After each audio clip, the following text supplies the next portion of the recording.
Good morning, everyone, and welcome to the Harmonic Convergence 2020 event, Day 10. Our theme for the day is Universal Harmony. Today is a very, very important day for many reasons. And I won't be able to go into all of them right now. So throughout this day, we're going to have amazing guests that will share with you some of the key reasons why this is such a special day. So as we prepare for a meditation, I would like to read something that was given to me by a very special, enlightened being who became my best friend many years ago. He gave to me what I'm about to read to you now, and I'd like, as we meditate and do the CE6 meditation, to meditate on this idea of universal harmony.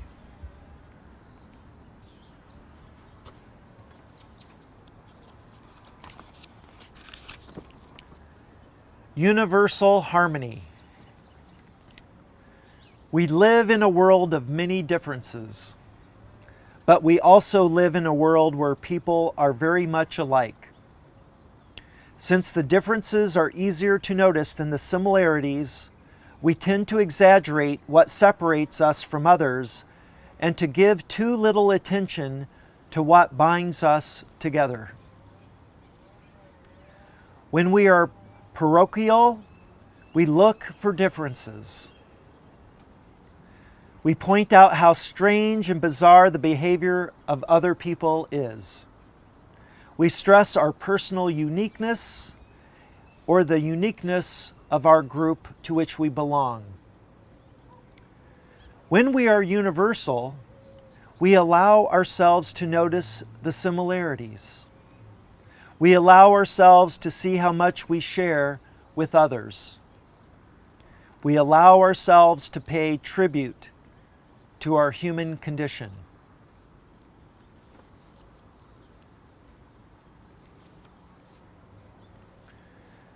So let's get comfortable, either seated, preferably, but also you can lay down, sit upright,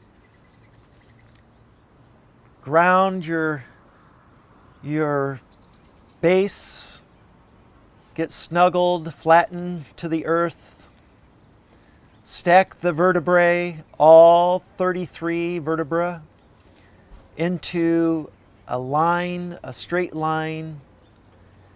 Tilt the head back slightly so your chin is not like this, but more like this. And let's do a few cleansing breaths. We're going to exhale through our mouth and inhale through the nose. Okay?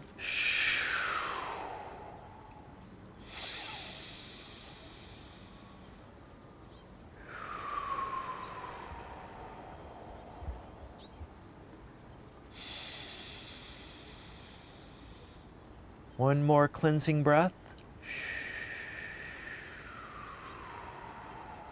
Keep exhaling. Keep exhaling.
Okay.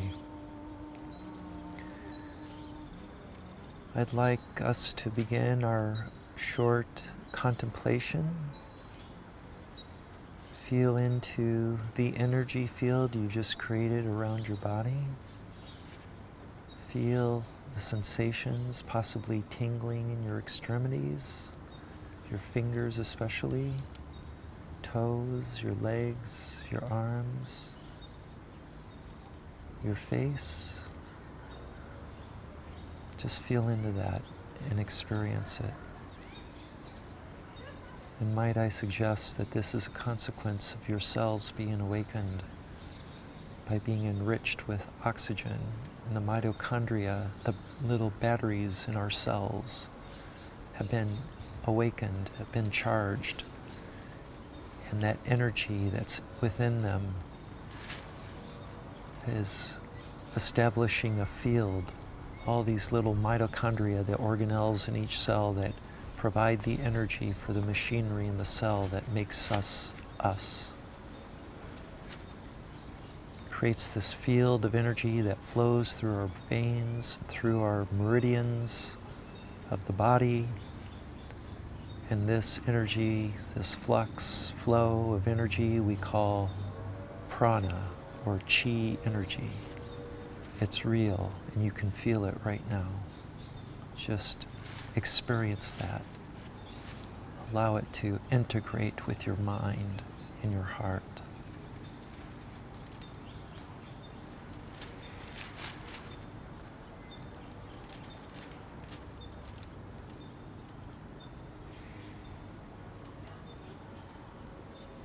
And as we do this, let's realize that these little things we call cells in our body, over 80 trillion of them, are busy scurrying around inside of them, these little micro machines, molecular machines, doing their job to make you, you. Let's give them some gratitude, all 80 trillion. It's just amazing to me to think that we are made up of these tiny little units of physical matter, molecular machinery that are conscious, that are driven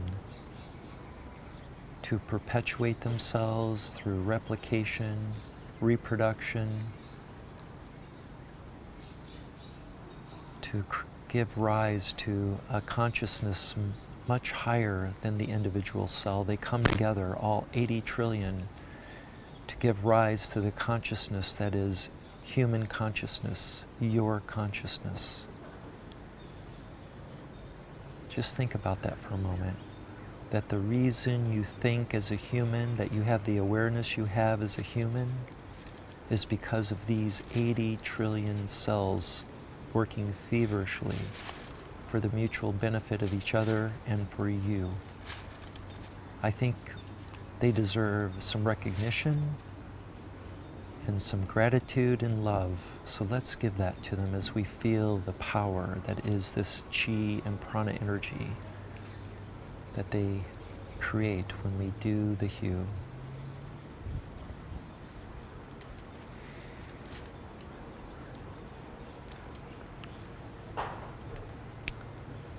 $80 trillion, think about that number. Our galaxy is made up of roughly 100 billion stars. This is an entire order of magnitude larger in number than the number of stars in the galaxy.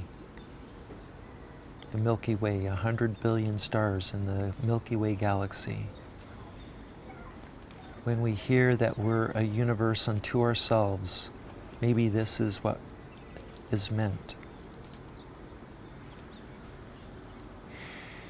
I encourage you to go online and to watch animations on YouTube about DNA synthase, replication, mitosis.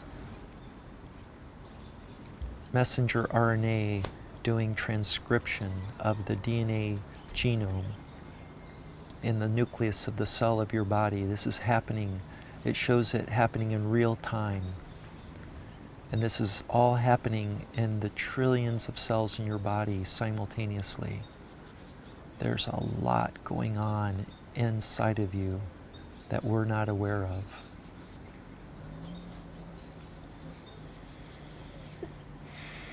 It's just amazing. It's a miracle. When you see what's going on inside your cells, you will be blown away.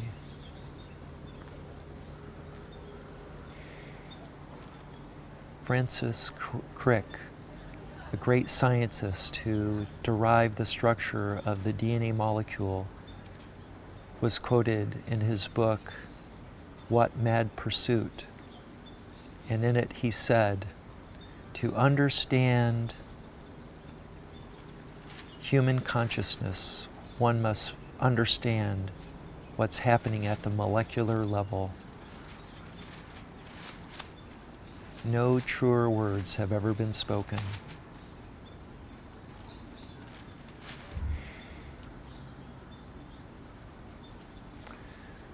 So as we come out of our silent contemplation and focus on the theme of our day, universal harmony, think about yourself as a universe and yourself being in harmony. Our first day, the theme was inner peace. And I believe the 10th day, universal harmony, begins with the universe within us, the harmony within us. And the Hue meditation, the CE6 meditation, is something you can practice daily. I encourage that so that you can discover and find universal harmony within yourself. And then once you discover that, the outer harmony with the rest of the universe can begin.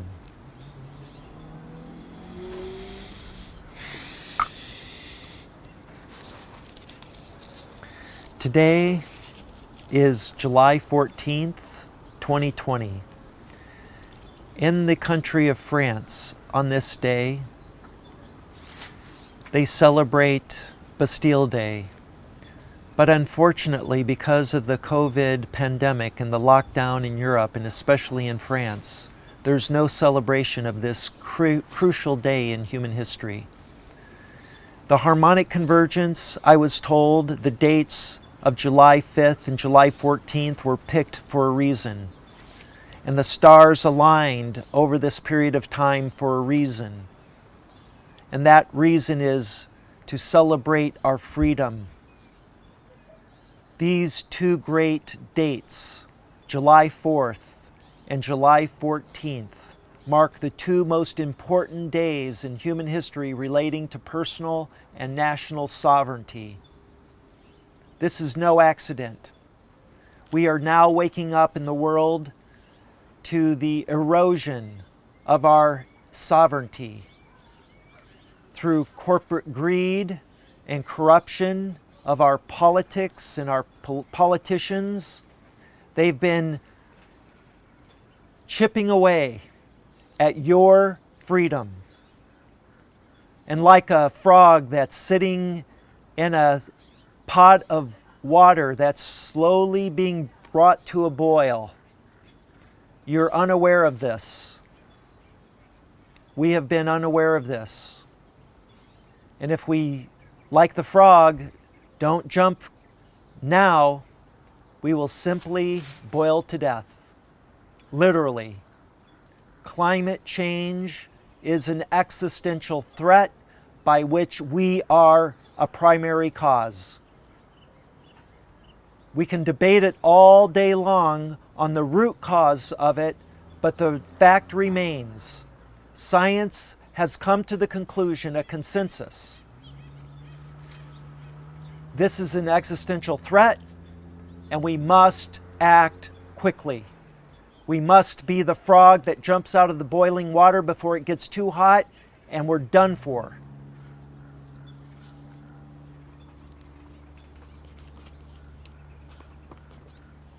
Freedom. Freedom is so much a part of the American experience that we sometimes take it for granted.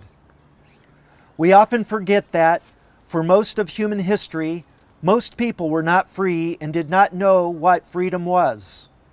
We often forget that, in most of the world, tyranny is familiar and that freedom is very fragile, unique, and special. 2 centuries ago, freedom found a home in America. It arrived with the Revolution and stayed to inspire a Constitution. This Constitution was unlike any other founding document before it. It did not praise the authority of God. It spoke of the authority of the people. It did not offer homage to divinely appointed kings. It provided for secular officials to serve the nation and the people within it. It did not exalt the power of the state. It guaranteed the rights of every individual citizen. Freedom and the secular state were born together. Separation. For many years, freedom struggled with an idea. It was a powerful idea, so powerful that many people tortured and killed others to make it real. The devotees of this idea believed with all their heart that no nation could survive without the help of God, nor would it endure without the guidance of His chosen ministers. State and religion must be one, just as child and parent are one, just as subject and master are one. 200 years ago, the forces of freedom challenged this idea. The children of the new enlightenment rose up to defy the tyranny of arrogant clergy and the censorship of pious bureaucrats. They boldly proclaimed that the state must be free from religious coercion, and that religion must be free from state control. All individuals have the right to pursue the dictates of their own conscience. All citizens even have the right not to be religious at all. Freedom and the separation of religion from government were born together.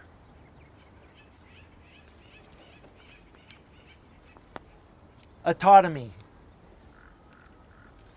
Until the time of the secular state, there were very few masters. Most people were subjects of God. They were the subjects of kings. They were the subjects of fathers and mothers who never let them grow up. To be a subject is to know that you are not the master of your own life, that you are the creature of someone else, and that you belong to others. Good subjects may not understand the will of their master, nor even like it, but they reverently accept what they do not understand and what they do not even like. Lovers of freedom refuse to be subjects. They refuse to be the possessions of anyone else. They prefer to be their own masters. They prefer to be called citizens. To be a citizen is to know that you have your own authority, that you are worthy of rights and privileges because you are you, and not because you have received them from some higher power. It is to know that you are not only responsible to those who govern, but that those who govern are also responsible to you. It is to know that your life is your own and that you may do with it as you will. Freedom and autonomy go together. Diversity. Some people find their security in familiar places. Some people find their security in familiar things. Many people find their security in familiar deeds, in doing what everyone else does. Conformity is comforting. It makes us feel normal. It makes us feel respectable. It makes us feel that we belong. But conformity only works if others are just as willing as we are to conform. When they are not, they destroy the illusion of our security. They make us confront our own individuality. They force us to deal with the diversity of the world. If we cannot cope with this reality, we will take away from the freedom of others and make them do what we do.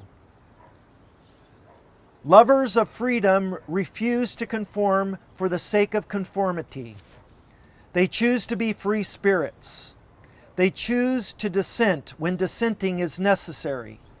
They refuse to find their security in the imitation of others. A free society loves diversity. It loves the dialogue between conflicting ideas. It champions the integrity that comes from speaking your mind. It adores the creative spirit that often comes from outrageous opinions. Freedom and diversity are brothers and sisters.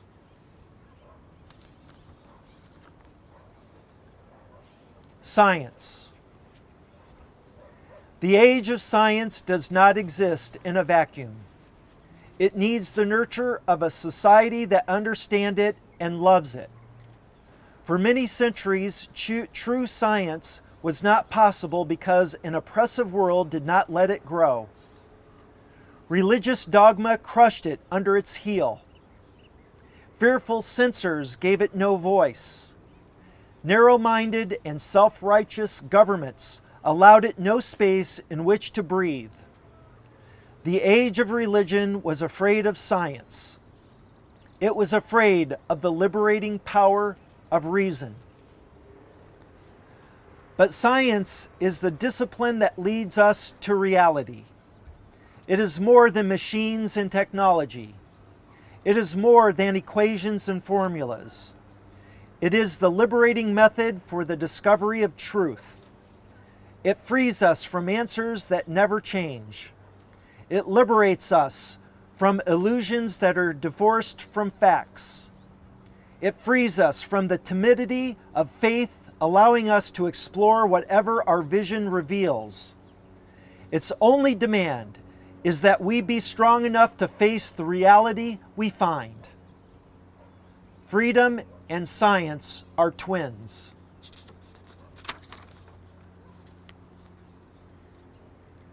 Values. Many misguided thinkers insist that religion and morality go together, that God and ethics cannot be separated.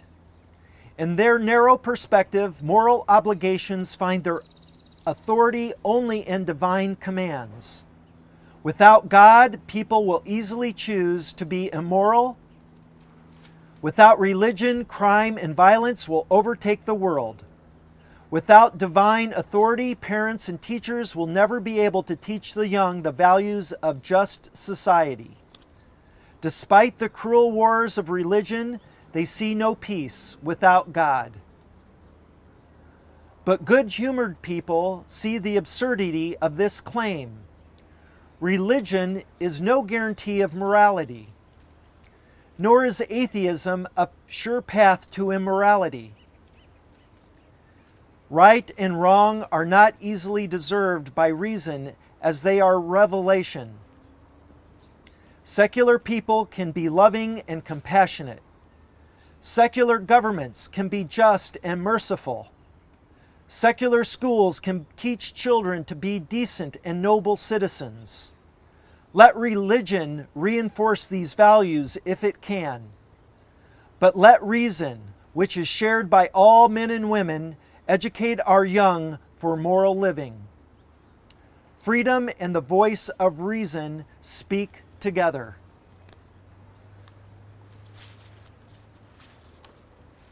America. There are two visions of America. One precedes the Founding Fathers and finds its roots in the harshness of our Puritan past. It is very suspicious of freedom, uncomfortable with diversity, hostile to science, unfriendly to reason, contemptuous of personal autonomy. It sees America as a religious nation. It views patriotism as allegiance to God. It secretly adores coercion and conformity. Despite our Constitution, despite the legacy of the Enlightenment, it appeals to millions of Americans and threatens our freedom. The other vision finds its roots in the spirit of our founding revolution and in the leaders of this nation who embraced the age of reason. It loves freedom, encourages diversity, embraces science, and affirms the dignity and rights of every individual. It sees America as a moral nation, neither completely religious nor completely secular.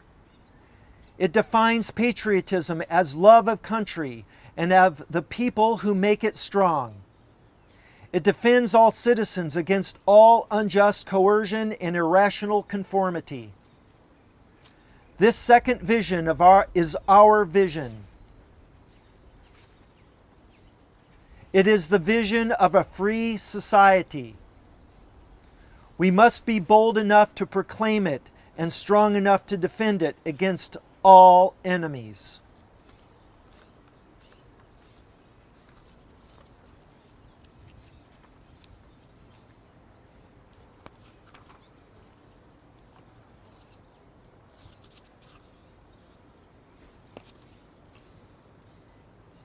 Humanity.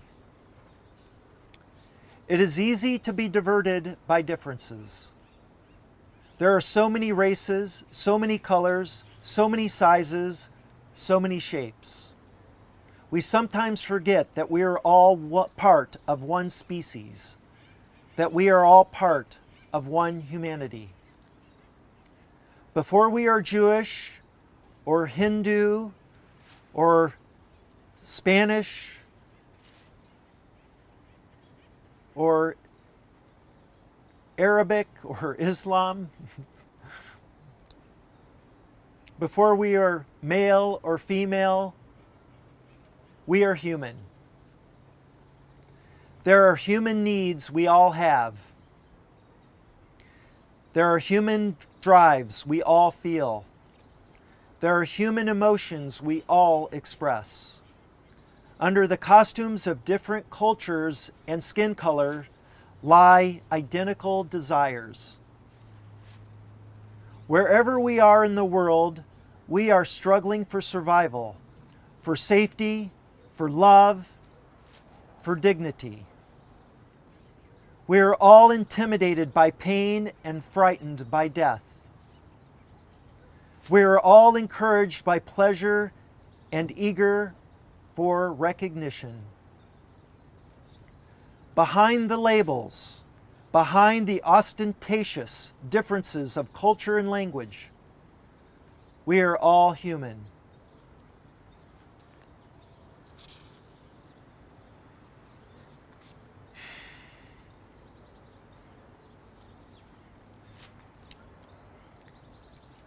If you've been following the Harmonic Convergence program that has been taking place over the last 10 days, I hope that a light bulb has gone off in your mind. Something sparked an awakening of a sort, that we are indeed in special times. There's something different in the world right now. The COVID pandemic, which created the great pause of 2020, preceded this event, the Harmonic Convergence 2020. I have many videos in which I talk about this time from years ago. The vision I had in 2015 at Lightning in a Bottle, a festival in California that takes place not far from here, in which I was given the mandate, a divine calling to do what I've done. This is no accident. This was orchestrated by the divine. It is time for us to get off of the sidelines and engage ourselves in bringing about a new world, a new age in which we can live peacefully among our brothers and sisters. And as a consequence of this, we will then ready ourselves to travel among the stars with our brothers and sisters above. But before we can do that, we must earn the privilege to show that we are mature and responsible people, that we recognize our responsibility and purpose on this planet to bring about peace and love in a way that benefits all, not the few. Every single human being on the planet, every single living thing on the planet needs to be respected and treated as sacred, because all of life is. There is no denying this. It is time for us to awaken and respond to the call. I offer myself to you as a role model. That is it. I am a messenger and I'm a role model. I take on the spirit, the new spirit of Mars, the God of love, the God of peace, as a wayshower for my people. You are all my brothers and sisters. You are all my people, and I am yours. Embrace me and the ideals I present to you now. It's important. It's very important. I would go so far as to say that it's a divine calling, not just for me, but now for you. If you believe in God, and I do,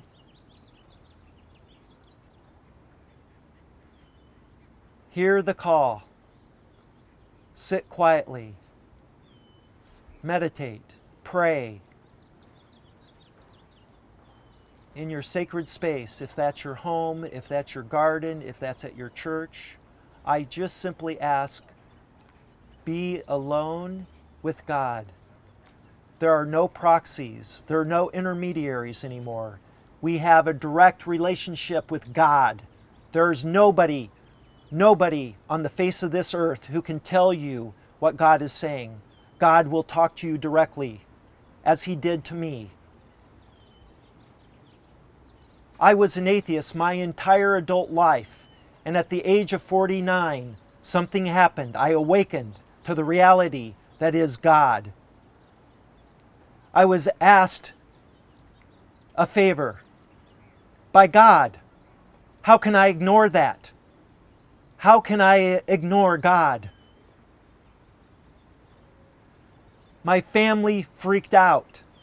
My congregation back in Detroit, Michigan, the Birmingham Temple to which I belonged for many years, and I was an executive on the board.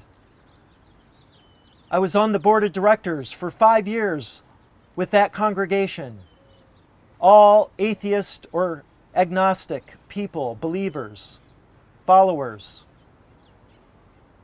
And I came to my rabbi and to the other leaders after my experience, and I sat down with them and I bared my soul. I bared the truth.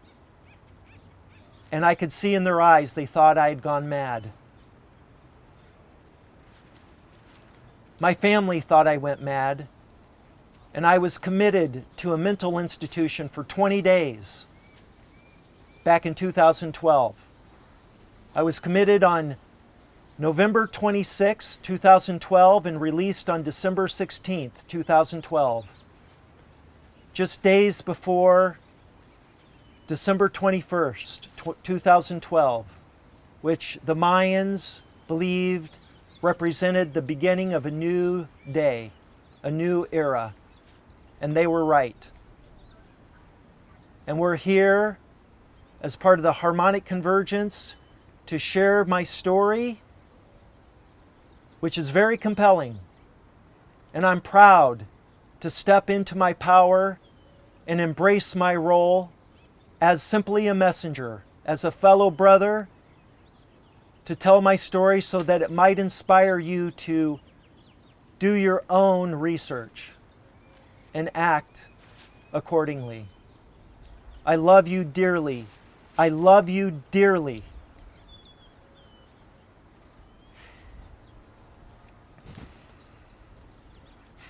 Namaste.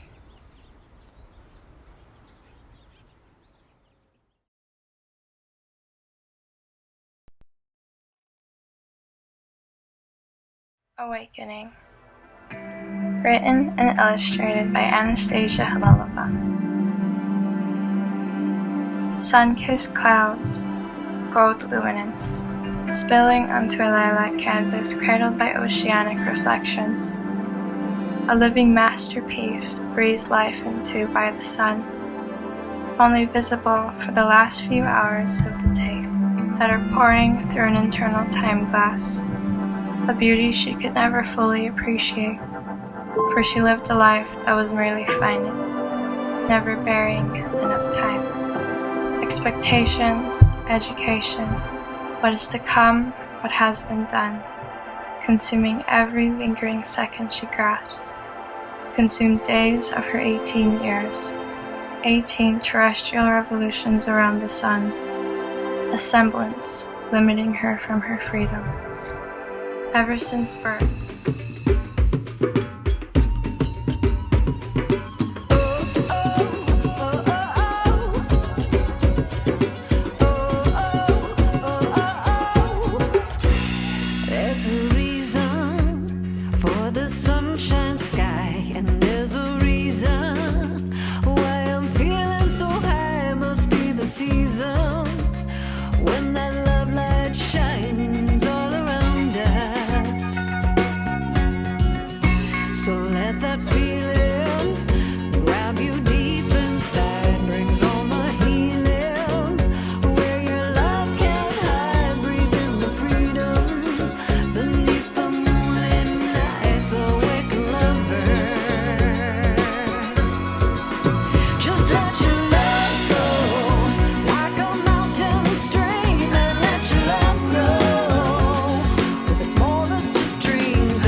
Awakening.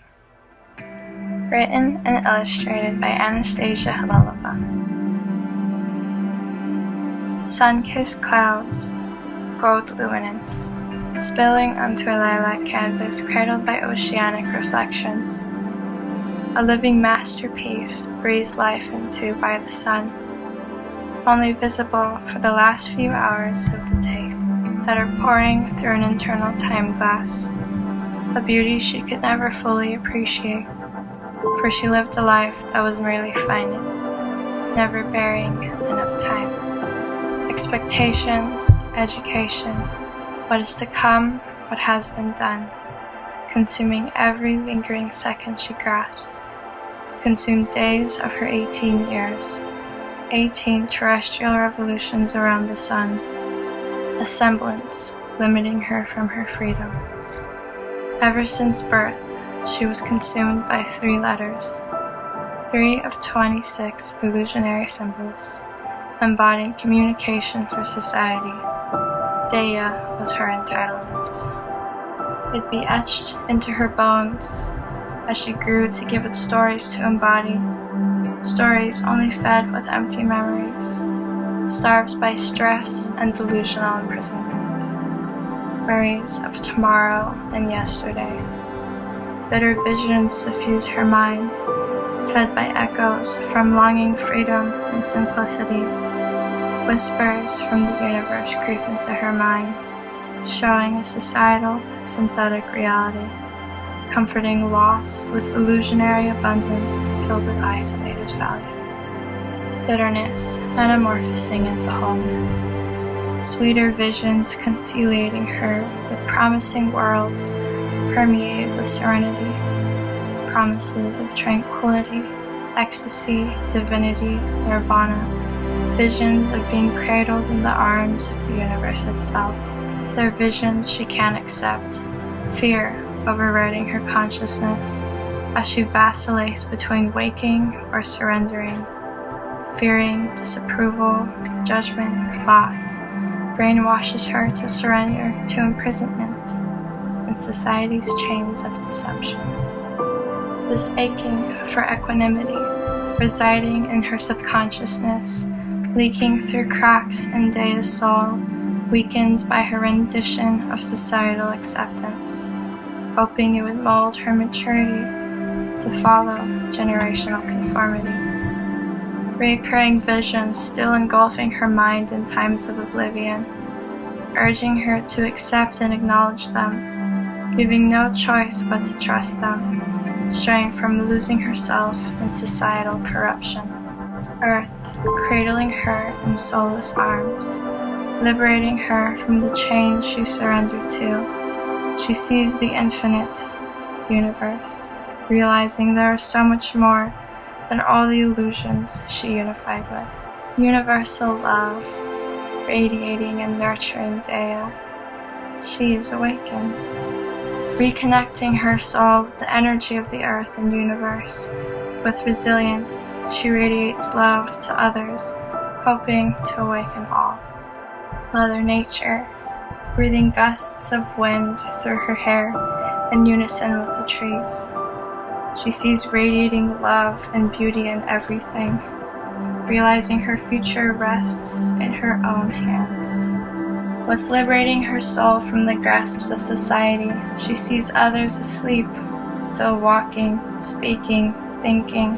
They're not living, already losing themselves, while society is dulling their souls with illusionary realities. Within the embrace of earth, Dea sees wounds from neglect and savagery, slaughtering and betraying its creatures, polluting its atmosphere and oceans, growing ego, a catalyst of wars, destroying its organisms and harmonies. Overwhelmed with the verity of the opaque reality everyone is submerged in, she can only attempt to terminate suffering and brutality, only creating a catalyst of fear for those who dread leaving familiarity, creating more empathy within her, a route to influence rather than compel, curing her longing of freedom by refusing to be confined by expectations, receiving doubt and convictions of non-fulfillment, seeing through society's translucent assurances of success from graduation and fame, recognizing that mankind's vain authority is fed by supremacy and wealth, stimulating an uprisal to guide lost souls to divine origin, discovering old souls like herself from enlightening curiosity, old souls embodied by older bodies than her own, creating harmonious relationships with ancient spirits, for her own generation is primarily damaged and oblivious, receiving mistaken pity fed by confusion, which becomes overpowered like unconditional love radiating subconsciously from the earth, universe, and unintentional favors, and intentionally from awakeners she guided and liberated.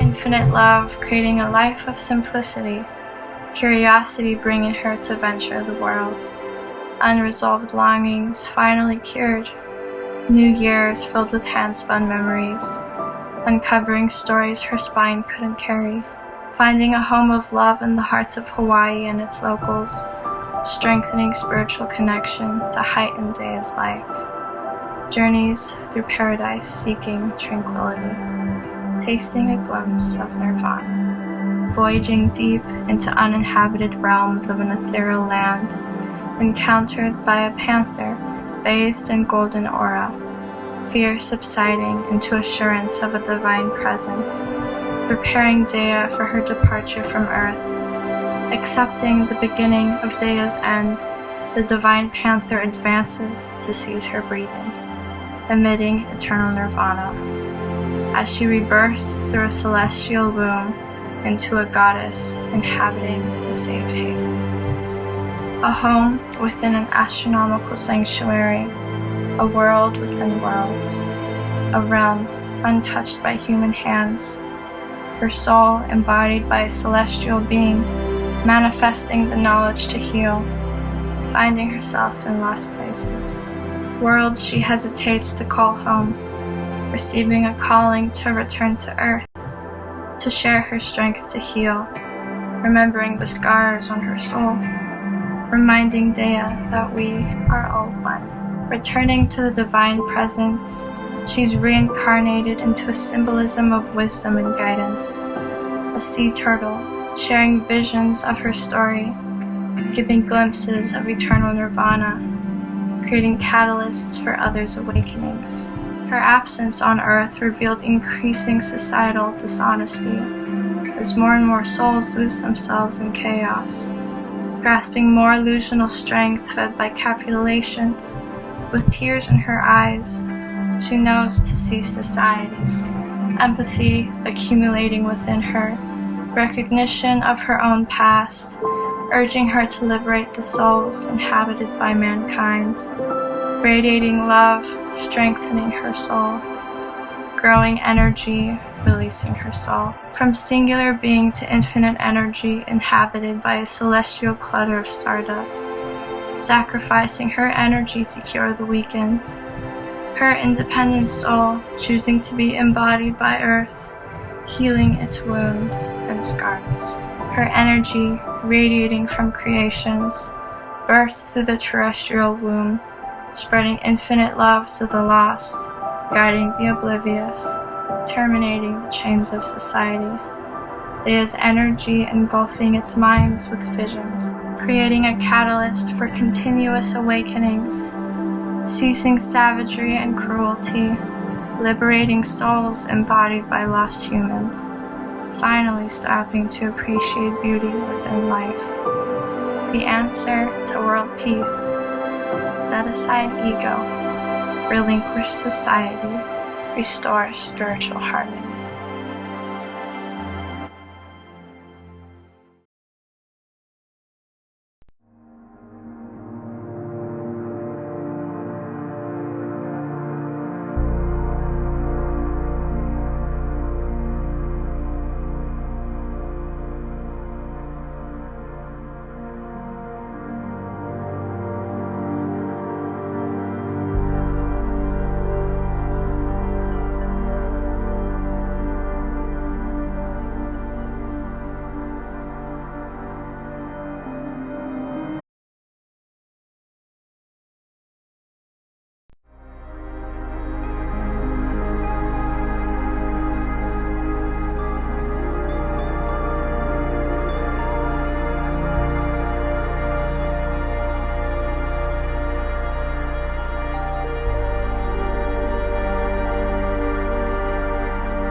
Good afternoon, everyone.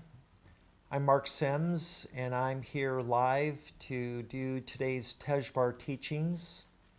For the last 9 days, you've been watching pre-recorded interviews of me in which I answer many questions. I also told my story, but there are other details that I felt were important to give to you live. So today's Tezjbar teachings, I'll dive into some of the more esoteric aspects of my story, the journey that I've been on for the last 8 years, and what has ultimately brought me to you, and why I did the Harmonic Convergence.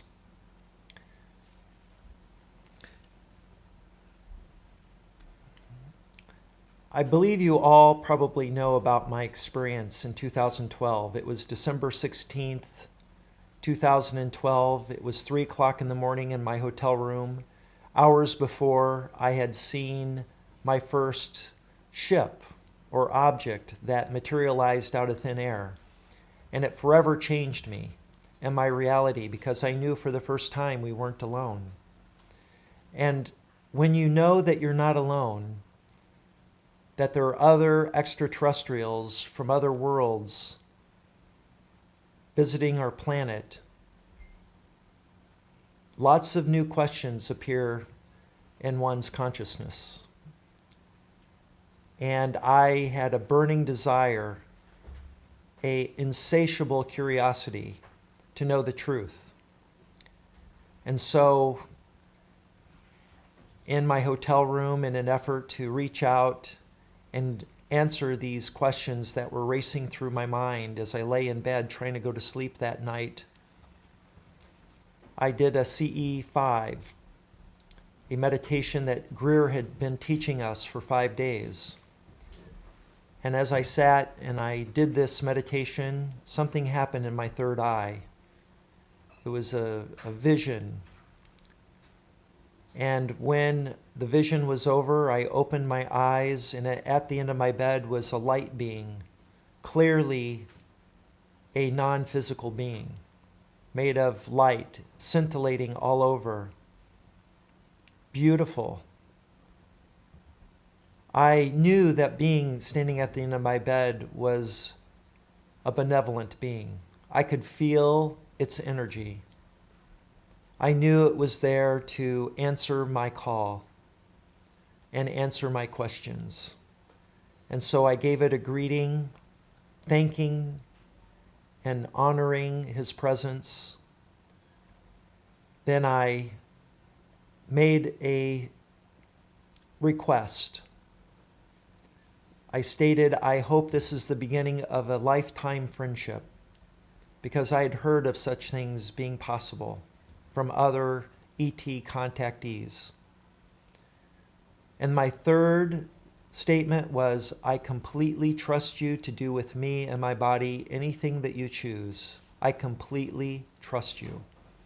And at that moment, the being walked from the end of my bed and approached me on the left side, and I stayed perfectly still. And I looked up at him into his eyes, and I noticed his hand was moving. So I looked down, and he had a single finger, and he reached out slowly and intentionally, and I allowed him to touch me. And I felt the touch. It felt like a tingly sensation on my elbow.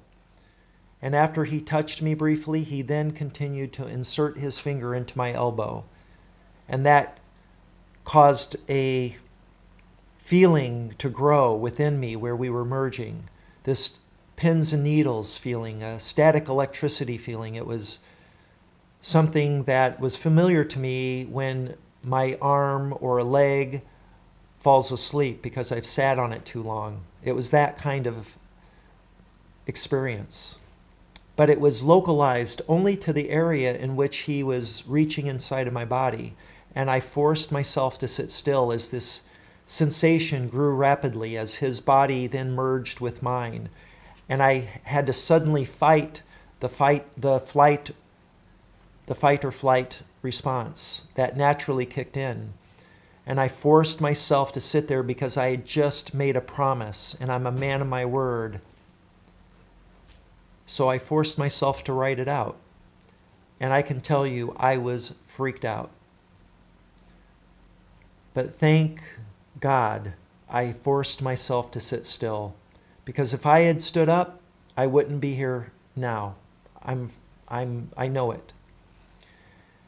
And I believe that I'm here now to give you a message about Tezjbar and the message he has given to me over the past 8 years, why we are here and what's really going on.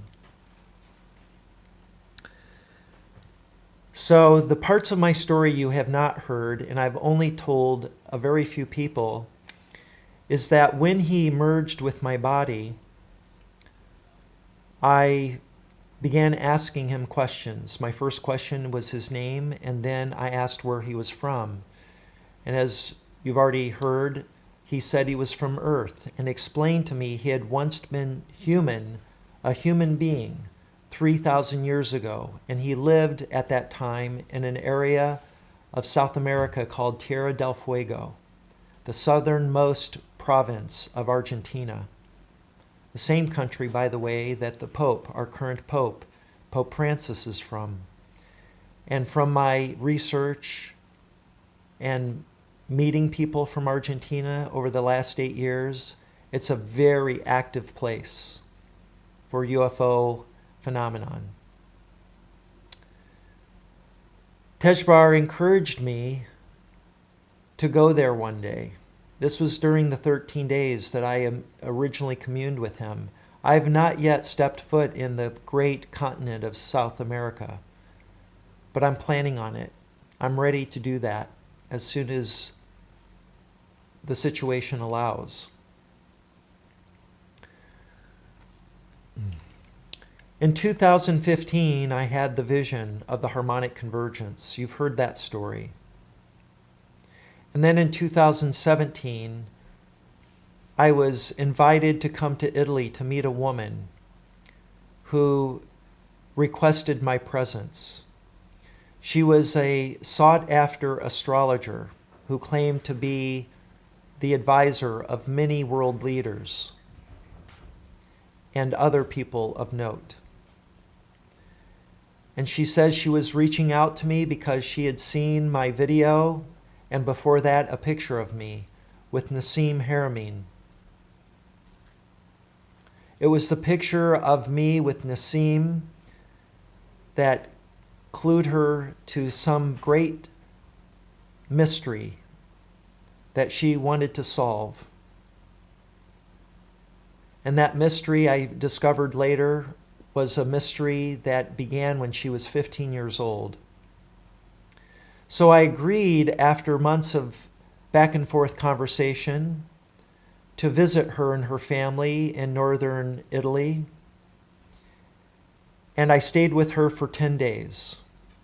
Before I went, because she's so busy and sought after, she had very few opportunities to meet one-on-one with me. She gave me 3 different options to come and meet with her.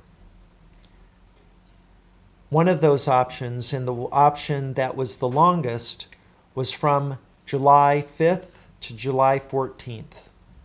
Now this is in 2017, and this offer of these dates was given to me in early June. I recognize that this was no accident. She had no idea about the harmonic convergence dates. I had not shared that publicly yet. So I picked that time to come and visit her. And because I was flying out of Los Angeles airport, I wanted to be sure not to miss my plane. So I booked a hotel on July 3rd, the day before, spent the night in the hotel, and early in the morning I was awakened by Tezjbar. He said, "Go down into the hot tub.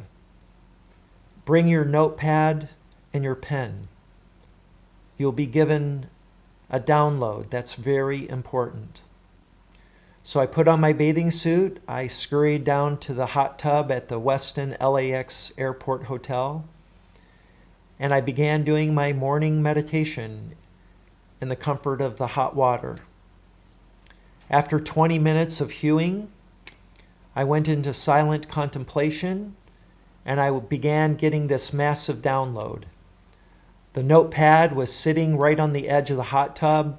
I grabbed it and the pen, and I began furiously writing. And I have here before me the notebook that I wrote in.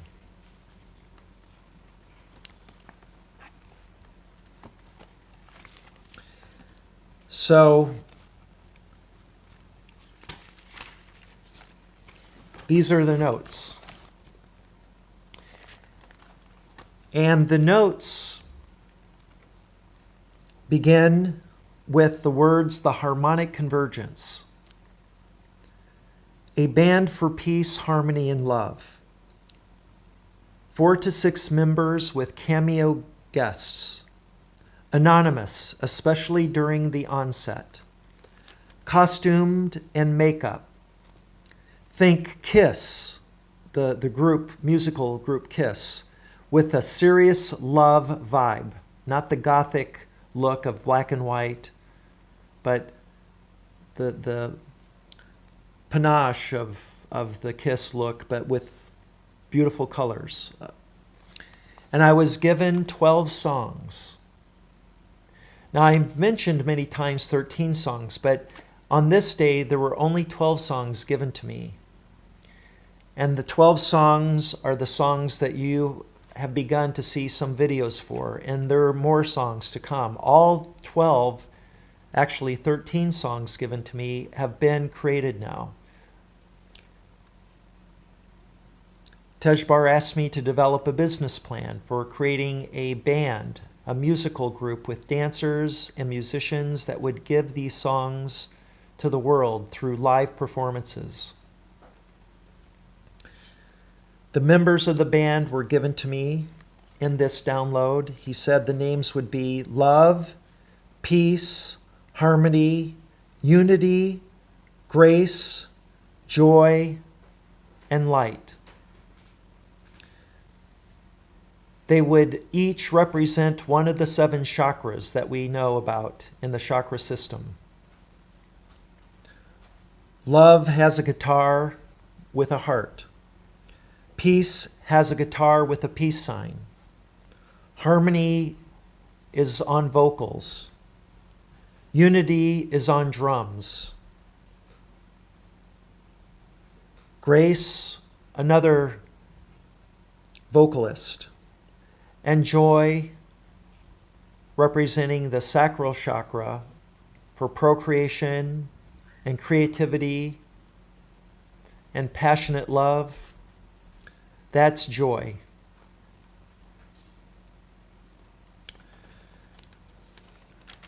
I would be creating a stage that resembled a flying saucer for the band to perform on. So after getting this download, I got on my airplane and flew to Italy. And on the way, I had a stopover in Rome. And I spent a few hours in Rome. Then I got on my connecting flight and flew to Bologna. And I was picked up by this woman's husband, who was very quiet, which I took to be a shyness, and later learned why he was so quiet. And he drove me to their home, and I spent the remaining 10 days there. I arrived July 5th, and I left on July 14th. On the first morning of my meeting with this astrologer, she sat me down and she told me her story for the first time. She said, "Mark, I don't know why you're here, but it's very important to me that you came, and I'm very grateful that you came. I am a hybrid. My mother gave birth to me in 1963. That's the year I was born, so she's my age. And she said, my mother would have nothing to do with me after I was born because my father had been gone on business when my mother had begun pregnant with me. And the father, returning from business right before her birth, was visited by extraterrestrials that told him that he needed to take care of his newborn baby because the mother was rejecting the baby. She was so freaked out by the whole experience. So the father, with the guidance of two ETs, took care of his daughter. And then when she became a young woman, the ETs told him to take her to India, where she would be entered into the esoteric schools there with masters from various teachings of energy healing, of astrology, of the noetic sciences. So she began her studies as a 15-year-old woman. And one of the methods that she was taught by her teacher was something in which she began writing the names down of people that came to her after meditating. And she was instructed to do this once a month. And the first time she did it, she wrote down a handful of names. And then after finishing that list of names, she went back through the names and crossed off a few of them. And what was left, she explained, were the names of people that she would meet in the coming 28 days.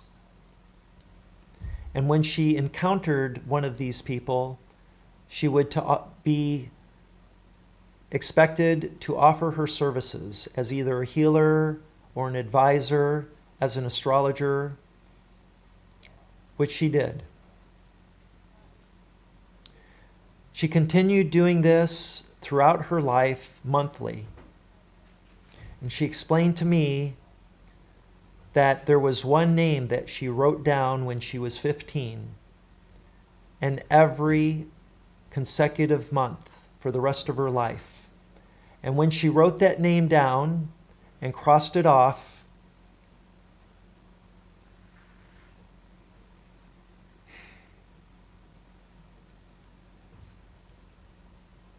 it made her question, who is this person that I've been writing down his name every month and crossing it off? When will I meet this man? She explained to me then that I was the man she had been writing the name. It's difficult for me to share this with you. I can imagine there's a lot of people incredulous with disbelief. I didn't believe it. When I heard the story at first, I assumed that she had made it up to impress me. But in the ensuing 10 days, it became very obvious to me that she was telling the truth.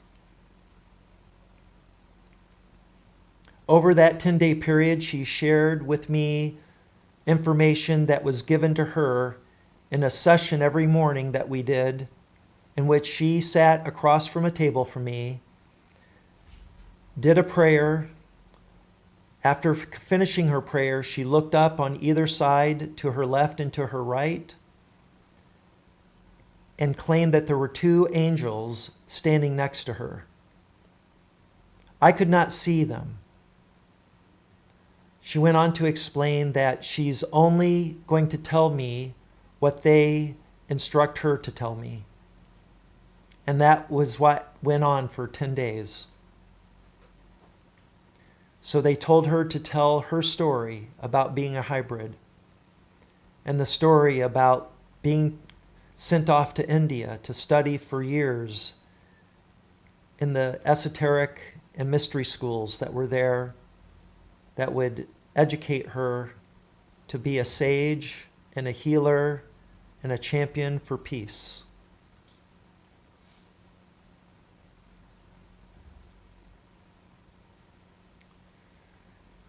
I learned a lot over that 10-day period, and one of the big mysteries that we unraveled was the meaning of the harmonic convergence.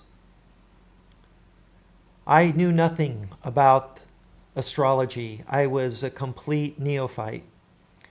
And they instructed her, these two angels, to teach me astrology 101. And she was kind of surprised by this, that this brilliant scientist, an entrepreneur, successful businessman, knew nothing about astrology. She kind of laughed a little bit. I remember her laughing, like she was shaking her head, like, this is so simple. You don't know any of this? And I said, no, I don't know anything about astrology, other than the names of the planets and a few tidbits here and there, but overall, I know nothing. So she began just with the basics. And she taught me about the planets, their symbols, and other attributes, the elements that are associated with them. Like, for instance, Mercury, the planet Mercury, its element is Mercury, surprise, and all the other planets. And then she taught me the rays, an attribute of each planet or astrological body. So the moon, its ray is life. Saturn, its ray is death. Jupiter, its ray is justice. Pluto, the god of the underworld,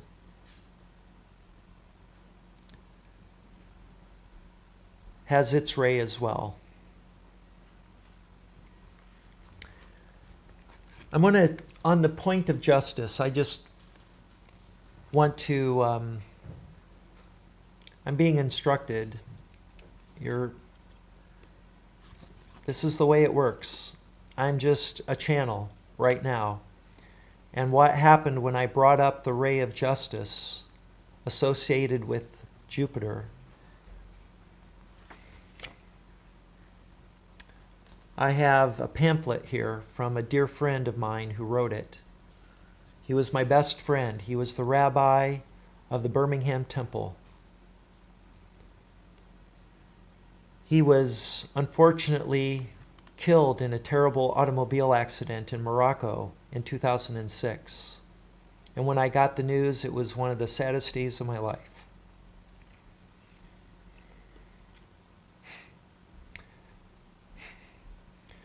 But now I know he didn't die. He's been with me along with Tezjbar. I know that's hard for my friends at the Birmingham Temple to hear. I know they're shaking their heads. The guy's mad, he's crazy, but I can guarantee you, he's been with me. I'm going to surprise all of you that happened to see this if you were at the Birmingham Temple. Remember the mystery of his pen?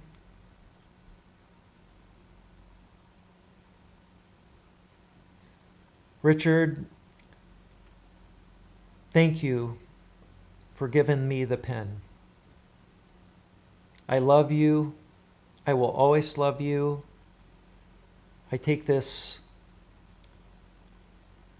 privilege of sharing the truth about Sherwin's pen, that you got him, which he wrote so many books and so many sermons for our temple.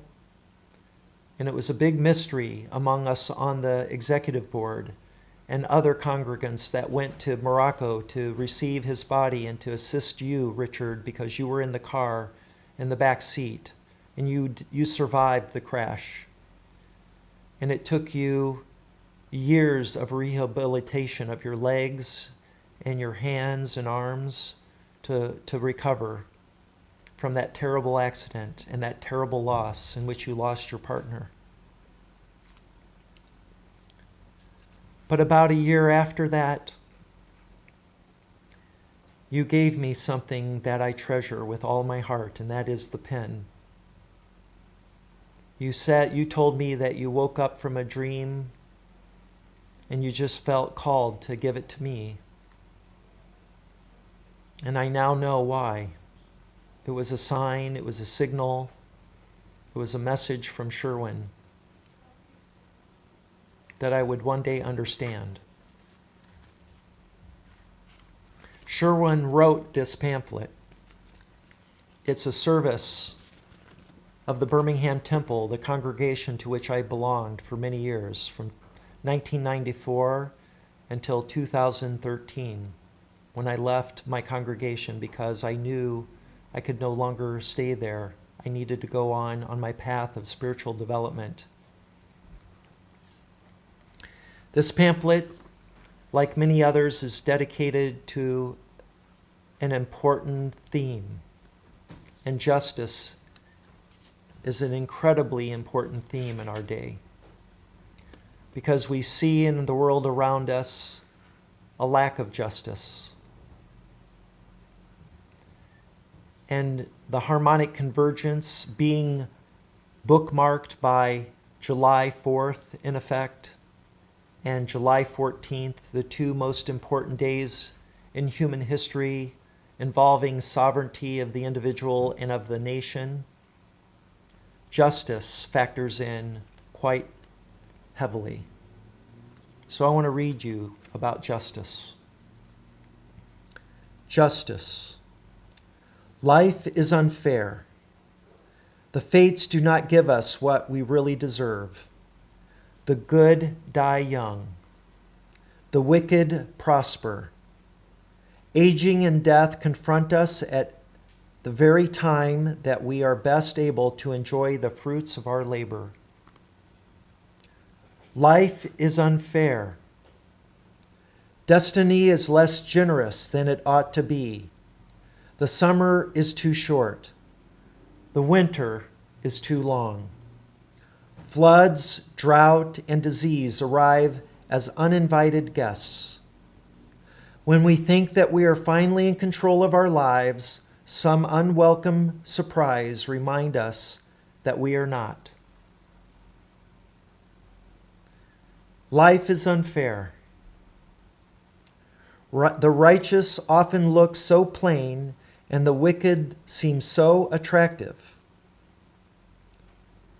Healthy discipline is hard, and harmful pleasure is seductive. Appearances are deceiving. So the message is very clear. Since life is unfair, since the fates are unjust, we have to make up for it. We have to bring some order into this moral chaos. In defiance of an uncaring destiny, we shall strive to be fair.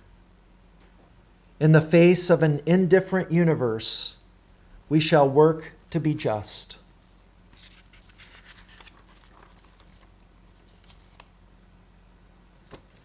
Indifference. Justice is responsibility. Responsibility is growing up. Children rarely want to take the blame. Parents and teachers are such handy scapegoats. Unpleasant circumstances are such convenient blame takers. Complaining and apologizing become our best skills. They help us avoid adulthood. Since the world is unfair, we might as well be too. Growing up is wanting to do better than resigning ourselves to destiny. It is wanting to be the masters of our own lives. It is finding complaining and apologizing uncomfortable and humiliating. It is the refusal to turn the other victims of our personal drama into the sole directors of the play. Becoming an adult is never automatic. Some children who look like children start very early taking responsibility for their actions. Some children who look like adults never give up the familiar skills. Surrender and resignation can be made to look so mature that others will never know that they are still children. Justice is hard work.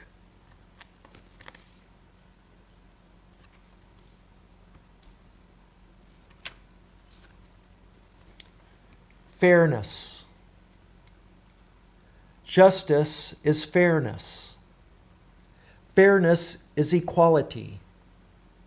We offer equal rewards for equal acts. Women do not receive less because they are not men. The weak do not receive less because they are not powerful. Strangers do not receive less because they are not friends. Fairness is generosity. We want others to enjoy the dignity that we enjoy. We want others to experience the self-esteem that we experience. We want others to know that good work leads to good rewards. Fairness is discipline. It is not instinctive to yield to women as much as one yields to men. It is not instinctive to yield to the weak what one gives to the strong. It is not instinctive to reward strangers in the same way as one rewards friends. Justice is hard work. Merit. Justice is merit. Some people believe that pedigree is the issue. They believe in the privilege of birth and family connection. They believe in the claims of caste and inherited status. For them, justice guarantees the power and wealth their parents enjoyed. For them, privilege is a gift of destiny. It does not need to be earned. Some people maintain that being human is the issue. They believe in the privilege of mere existence. They affirm the claims of need and deprivation. For them, justice ensures equal rewards to all. For them, privilege is the gift of being born. It also does not have to be earned. Some of us believe that merit is the issue. We applaud the privilege that comes from useful talent and useful work. We affirm the claims of commitment and successful labor. For us, justice rewards those who seek to help themselves and to help others. Privilege is the gift of personal effort and personal skill. Fairness and justness is hard work.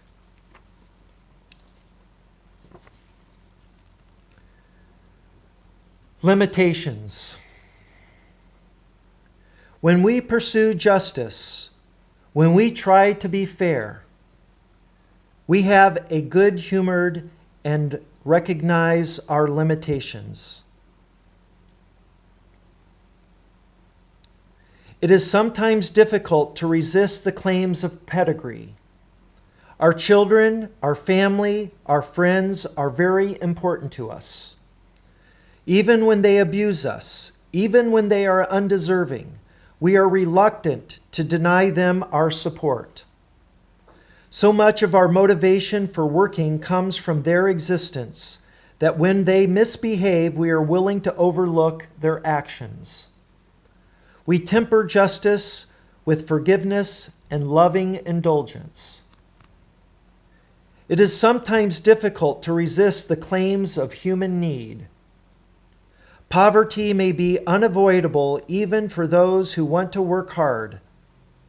Education may be unavoidable even for those who want to learn. Even the lazy and the indifferent may look needy enough to arouse our pity.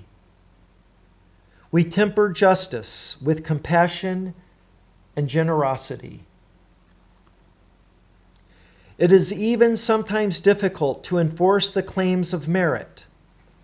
Talents are so unequal that the casual genius may receive far more than he needs, and the hard-working drone may receive far less than survival will allow. We temper justice with a concession to effort. In the face of all these limitations, justice is hard work. Motivation. Justice is more than an idea. It is more than an ideal. It is an action and behavior. It needs motivation. Why then should we be just? Why should we be fair? In what way will an unjust world serve us worse than a world in which fairness prevails? Sometimes sharing rewards with those who deserve them leaves us with less than we want and need. Sometimes asking for more than we truly merit makes life easier and more comfortable. The reward of justice is neither guaranteed pleasure nor guaranteed survival. It is personal dignity. Dignity is respect.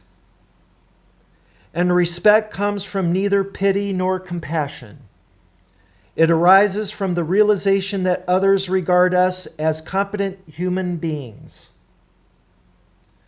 as useful citizens. It emerges from the awareness that we see others in the same way. Justice is hard work, and so is mutual respect.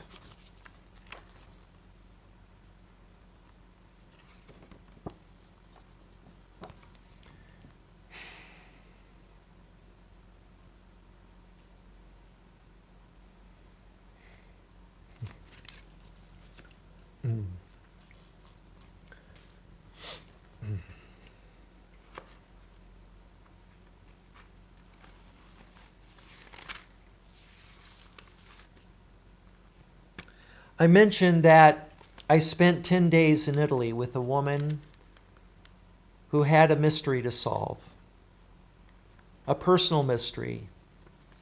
I also had a mystery to solve, and with my help, we were able to solve her mystery, and with her help, we were able to solve mine.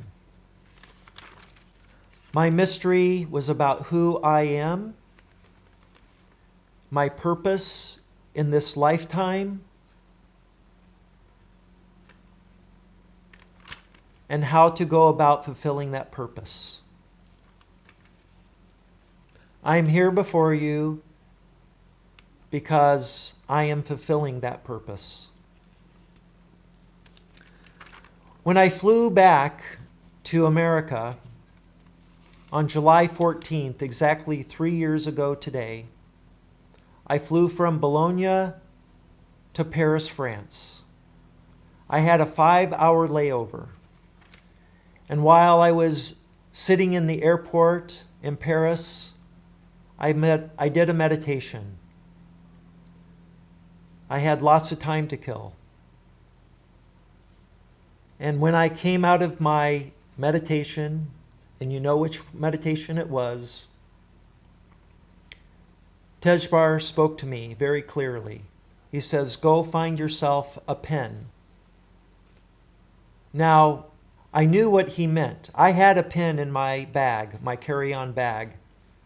But he was asking me to buy a special pen, a fountain pen, this pen, a blue pen. Sherwin Wine always wrote with a Mont Blanc pen, a black one. And his partner and lover, Richard, honored me with that pen in 2007. And I told very few people. My wife was aware of this gift, but very, very few people were ever told. I felt it was sacred and too controversial. I knew there were members of my congregation that would demand that I give up the pen to the temple to be put on display in the library, a very sacred place of our temple, which contained a Torah and many other holy books. The Quran was in there, the Bible, the New Testament, many versions of the Bible, and many books written by the great philosophers, Plato, Aristotle, Socrates, Pythagoras, and contemporary philosophers, Goethe, Shakespeare,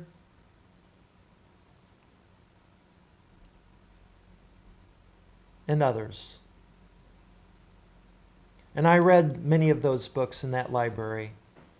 And it was in that very library that I discovered, when we were honoring the 40th anniversary of the Birmingham Temple, that I discovered that the Birmingham Temple,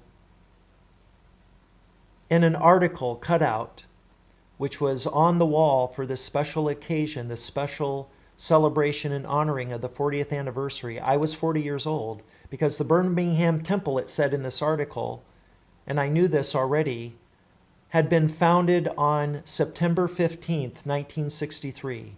I was born on September 14th, 1963.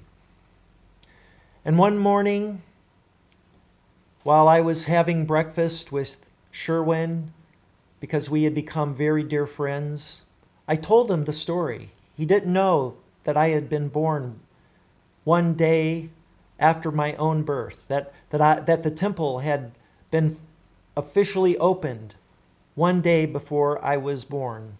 I was 1 day old, I told him, when the Birmingham Temple was officially opened. And he said, "Mark, that article is wrong. The article had the date wrong. I remember that article. It was September 14th, 1963, when the Birmingham Temple was opened." And he had this big smile on his face, like he had discovered some secret. And I was so dumbfounded and surprised.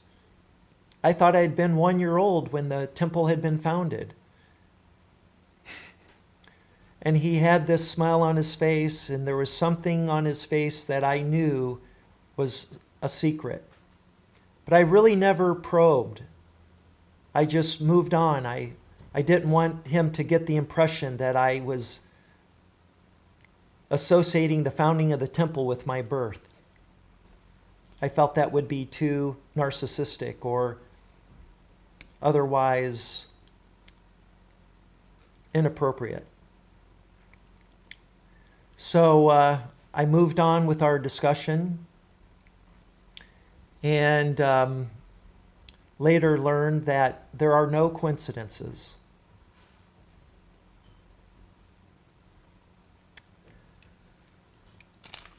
After I bought my Mont Blanc fountain pen, this very pen, I got on the plane to take me back to America, and as I sat there on the tarmac, I began hewing.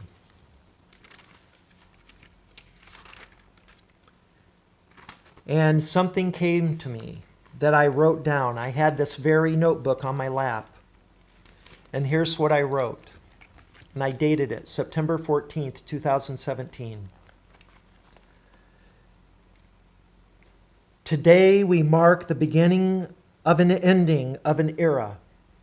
July 14th, 2017, since the moment of creation when time was born, this date has been anticipated. For countless yugas, we have watched you, our children, grow up into beautiful beings. I wrote this while we were waiting to take off. We were in line at the Paris runway on the taxiway, and I was watching and hearing the planes take off next to us. We rounded the corner. We were set on the top of the runway, ready to take off, and we just sat there for many minutes. Finally, the captain came on and said, "You may be wondering, ladies and gentlemen, why we're sitting here.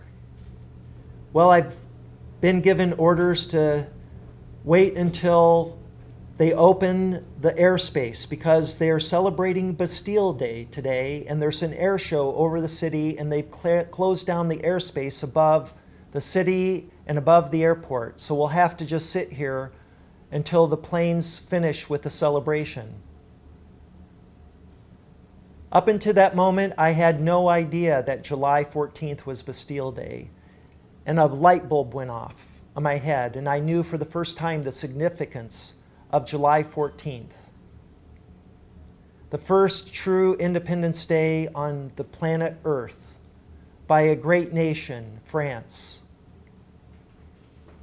was being celebrated that very moment. And as I heard the planes fly overhead, and I did hear them, there were many planes flying that day, I was given the 13th song. And that song was The Final Countdown by Europe, a band that wrote and performed that song and made it famous at many sporting events where I first heard it.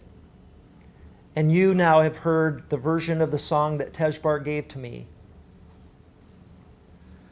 So I'm going to conclude there. Thank you for your time. Thank you for indulging me. I hope I've opened your mind to the possibilities that lay ahead for us. And next we'll feature our next guest. Thank you.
we're the first generation to be conscious of evolution, to be conscious we're affecting our own evolution. The amazing thing is that only recently did we discover cosmogenesis. We thought the universe was static or eternal. And when these scientists saw the background radiation of that first flaring forth and could identify it as the beginning of this existing universe, our sequence is a continual rise of complexity and consciousness, from single cell to multicell to animal to the early humans, always in the direction of greater complexity and greater consciousness.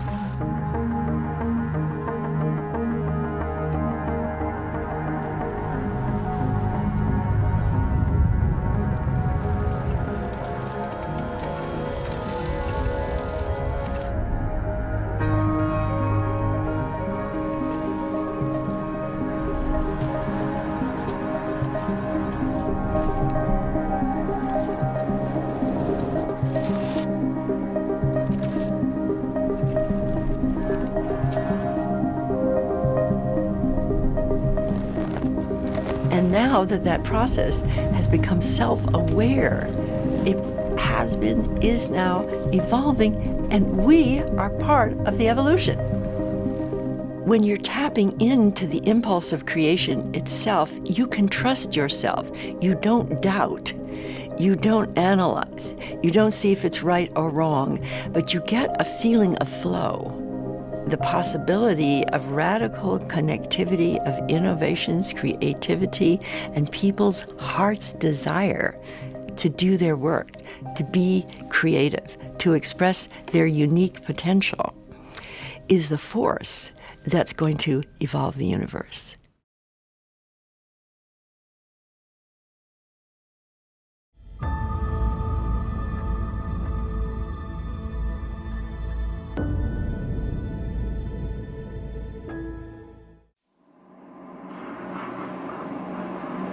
If you awaken from this illusion, and you understand that black implies white, self implies other,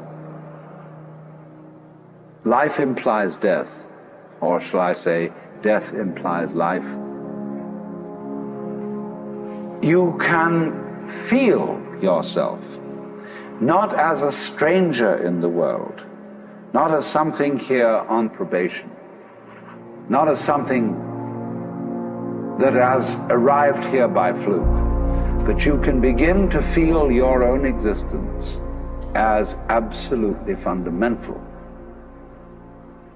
What you are basically, deep, deep down, far, far in,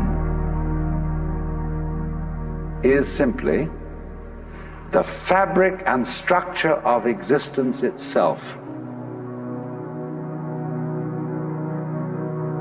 So, say in Hindu mythology, they say that the world is the drama of God. God is not something in Hindu mythology with a white beard that sits on a throne and that has royal prerogatives. God in Indian mythology is the self, Satchidananda, which means Sat, that which is, Chit, that which is consciousness, that which is Ananda is bliss. And in other words, what exists, reality itself, is gorgeous. It is the plenum, the fullness of total joy. Wow-wee. And all those stars, if you look out in the sky, is a firework display like you see on the 4th of July, which is a great occasion for celebration. The universe is a celebration. It is a fireworks show to celebrate that existence is. Wow-wee. And then they say, but however, there's no point just in sustaining bliss. Let's suppose that you were able every night to dream any dream you wanted to dream. and that you could, for example, have the power within one night to dream 75 years of time, or any length of time you wanted to have. And you would naturally, as you began on this adventure of dreams, you would fulfill all your wishes. You would have every kind of pleasure you could conceive.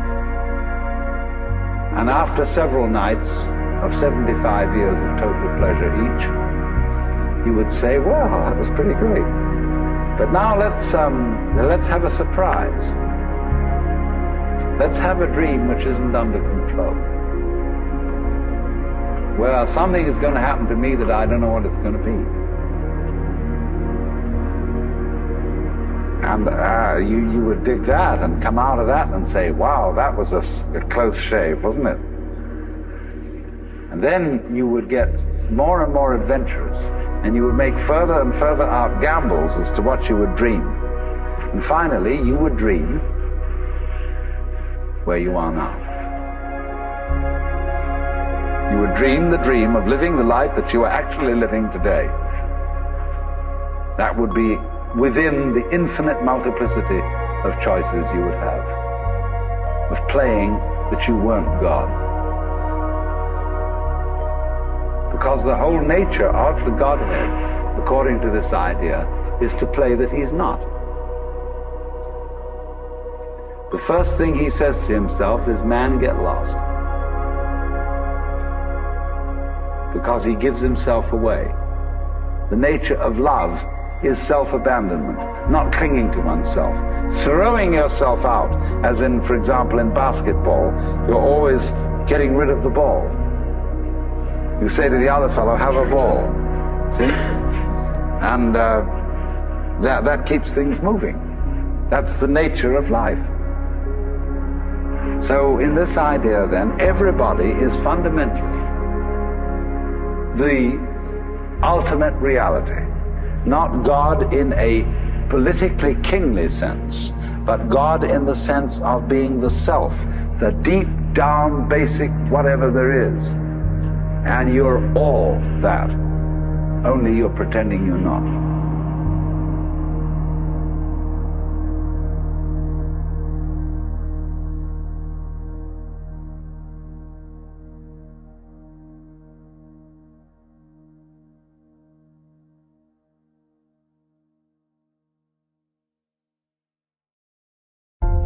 What if you were connected to everyone in the world?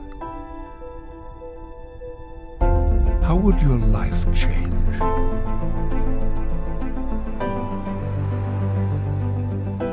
What if you could see the patterns,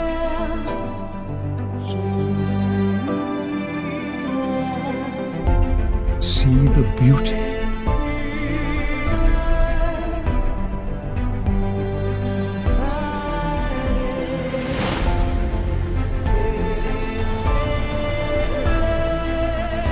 new ideas in science,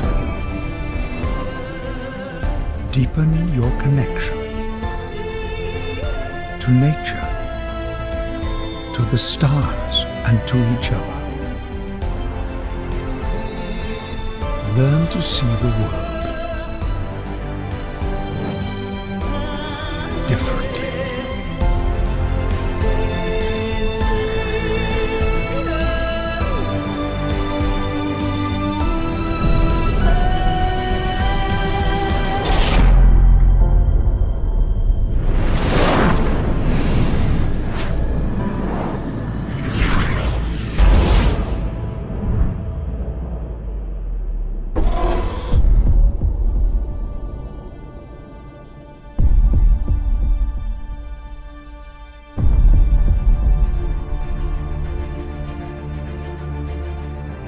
What really keeps me going, this transformation I can see when a person realizes that they're connected to everything and that they matter in the universe. We experience this life And most people don't ask, like, how did I get here? What is this life? How am I moving trillions of atoms around? We often hear the concept, everything is connected, it's all one. For many people, it resonates as something true. But how is that true? Some of the work I've been doing starts to open the door to understanding how everything is connected.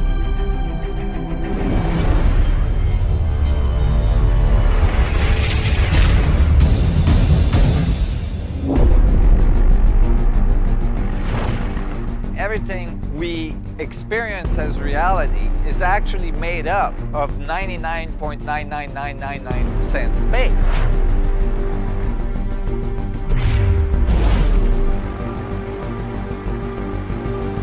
So maybe instead of looking at matter, defining the space, I start to think maybe it's space that defines matter.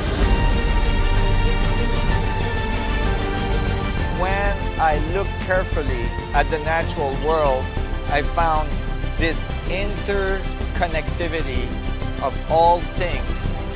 And I started to wonder, what is the source of this self-organizing system?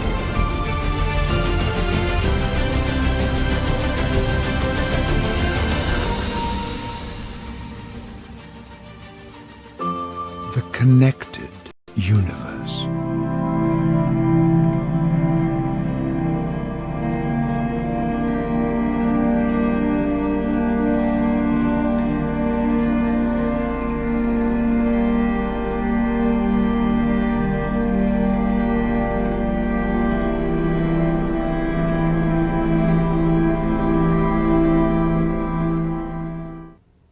Good afternoon, Harmonic Convergence 2020. And what a morning it's already been. Actually, for a lot of us here, it's been an extraordinary morning. We were out meditating under the stars from about 9 p.m. till 4:30 in the morning. We were out there every hour. We saw some pretty amazing and extraordinary things in the sky. And it did get a little foggy here in Ojai, and it was still beautiful to have us out there under the stars at 3:33 in the morning last night. And then a gift to wake up this morning in beautiful Ojai for day 10, expand into universal harmony. So you're all invited to expand into universal harmony with us today, as we are all connected. I hope you got to enjoy Mark Sims this morning.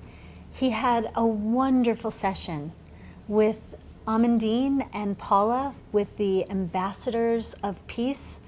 And I believe Paula is an ambassador of peace with Brazil. Amandine is an ambassador of peace for France. And they spoke with Mark. And Mark has a beautiful vision to be an ambassador of peace representing our ET star community. And that's such a beautiful gift to create peace. And then we had a beautiful hue meditation and, time to connect in out on the lawn. And then some incredible teachings of his experiences with Tezjbar.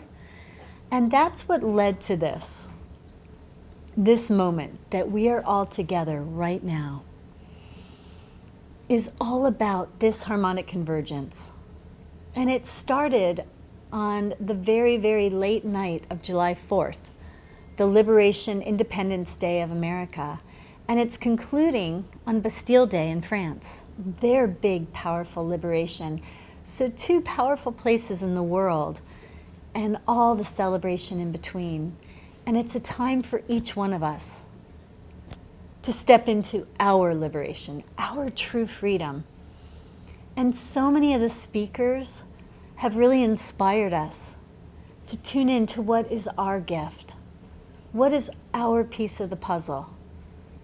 And different teachers and different speakers and different indigenous wisdom keepers had so many rich nuggets for us.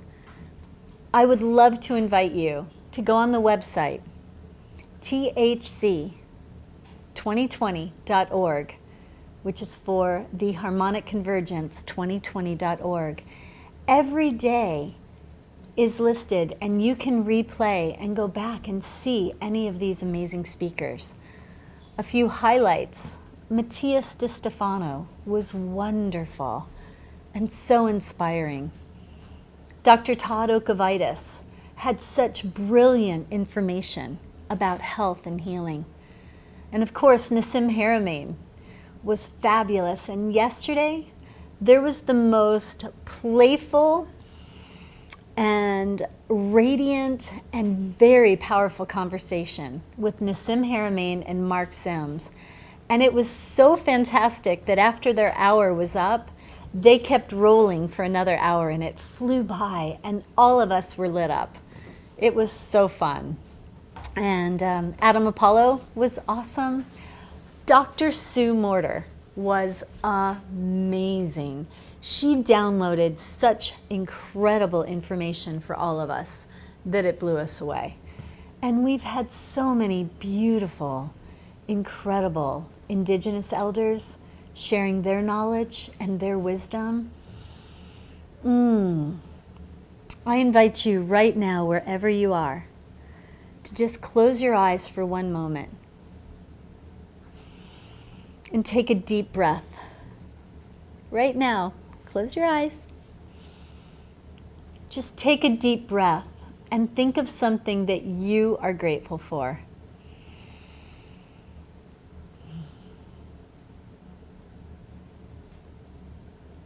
And think of something that you have loved about this harmonic convergence. And this has been a time when the planets have been aligned in such a way that it's about expanding consciousness and raising the frequency. And that's truly been the strongest intention of this harmonic convergence.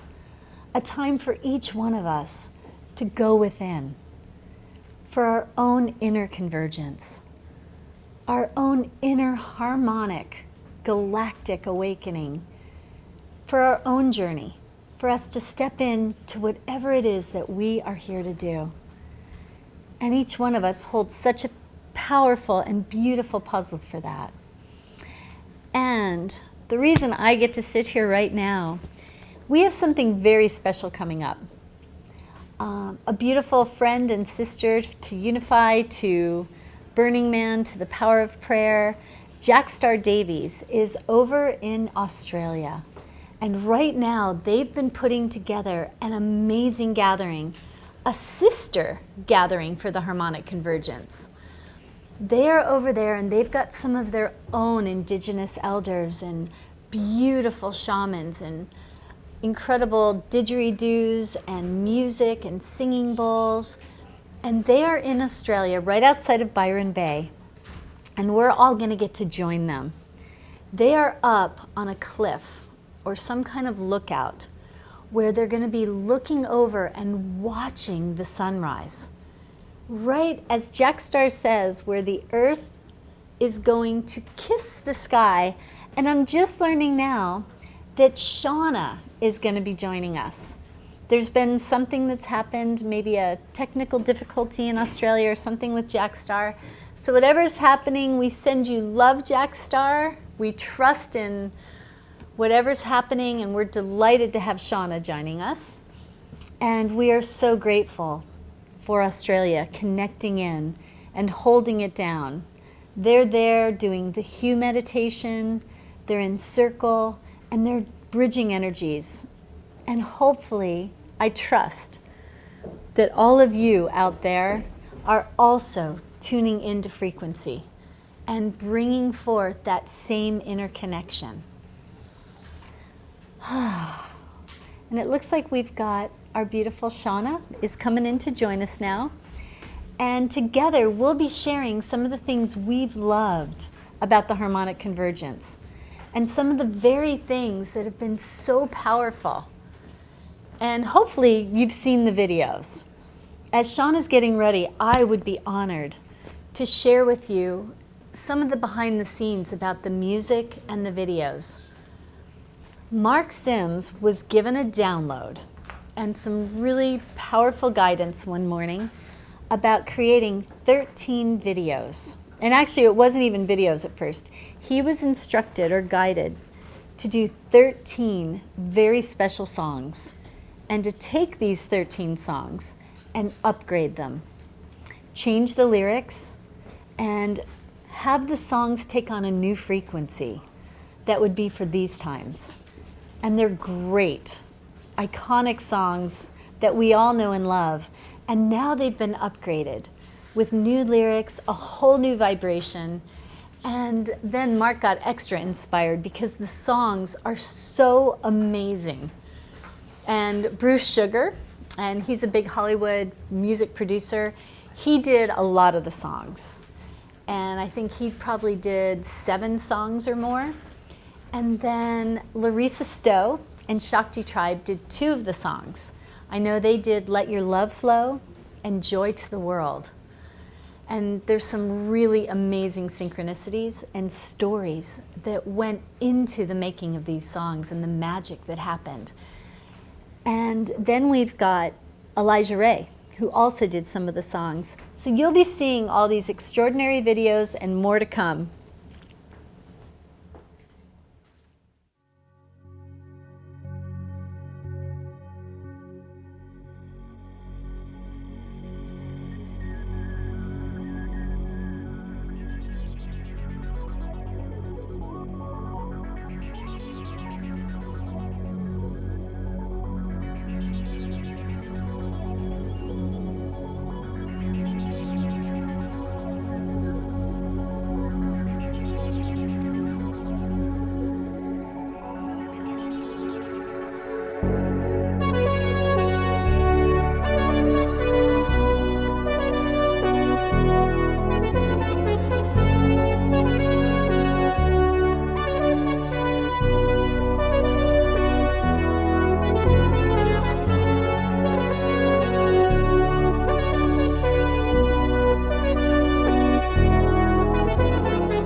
Namaste, Harmonic Convergence 2020.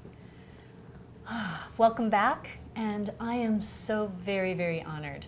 Here we are on day 10, expand into universal harmony, calling upon the star people for collective contact.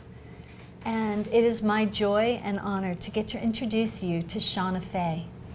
Shanna has been a really big part of everything that you've seen here at the Harmonic Convergence, and Shanna has so much to offer. She's a homeopath, an energy healer, and she makes the most incredible, delicious, yummy, healthy, raw superfood, delectable chocolates. And she is such a beautiful goddess, and I would love for you all to get to really connect with Shanna, because she's a gift to the world, and I mean that. Thank you. Love you, Shanna. Thank you so much for the warm introduction, Maura. I really appreciate it. And this is a very short notice appearance here, to put it mildly. So, and I've never done this before, so this is really exciting.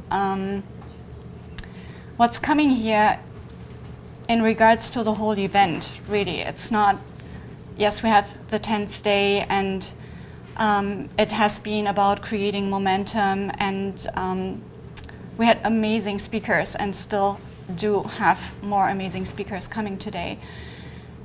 And even with the objective of creating universal harmony and inviting our star family, all of this is it's something that is happening on the outside. And the question is then, why is it so important to have that? Like, why would we want contact with our star family? What is this actually we're looking for? What do we believe we're lacking? What is it that we're missing? And in a way, it's absolutely amazing that in the current times we're in, with all the upheaval that is going on globally, around the world, in every area, it's like a huge wake-up call for humanity to step up. It's not, I mean, you can't miss it, clearly. I mean, you can't miss it. It's all over the place. And it's in every area. It's politics, it's health, it's, you know, you name it. There's not one area missing. And the reason is, if you come from the space that you know that you're the creator of your reality, what does that actually mean? What is being reflected to you right now? It's like, how are you taking responsibility or not for what you're seeing in the world right now? It's like, where have you not been showing up as your true self, as the fullest potential that you have, as a God force, an expression of God force? So looking at that and noticing where, you know, even with an event like this, the Harmonic Convergence, that holds a variety of aspects to introduce to new concepts and approaches, it is still coming back to you, each and every one of you, or us, to show up and create the change we want to see in the world. It's not about, you know, when you hear this, be the change you want to see, this is not just a saying or a motto that sounds nice. It is actually the structure of how the universe works. And what is often confused in that is that people think the creation process starts only when they think positive. And that's actually not true. You're creating the whole time. Each and every thought you're giving out is your creation. And if you're choosing to stay in a low vibrational, you know, whatever that means, thought momentum, you keep creating the same scenario over and over again. So it's for you to choose what you wish to focus on. And with a shift in focus, you can create a different reality. Now, that can be at times a little bit challenging and daunting, especially when the circumstances do not reflect that in the moment. And that is exactly where your power is. And I feel the most important aspect for me about the harmonic convergence and what it really comes down to is to find your alignment. What is your truth? And not maybe somewhere down the road in 5 or 10 years. We don't need any 5 or 10 year plans. It's what is happening now. It's like, are you in alignment now? Are you in love with life now? Are you true to yourself now? Are you speaking your truth fearlessly and unapologetically now? You never change tomorrow. Like, no one goes to the gym tomorrow. No one eats healthy tomorrow. You're either at the gym now or you're not. You're either eating healthy now or you're not. And those are just simple examples, but it's with everything. How are you showing up in your relationships? How are you showing up with yourself? Are you honoring your needs? Are you tuned into what is going on for you every moment? And that's what I mean by alignment. And if the alignment isn't here, you can't create the reflection that you wish to see. At least that's my experience. Beautiful. You know, as you were speaking, I really love that you went into the alignment and coherence. And a thought occurred to me, and I've thought about this, what a gift we've had with this harmonic convergence and the 10 days, but for me, this is the beginning. It's the launch. It's created a foundation for all of us to jump into our own alignment, our own path, our own taking it to the next level, and continuing this momentum.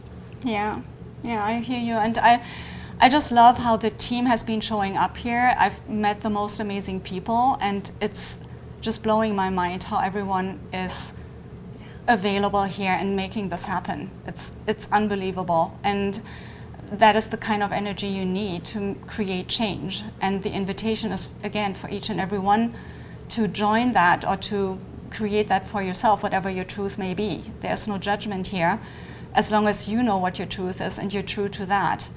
And there's within this harmonic convergence, challenges have come up, to put it mildly. And so that's also part of life. And the question is, how are you dancing with that? You know, can you come back to your own alignment and move out of that? Yeah. And even how can we grow? You know, when we hit our own little inner challenges, it was, how do I want to show up right now?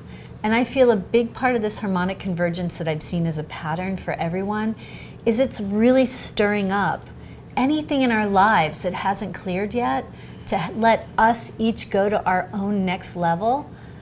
Any old stuff, it's been a powerful time to let that come forth and then shift it. And I know for myself, I was able to catch myself once or twice and seeing an old pattern or seeing a new way to do something, and it created a whole new paradigm and something even better. I agree. And for me, my personal experience with that is that, you know, as you're raising your frequency in your own evolution, there is at times, or can be, a discrepancy when you're focusing only on the spirituality, the spiritual aspect of a human being. Like, you're focused on spirituality, or you're trying to be the spiritual person. And there is no way that you can uphold a higher frequency constantly if your underworld isn't taken care of or cleared out. And so I feel this is an important aspect. And yes, you know, events like this, which generate a higher frequency state, will bring up unavoidably whatever is left, you know. So yeah, so good news. Yes, and even that's a gift. Yes, totally. Because I really believe, and one of my favorite teachers says, we are here to learn and to grow. That's, yeah, experience is the only thing here. Yeah, that's what it is about. And every now and then I'm just like, wow, we're growing. Right. You know, we get to grow. Yes, exactly. And even look at a rose bush. I often laugh that it takes manure, you know, and the compost and the thorns and the rain and the hot sun and all these things, and out of that grows the garden. You know, the vegetables, the fruits, the beautiful flowers. I hear you, and that is the beauty of nature. And for our own evolution, like as human beings, we still are invited to take responsibility of how we're showing up. And it's also like, things just don't just happen. You know, you have to take action in this density. That's just what it is about, to create positive change. And the thing in my experience where most people stumble, like they often like the idea and they really love when they can watch others do it, but to stretch their own comfort zone to create that change and over and over and over again, because you're not done, you're not ever done. Like if you think like you're having this kind of spiritual, experience and that's it, and you're working towards this, it's like also like a misperception often. It's like when I get there, like when I'm enlightened, then everything is great. No, it's actually not. And so there is also no limit on enlightenment, just as a side note. But then the question is, if you're looking out there, really at everything out there, it's like this is not what's happening now. So you're constantly at odds with your own experience and making what is currently happening less precious in a way. Not appreciating what is happening. And that doesn't mean to not be open to change or to not read books or not, be open to events like this, which, obviously help generate a tremendous platform to leverage what is already there. If you're attracted to this event, that's really good news. That's really good news, yeah. And what a blessing we've had this event right now with everything that's going on in the world. Mm-hmm. I've actually loved this time to go within, to take some time in nature when I can, to take a walk around the neighborhood and feel so much gratitude just that we get to have that. And it's been a time to really have those moments of meditation. And I've loved that every morning when we meditate, because I know in my life sometimes I get so busy or I get so focused on projects, and I know, just as you said, there's only now. Right. I know how important meditation is. I know how important time is in nature is for my spirit. And even some of the different people have talked about breath work. Breathing in through the nose and what we eat and where we put our thoughts and our energy. And it's been so beautiful this week to have those reminders and to have the spaciousness to integrate it. And I believe the reset that's happening in the world right now, call it COVID, call it, what's been going on even with the riots, with everything, that it's a time for each of us to recalibrate. And as you said, get into our own inner alignment, because what's happening in the world is holographic for what's happening in our worlds. Mm-hmm.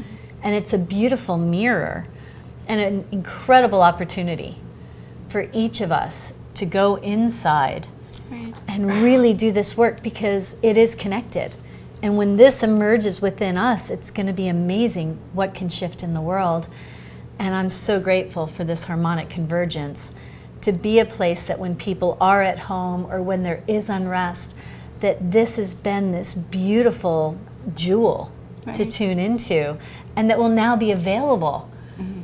It's there for days and months and years that you can tune in to the website and tune into these incredible teachings and reminders and truths and wisdom gems to just take home and hold inside your own heart and let them nurture your own inner awareness. Mm. Beautifully said, Maura. And I'm extremely grateful for the whole UNIFY team. And in my experience, this wouldn't be possible without them. It's like this level of expertise and professionalism I've yet to meet. And this, what Maura mentioned with the website, this is going to be available. And I absolutely love all the beauty that has been created and keeps being created on incredible deadlines. I mean, if you guys would have a glimpse behind the scenes, it's more than mind-blowing. It's even, and with the grace and the approach people are bringing here, it's heart-opening. So again, I'm extremely grateful for having UNIFY as our partners and meeting amazing people on that team. At the same time, I'm receiving emails on the website in the comments, and it's also again heart-opening to have the feedback from participants how much change they've been noticing and how much they have been enjoying the event and how much they've gotten out of it and the transformations they had. You know, details from people enjoying a particular speaker or how that has changed their perspective. On the other hand, there was one this morning also about a woman. She shared that they did the meditation and they were following the instructions, and I had like an 11:33 set that the intention, and she was with her son, and apparently they had a sighting at 11:33, like they were going out 11:30, and she was like really enthusiastic. She said like, I was a little bit skeptical, you know, but then her son was super, you know, super excited, and then there it happened. So yeah, That is great. Really, really fun. yeah. Yeah, and I wish you all could see if we could just turn this camera around, because there are so many angels. I love you brought up UNIFY. And it's all of them, the ones that have been helping with filming, with even the smallest things. We have a kitchen angel here that's been helping with such a heart and such smiles, and all the production crew and the managers and all these beautiful souls sitting around us. And then the other teams that are out there on support for the Harmonic Convergence, or helping with marketing, or helping with the website, and helping with just connecting the speakers. Thank you. And thank you to every one of you that's listening and tuning in, and each one of you that's meditating with us, and each one of you that's telling your friends or sharing about this, because that's how this is going to touch the world. Yeah. We are all connected. Yeah, no doubt about it. And I love when you were bringing up earlier also the potential in the chaos, you know, as we talked before. It is really a gift because it brings up what needs to be cleared out. Mm-hmm. You know, if we're looking at it from the bigger picture, and depending on who might be familiar with the raw material, in order to shift into the next, also like with the 25,000 year cycles, you know, there is a particular timing happening right now, which makes it how, what would I want to say, in a way urgent. I mean, on one level there is no time, but in this experience there is time. So on that level, there is a certain urgency for humanity to shift, to make that leap into the next level of consciousness. And this is why things are heating up. You know, it's like kind of, okay, you know, you've looked at it long enough, you know, if you've had enough time to check it out, and it's like, now we're here. You know, it's like either you make the leap or you don't. And that's where, you know, where we can come back with taking positive action, which was also one of the days, right? Where Absolutely. we went into detail about that. What was your favorite day, actually, so far? I would say for me personally, it's funny, every day's been a favorite day. And for me, I've tuned in for the moments with some of the speakers. I loved when Dr. Sue Morter spoke. It just lit me up. And Nassim Haramein, Adam Apollo. I've loved when the music plays and the videos, because I was involved with the bands, and I was involved with helping with that coordination. Right. And again, so many people that put so much energy and so much love to create something. Each one of the musicians that brought in their energy and took their time because they believed in this project. Yeah. And so many speakers that came and did this from the heart because they believed in what this was about. And because it's being offered as a gift to the world, everyone showed up with such heart. And even the videos that were made were done under, you know, done quickly to have them available for now. So it just brings me joy to see that. And yesterday, watching Nassim Haramein and Mark Sims. That was amazing, yeah. Oh, their conversation was so fun and illuminating and playful.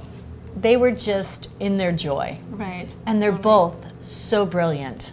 And they're both on such a powerful mission that it inspired me and helped reignite in me what we're all here for. Yeah, I hear you.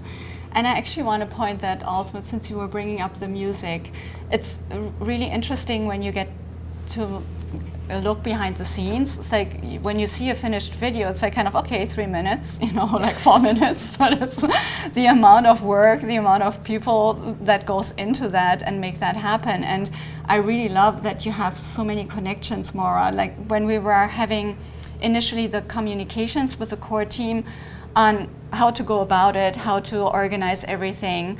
And again, luckily UNIFY has an amazing schedule on where everything is, you know, planned out in detail. I've never seen anything like that, to the days, basically deadlines. And I just thought like, oh my gosh, you know, with all the music, you know, the videos, how are we going to manage this? Are we, you know, 2 months, right? Like 2 months, we're at 2 months. And so, and then Maura has, luckily you have all these wonderful connections, especially with musicians. And I really appreciate how much time you invested in being on top of people, finding the right people. And so thank you so much for that. Thank you. Honestly, it was an honor. And it's one of those things in life I don't understand, and some of my friends and people that know me, it's a blessing. It is such a gift that I've gotten to know people. And same as you, a lot of it is through service. When we wind up showing up to give and to serve, magic happens. And some of that magic is also knowing people like Larissa Stowe and Elijah Ray and their bands and who they're connected with, and some of the video people that have helped us, because they're all serving. Right. And they are on a path to change the world. And they were such a great fit because they are about harmonic convergence. Right. You know, Larissa's here raising consciousness, you know, and so many of her other songs are about that. And they were in such joy to do this. Yes. And Elijah Ray and the Band of Light, Yeah. amazing what they did. And then to get the Cirque du Soleil dancers in the videos, and there's another beautiful brother, Jamie Deva. Oh yeah. That Wonderful. is so connected. Yes. Talk about connections, and he brought in Sai from The Fix, and he knew people at Cirque du Soleil, and you know, all of our team actually is so interwoven. Simona and Leroy and Darius and Seth and all these extraordinary people. We could name each one. And it reminds me, someone has talked before about to have a puzzle. Every single piece of the puzzle is so important to create the picture. And each piece is its own color, its own shape, but it adds its own beauty and its own importance. And the way things have come together really is magical. Do you think it would be appropriate to kind of touch on what Mark had planned, like, you know, with the concerts? Go for it.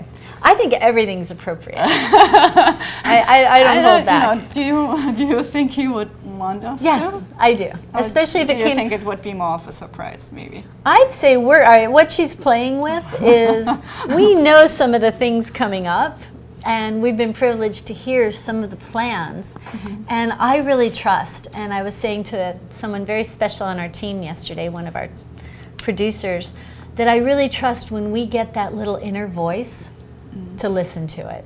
And that really is, and look at Mark.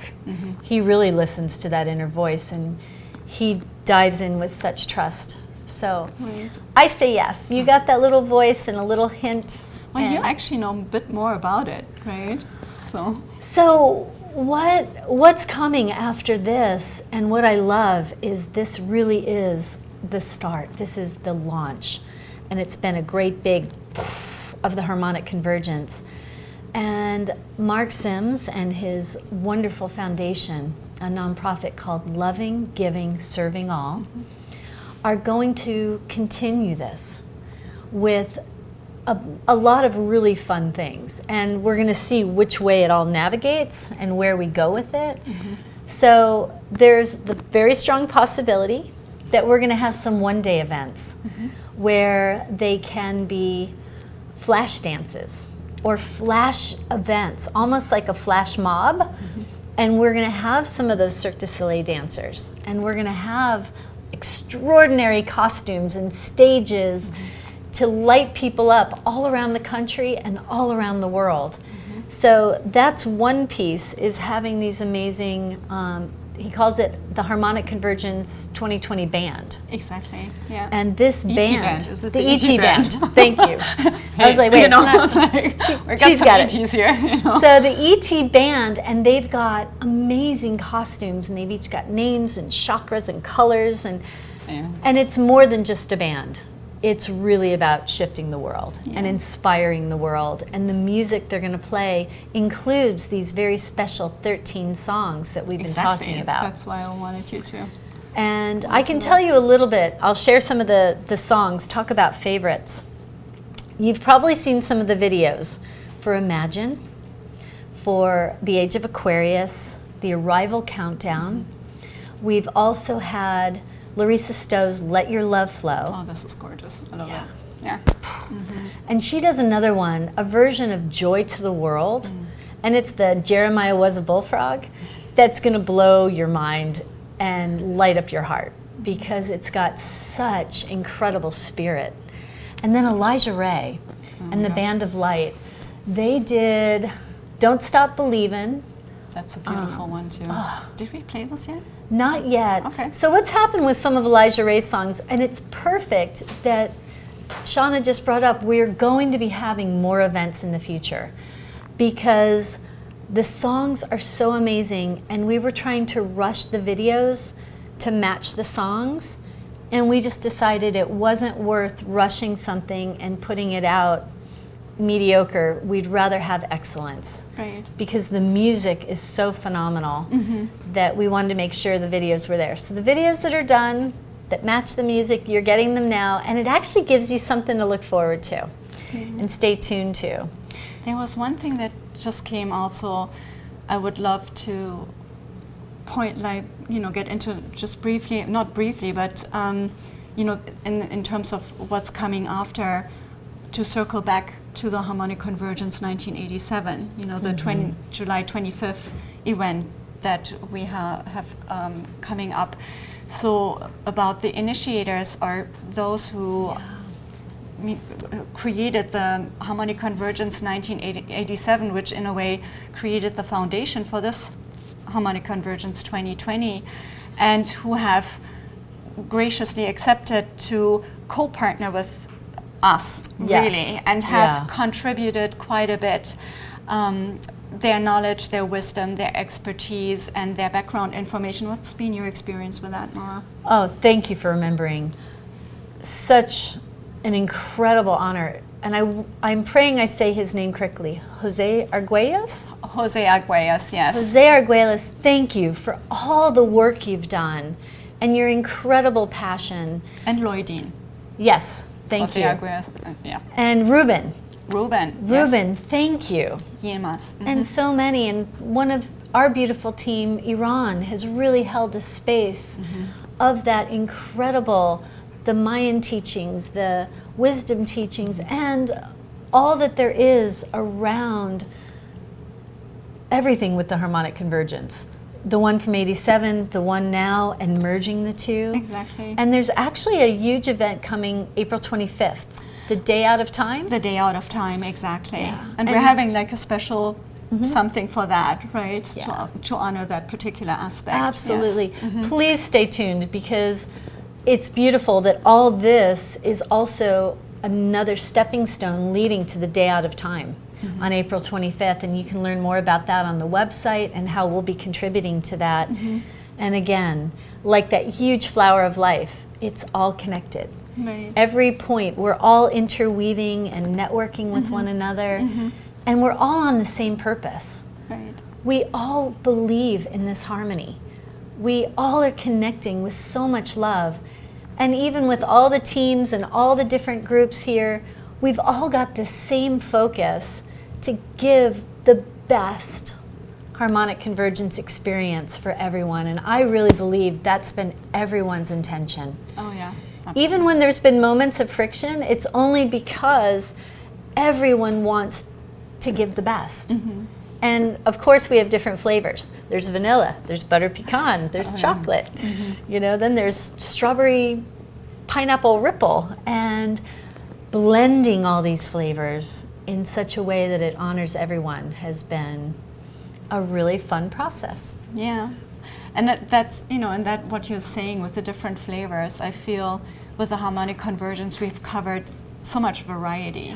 You know, I mean, you'd be hard pressed to not find something that you like in there, you know, with everything we have. So that's something that I really appreciate, and just also the amount of thoughtfulness, mindfulness, and, you know, finding the right match for this, not just going out for just a speaker or something, but really finding where there's connection, where it resonates. You know, is there something that fits, right? Or what was your experience with that? Absolutely. You know, so much thought went into it.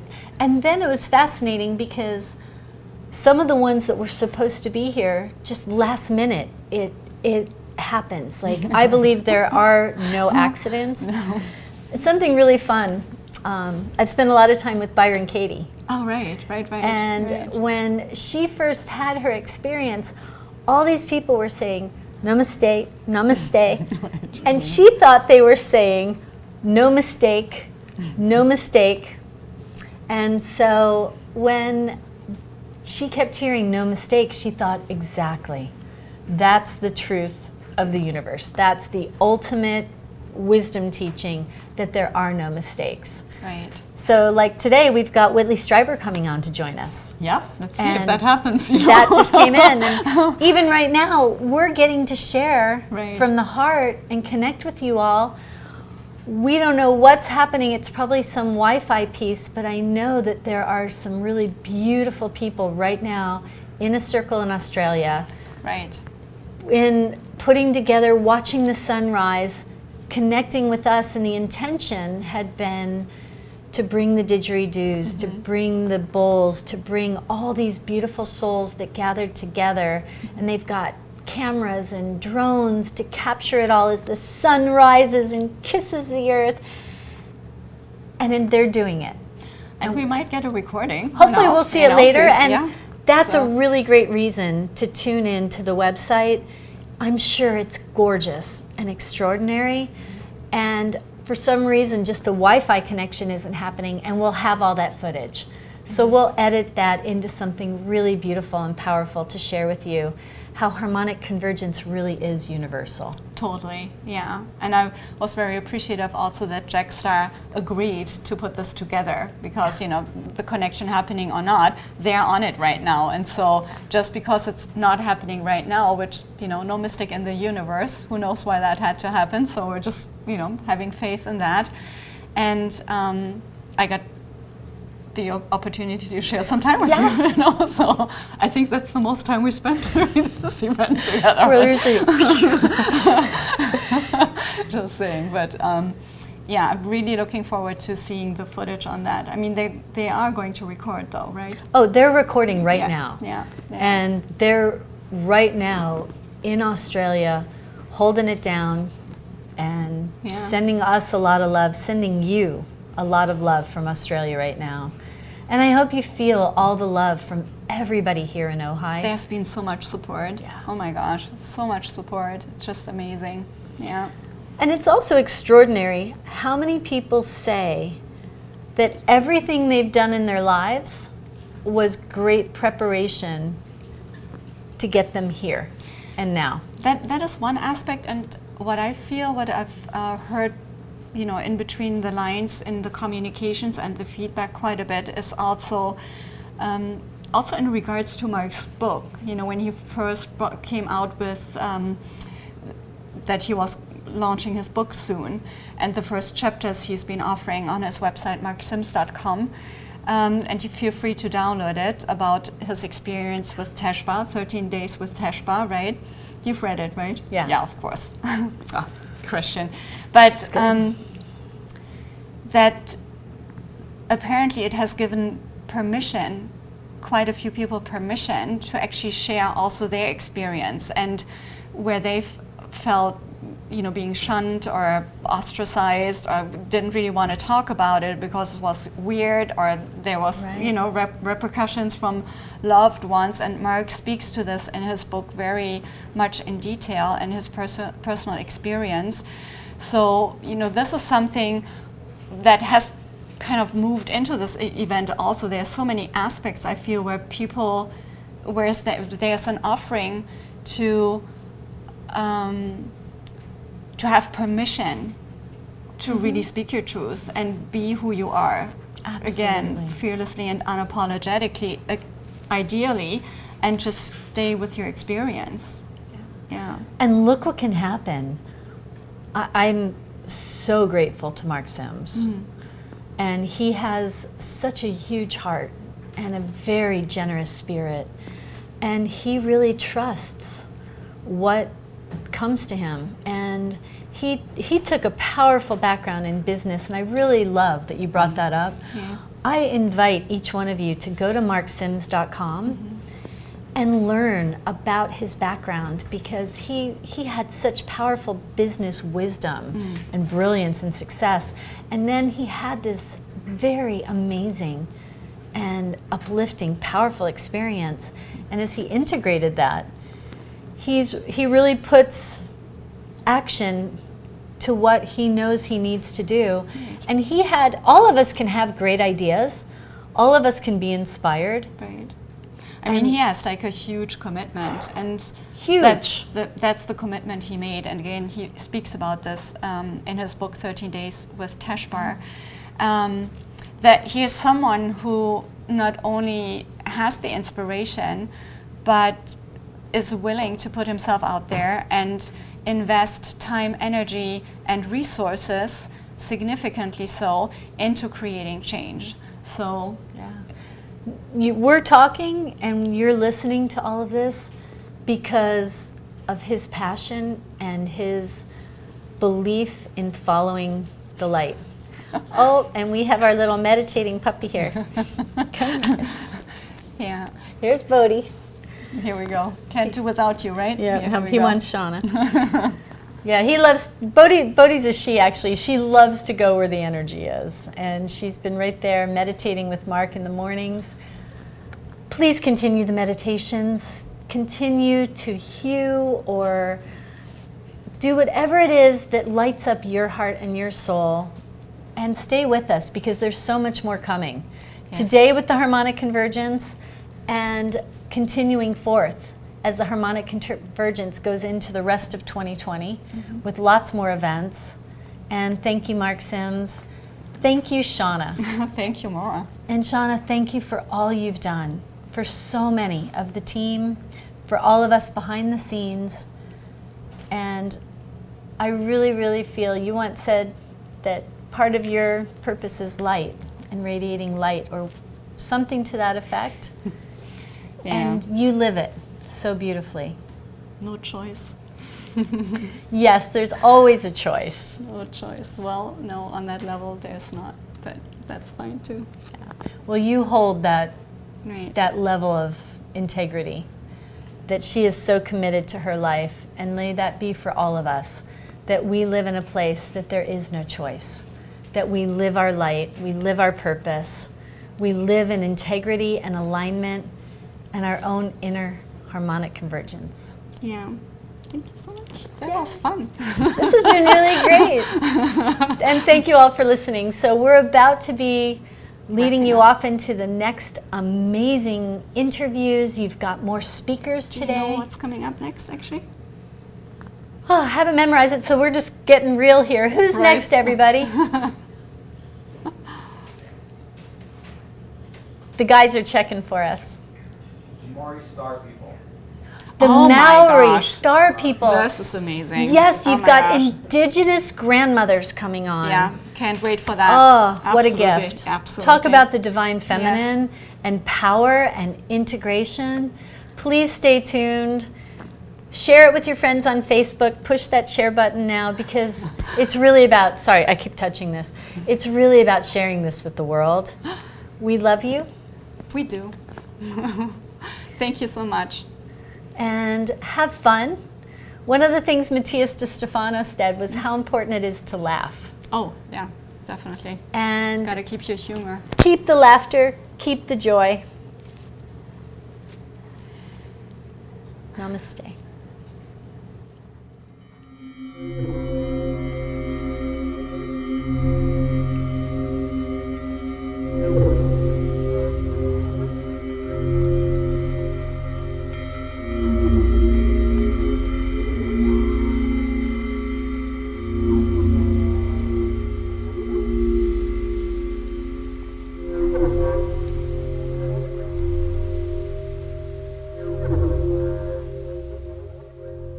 Welcome everybody to the Harmonic Convergence 2020.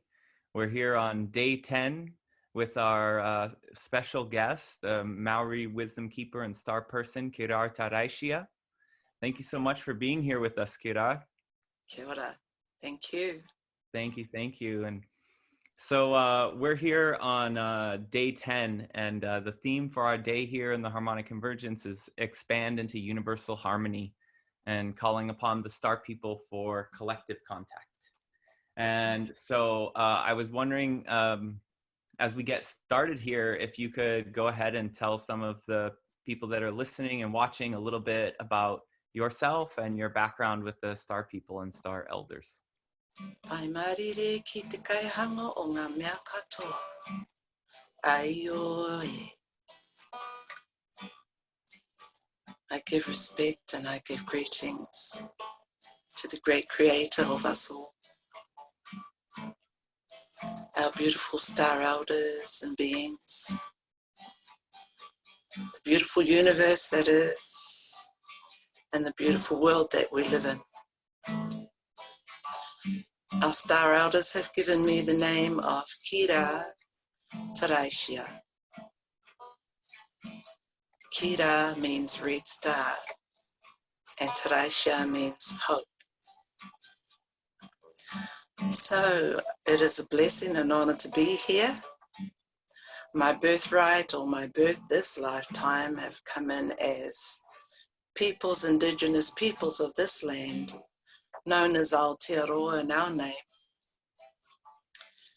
as Maori, which is the name that was given to our people here by the colonizer.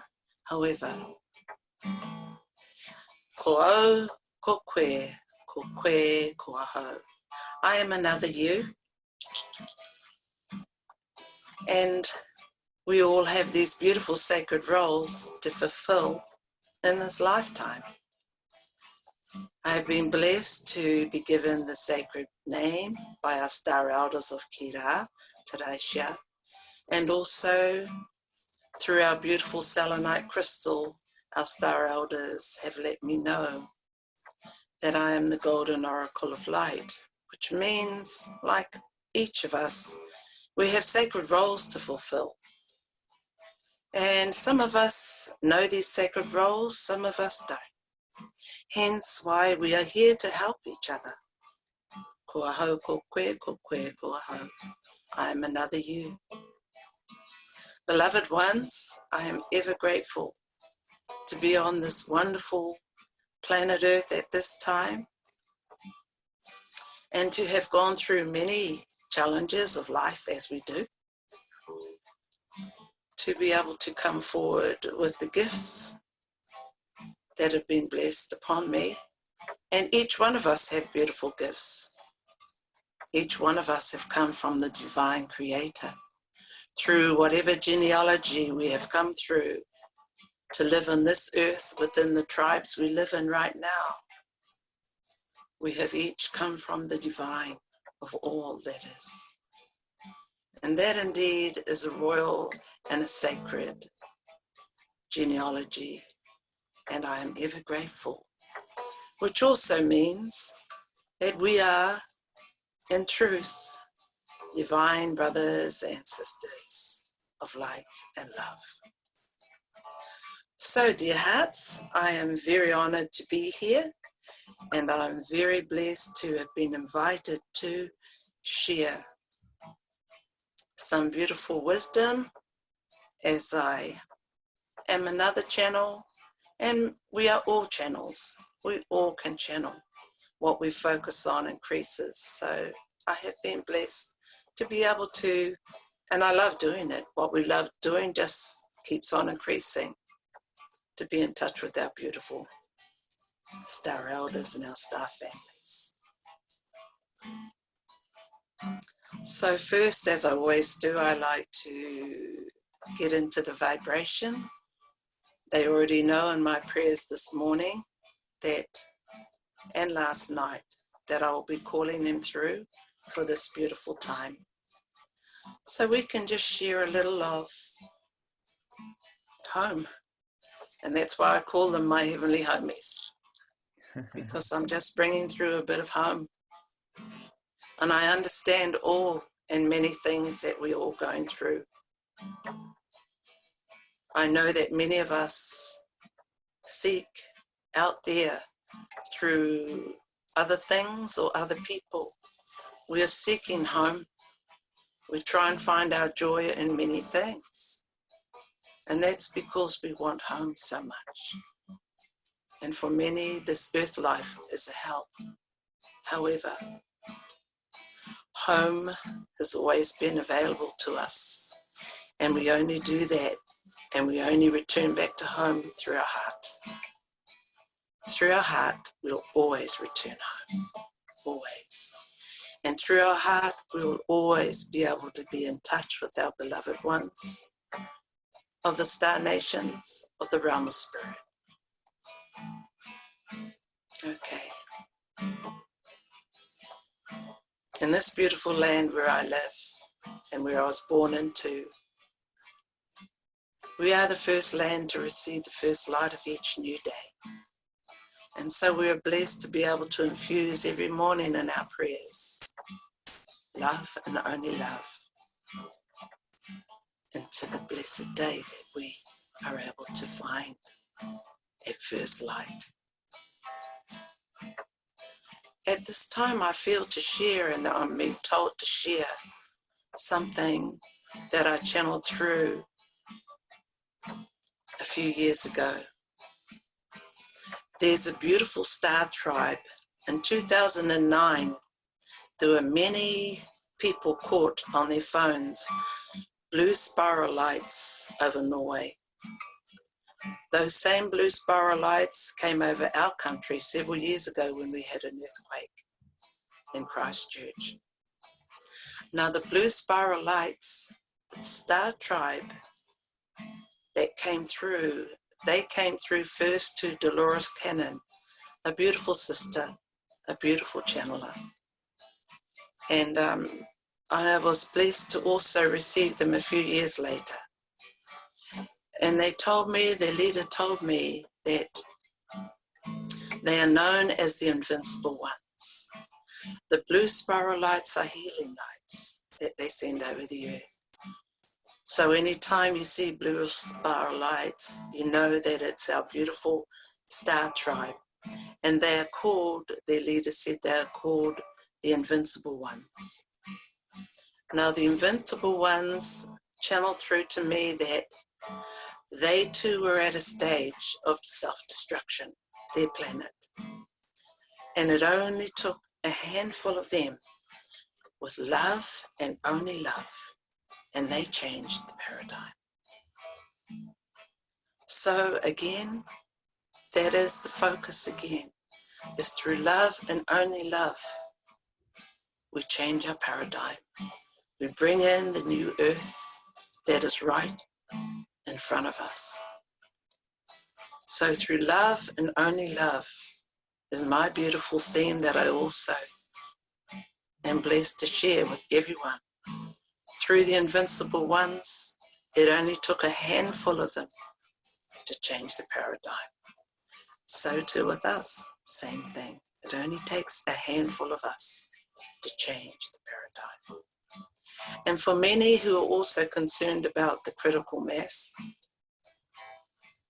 Beautiful World of Light also told me that the critical numbers that a lot are seeking for is already here, because all of consciousness, not just human beings, but all of consciousness is on our side.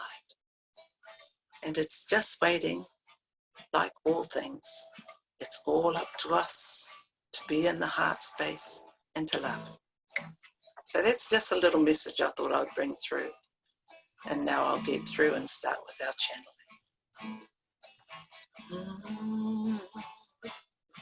Ide, Pamarire, good peace to all. Ide,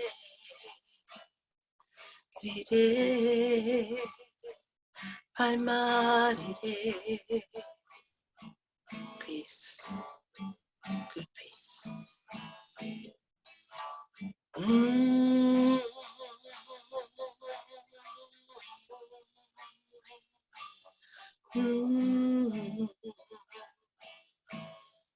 Ayo iho nga manoe, pai marire, pai marire, pai marire.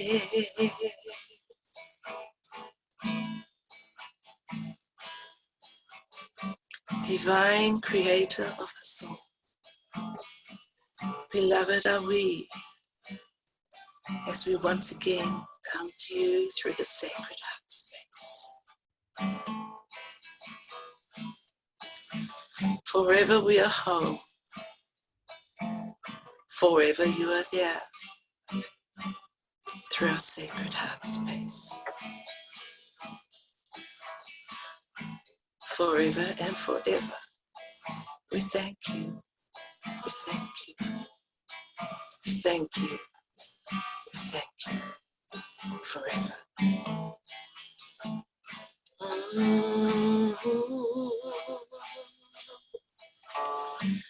Ide, ide, pai marire, peace, aroha, divine love. Ide, ide, pai marire, divine Creator within us all, within all that is. We come before in heart of love.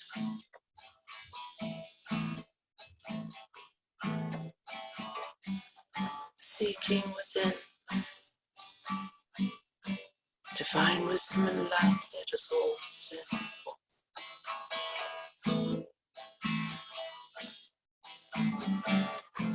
Forever grateful for existence that is. Forever grateful.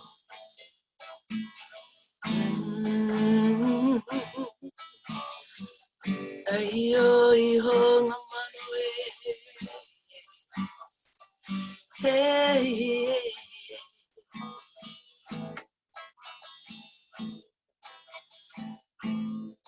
calling, calling deep within,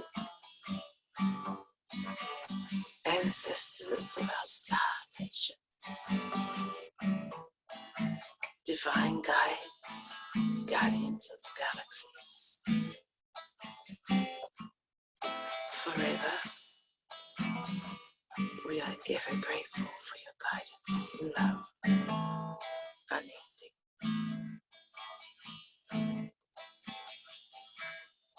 This beautiful time, we thank you for your love for us, always.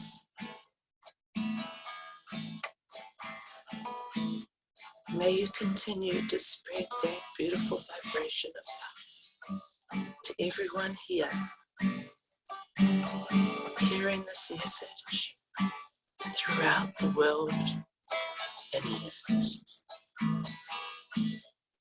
For our heart and all the vibrations of love touch and reach the furthermost planets. Forever grateful we are. Beloved divine of all that is,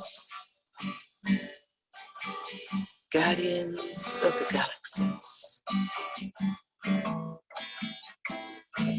caretakers of all wisdom,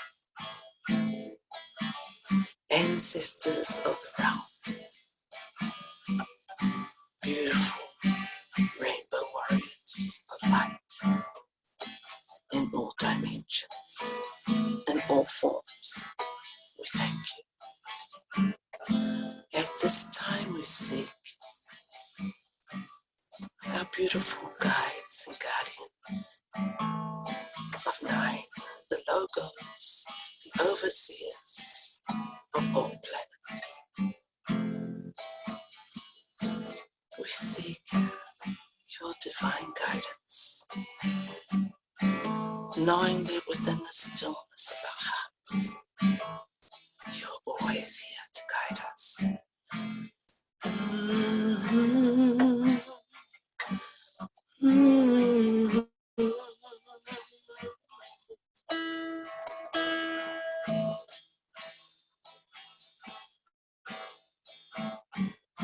I am an open channel for your love and light. I am grateful to be here and share with my brothers and sisters in this earthly realm that which is of the highest good. Beautiful dear heart, Saint Germain, surround us all with your violet flame that only the highest vibrations come through, and any other vibrations be changed into unconditional love. For all is love and light. All is for the divine highest of all beings.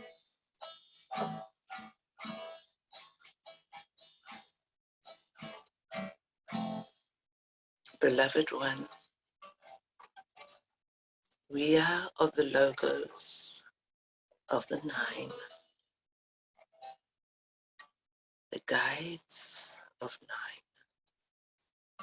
We come to you and share with you now, for we are many and speak as one.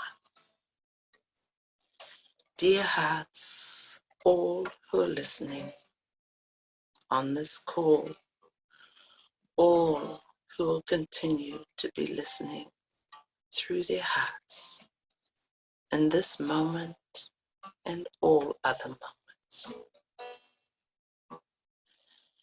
We say, we love you.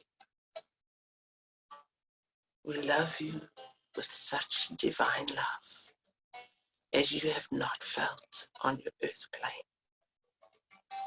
We watch you very carefully and tenderly. Yes, you are facing much challenge. Yes, you are going through much upheaval. Yes, many are coming through into the world of spirit in all manner of confusion and sorrow.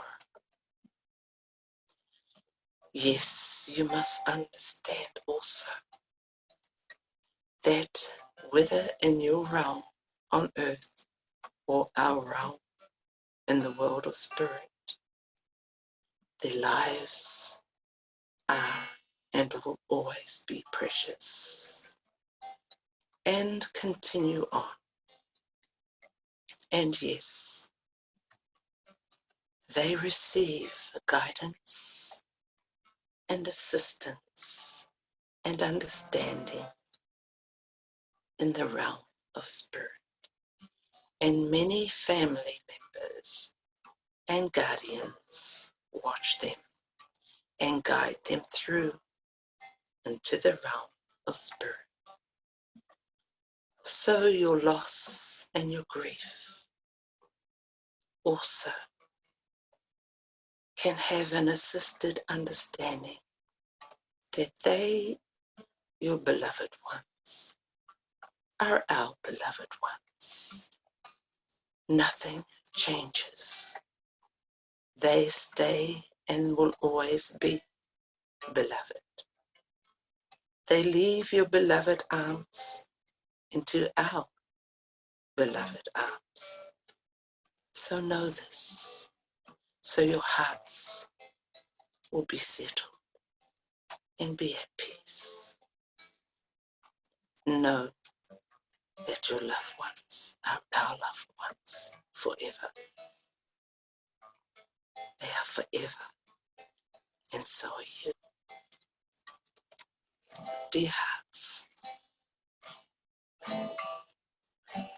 know in your world, in your earthly world, there are many things that try to distract you, to take you off your course of love.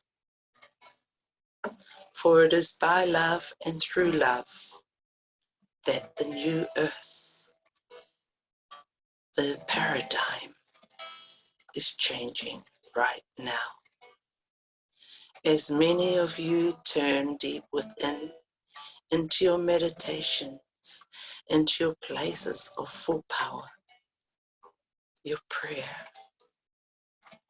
your love, your deep heart center, the greatest power that you can ever have on your earth life existence is through your heart space, beloved ones. And yes, there are many that have a heart wall. There are many that have been through life experiences, even experiences in the womb, that have built and started the heart wall. And what is a heart wall? A heart wall is that which is put up over your heart, that you use to protect. It's used to protect from further pain and suffering. It is a survival mode. And for many, the heart wall is so hard and so solid that their actions may seem very cold and brutal. But know, beloved ones, that divine love that you each possess innately is what melts the heart wall. And recently, last month in your earth time, a very powerful tidal wave of love was sent from the heavens over the whole planet.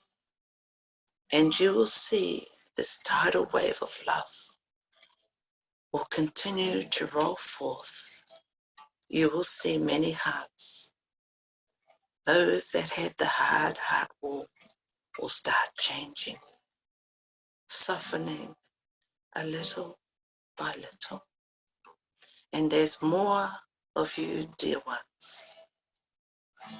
You light workers, you rainbow warriors of light, you shamans, you medicine people. As more of you continue, that beautiful tidal wave of love will change and melt even the most hardest heart wall. Dear ones, we are forever watching over you. When you think, some think that all they have been forgotten, no. None are forgotten, none are left behind. For we are a thought away. We have always been here. And as mentioned earlier, many distractions are put before you to distract you from your connection with us. We are a thought, a prayer, a meditation, a sinking into the heart space away. Beloved ones, know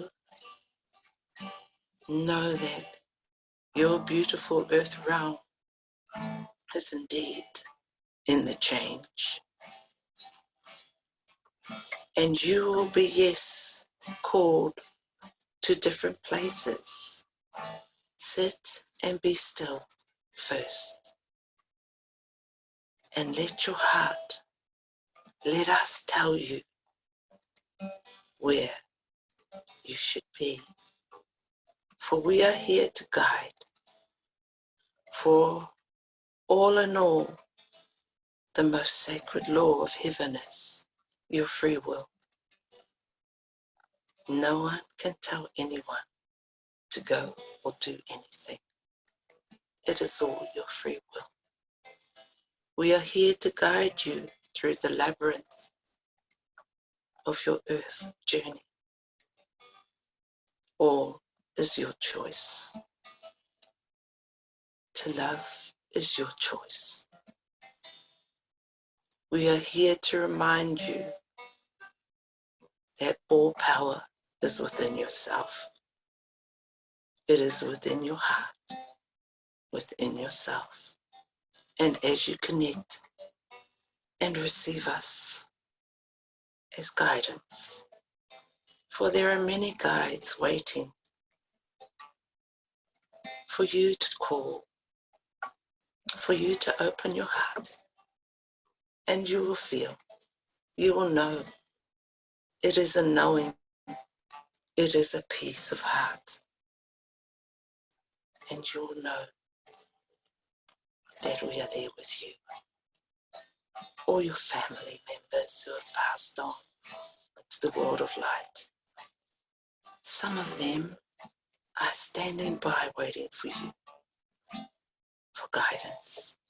And for those of you who continue to have your beautiful star guides, your beautiful goddess, God guides, we thank you for being in tune.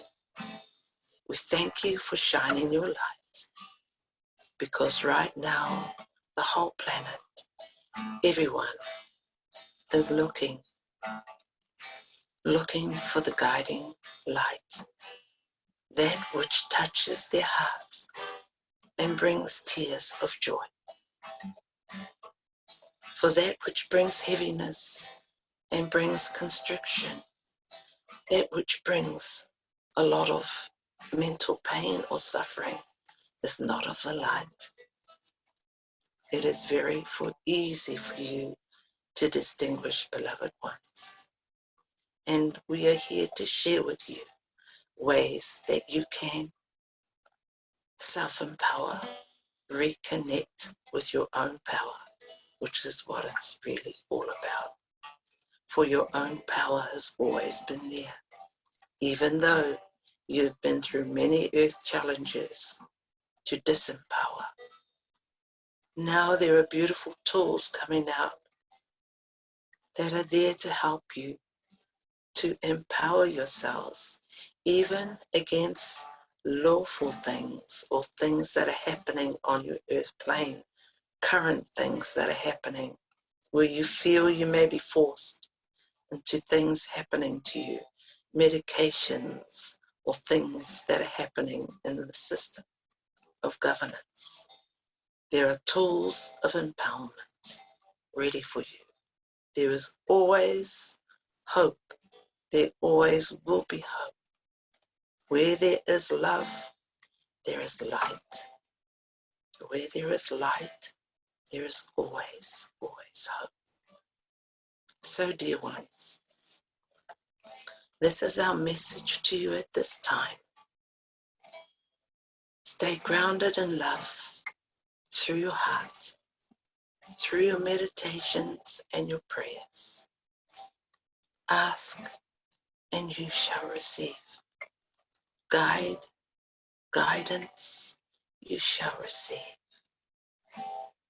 It is all your choice, beloved ones. We thank you for the sacred time you have taken. We thank you for your powerful hearts of belief. For as you believe, you receive. And so it goes. We love you forever and know that we are right here guiding you always. For many who are worried about what's happening with the world, whether there's to be wars or whether there is to be much destruction, know this. What counts is where you are in your heart space. For where you are in your heart space and the love that you are emitting is what will guide you through all turbulence. You will find, because the law of attraction is very, very fast now. The beautiful tidal wave of love is ongoing. Your connection, your constant lifeline is through your love. If there's any message that could ever come through from us, from the Star Nations, it is the same thing. It's strongly, strongly, strongly, through whatever happens, whatever situation is happening, fall back into your heart space. For those who feel they may be being attacked or distracted or challenged, fall into your heart space, beloved ones, for we are there to guide and comfort. And so it is, beautiful ones. We thank you. We love you. We of the realm of light are forever here to assist you. And for now, dear hearts, so it is, and so be it. We love you.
Kia ora. Thank you. Thank you to our guides. Beautiful realm of light. Thank you, Kirar, so You're much welcome. for this beautiful message. We appreciate it very much. And anything that you're doing or work that you're doing with your community, or how can we reach you and get involved? Sure. Yes. Well, my whole mission here is to, again, remind everyone and to just help with the connection that we all can strongly improve on our connection with our beautiful family of light. And that's what my whole purpose is to bring that connection through, to be the oracle where I can bring that through from the different dimensions. I'm talking about dimensions of beautiful beings, heavenly beings, from their dimensions, beautiful so-called, they call them aliens, but they're beautiful, our families of different planets and star systems. You know, they're all here, all around us, they're all here. And they home in, you know. I was really grateful to be able to welcome in a mothership, part of a small group who welcomed in a mothership. And they home into our love. That's it. They home into our love. You don't need to be anything great and spectacular and hold any great titles. They home into love. And that's all they want. And that's all they're waiting for. They're waiting for us to open our hearts to the love. And a lot of us have closed our hearts and have to fear, thinking that, you know, they're after us and they're going to do this and that. And yes, like all things, there's the shadow side and the light side. However, love is our key. Love is the homing beacon, because even when I question with them saying, well, why us? You know, there are only 7 of us. Why us? Why in this place? And they said, we homed into the love. And that's what they wait for. They wait for our love, and they're here with us. And again, another blessing, a gift that they gave, also our star elders gave to me, was to channel and bring through ancient star names, which is, I've been blessed to share that with so many hundreds star names. And the ancient star names that come through, they are the names given to us for this work of this lifetime. Sometimes they have continued from other lifetimes. However, the ancient star names come through to help us to hone in, to connect in more to our gifts and to our life journey. Like for me, you know, I always thought that my calling was in the political realm, where I'd try and, you know, help bring in our own governing system. And then when the star elders connected with me and said, well, you know, you are the golden oracle of light, and your purpose is to be able to bring through our message, bring us through to the earth plane. And so, you know, sometimes we think our purpose is something else, and yet really for them, they've given us a mission to help us. And everyone, we have these beautiful sacred roles that we each are blessed with. And so when I do channel through ancient star names for people, I feel that I'm given this wonderful gift that I'm able to hand over. I feel like a bit of a Santa Claus, where I hand these beautiful gifts over to people. And some have actually changed their names by deed poll to their ancient star names. And so for me, if I can share that gift with people to assist them, that's what it's all about, eh? Thank you so much, Kirar. Thank you for joining us today. And we'll have some links in here too of how people can come into contact with you. Sure, just PM me. Yeah, fine. Wonderful. And thank you so much for being on the Harmonic Convergence 2020. Thank you for this blessed opportunity. Kia ora, mai Maori de. And thank you everybody for watching and listening today. We're gonna continue on, so blessed be.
we're the first generation to be conscious of evolution, to be conscious we're affecting our own evolution.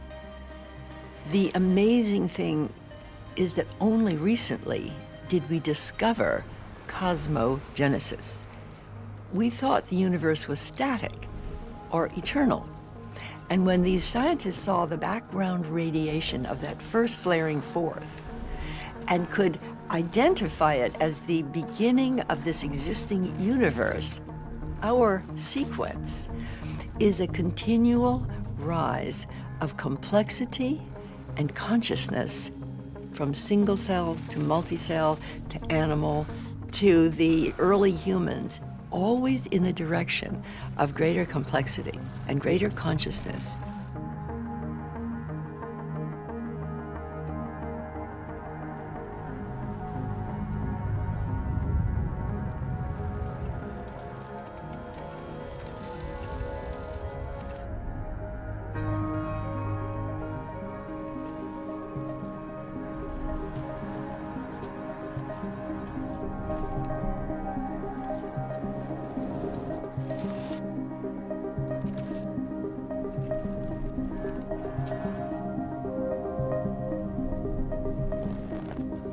And now that that process has become self-aware, it has been, is now evolving, and we are part of the evolution. When you're tapping into the impulse of creation itself, you can trust yourself. You don't doubt. You don't analyze. You don't see if it's right or wrong, but you get a feeling of flow. The possibility of radical connectivity of innovations, creativity, and people's heart's desire to do their work, to be creative, to express their unique potential, is the force that's going to evolve the universe.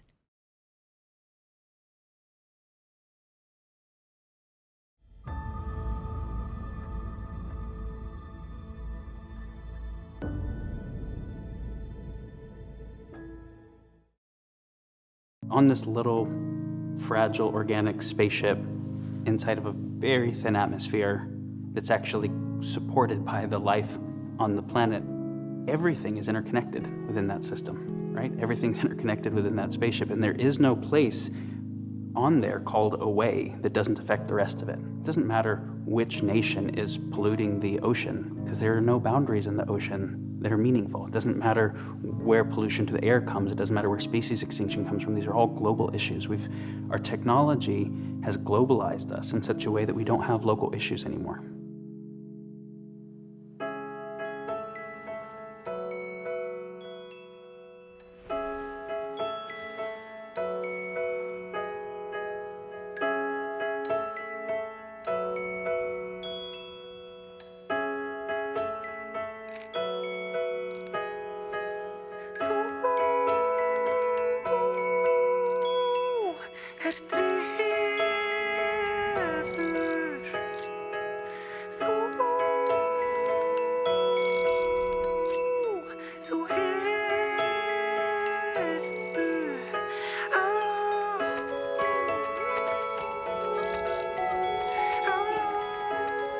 Sure, everybody knows by now that the ocean is in deep trouble. Whether you look at marine pollution, or declining fish stocks, or degraded coastal ecosystems, or ocean acidification, or lack of ocean governance out on the high seas, in all these fields, it's human activity that has put the ocean into deep trouble.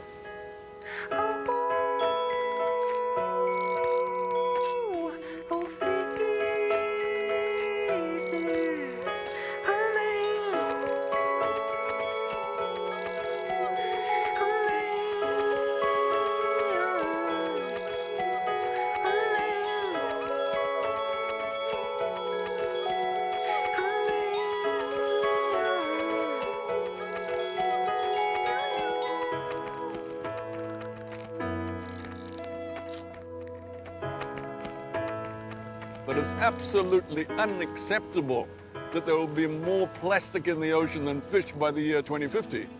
Now we're at this moment where it's got to turn into implementation, actions in different countries across different regions. And so if we're looking at a new era, then we should be starting with young people, with innovation, innovators, entrepreneurs, and connecting them to economies, to people, and of course to the ocean. I mean, the ocean is just a massive economy that can work for both people and planet. As I truly believe that the ocean is everybody's business. Whatever industry we work in, we must not only minimize the negative impacts of our actions on the oceans, but also we must take positive steps, strong partnerships to help heal it.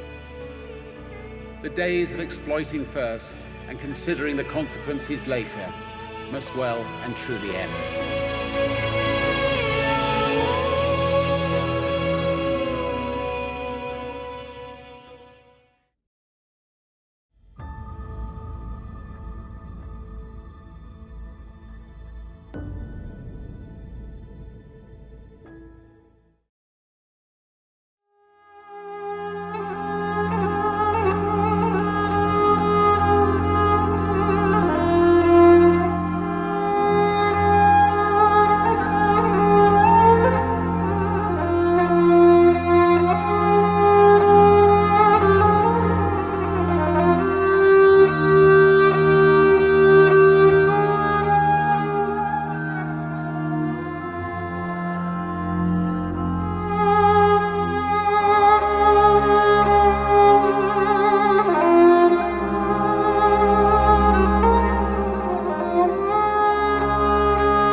We've woken up to a new reality, and I'm happy to be connected to all of you.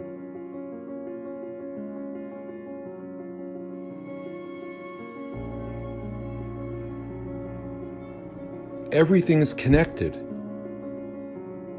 What happens in China, New York, and Italy affects us all. Why do we have to suffer to recognize how connected we are? We can empower and enhance our connection by living in harmony with nature. Connection is all around us, everywhere. Networks of underground shared economies where ecosystems flourish without greed. Mycelium that can grow out even just this big can have trillions, literally trillions of end branchings. Almost everyone knows about the computer internet.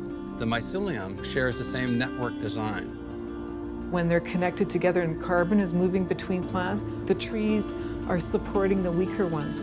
If she knows that there's pests around and that she's under danger, she will increase her competitive environment towards her own babies so that they regenerate further away.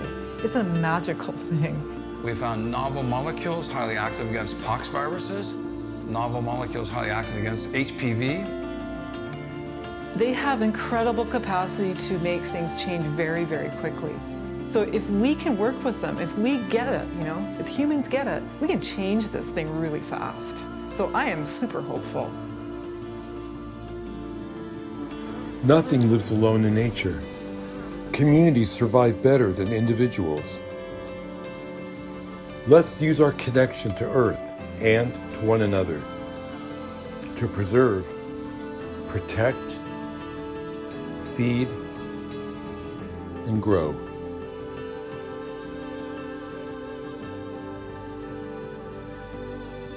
We need to have a paradigm shift in our consciousness. What will it take to achieve that? We are not an individual.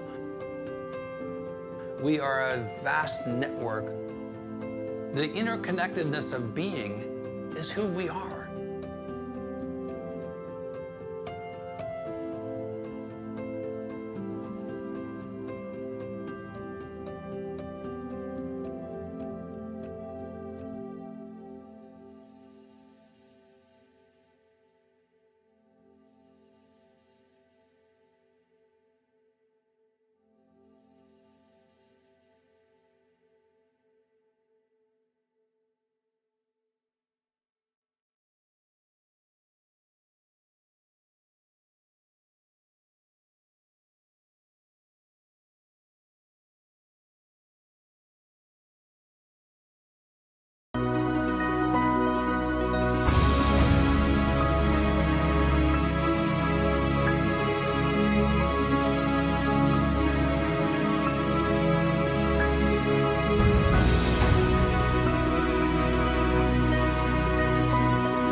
Hello, everyone, and welcome to the Harmonic Convergence 2020 event, Day 10. Today is our final day for this 10-day event, and it is my great privilege and honor to introduce to you a dear friend of mine and a champion of justice and an all-around good guy who's has an amazing resume. He's a Harvard graduate, law school graduate. He has been associated with many important cases throughout U.S. constitutional history, including the Karen Silkwood case, where he defended the family after her murder. And he also was involved in the Pentagon Papers case. He was the lead counsel, I believe, with the Iran-Contra affair, leading the case against the government in that scandal, in which Ollie North and John Poindexter, among others, were convicted for knowingly circumventing the Congress and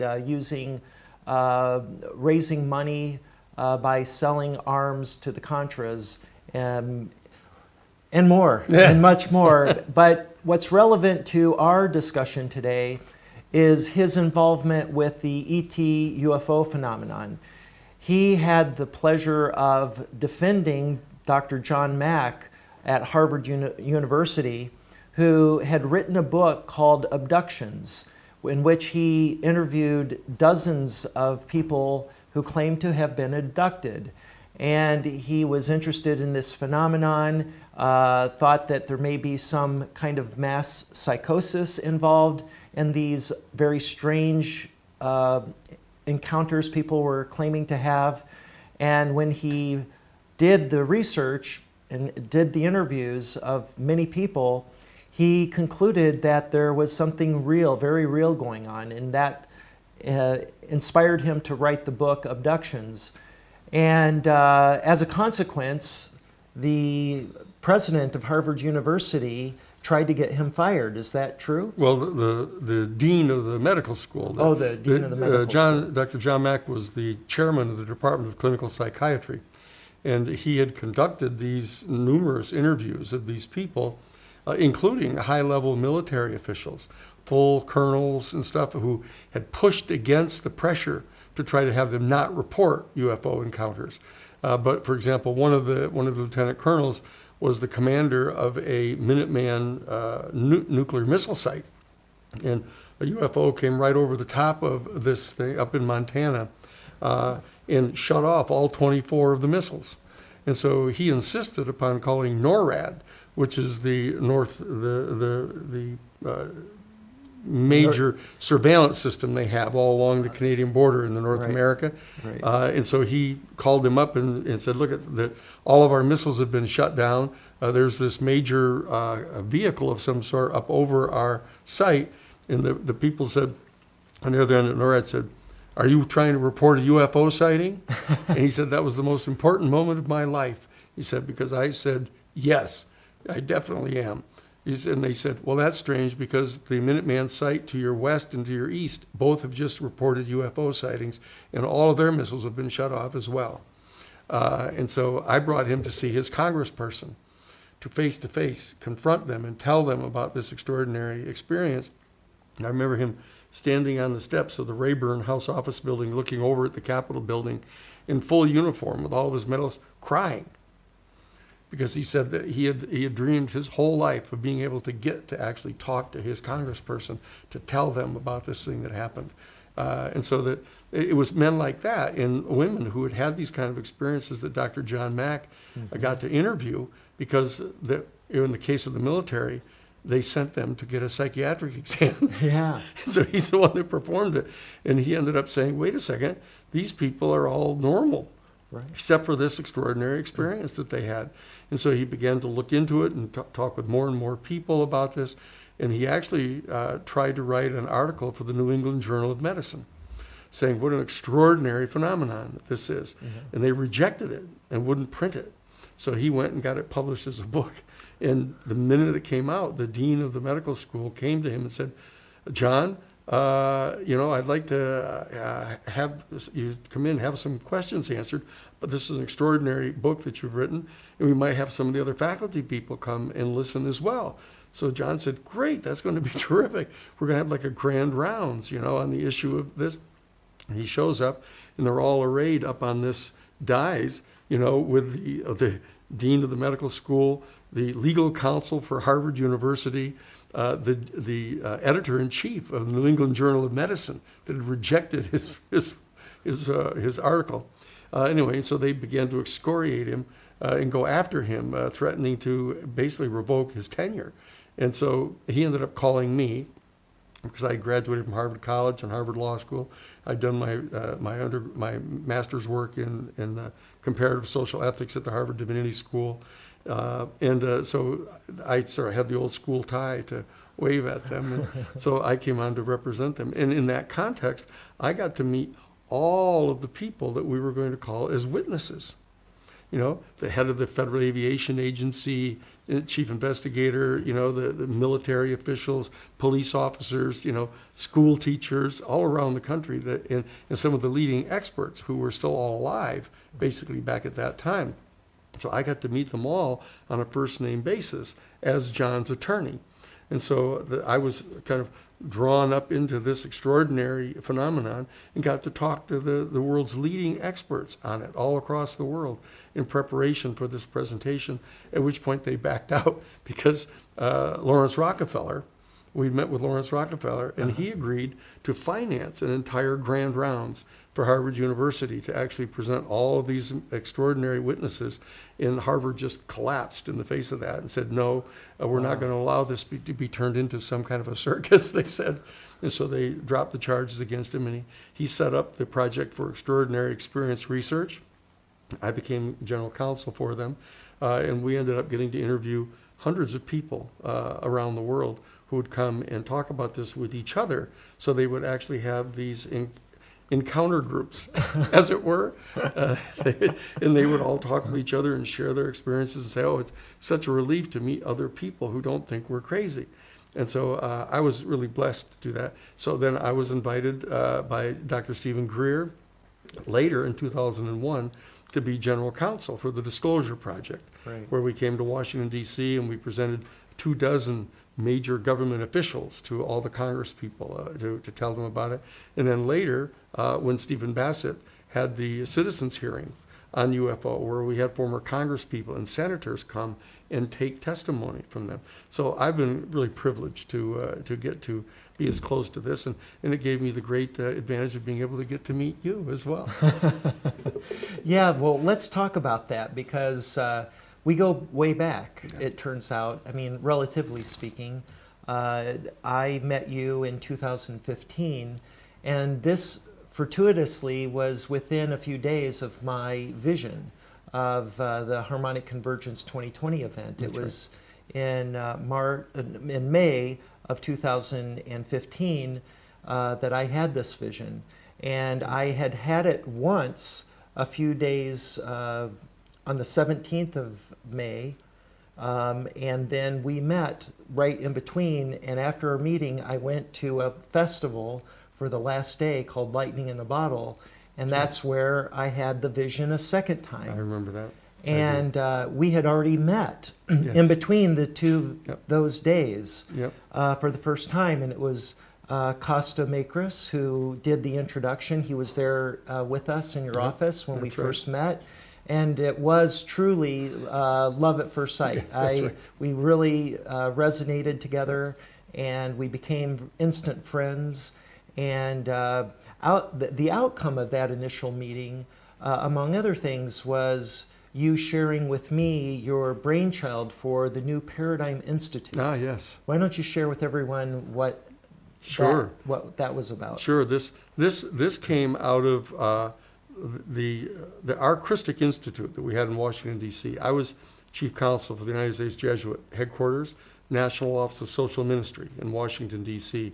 We were formulating policy for the Jesuit order, which is the largest single order in the Catholic Church. And the Catholic Church, of course, is the largest single denomination in Western civilization. and there were 54 major religious denominations, and we ended up representing all of them to figure out what common programs they wanted to have the Congress to pay attention to. And not stuff dealing just with churchy things, but with social policy issues and social justice issues.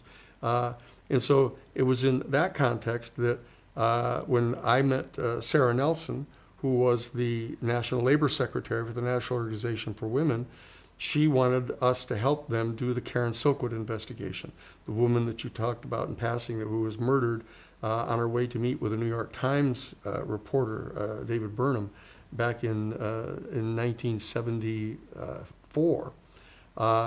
And so we ended up doing the major litigation in that case that discovered who murdered her, the documents that she had that she was trying to deliver to show that they were smuggling a 98% pure bomb-grade plutonium out of that facility to Israel and to Iran, and also to South Africa and Brazil. So we were doing that case, and Sarah Nelson and I joined together with Father Bill Davis at the Jesuit headquarters and established the Christic Institute, a 501c3 public interest law firm and public policy center.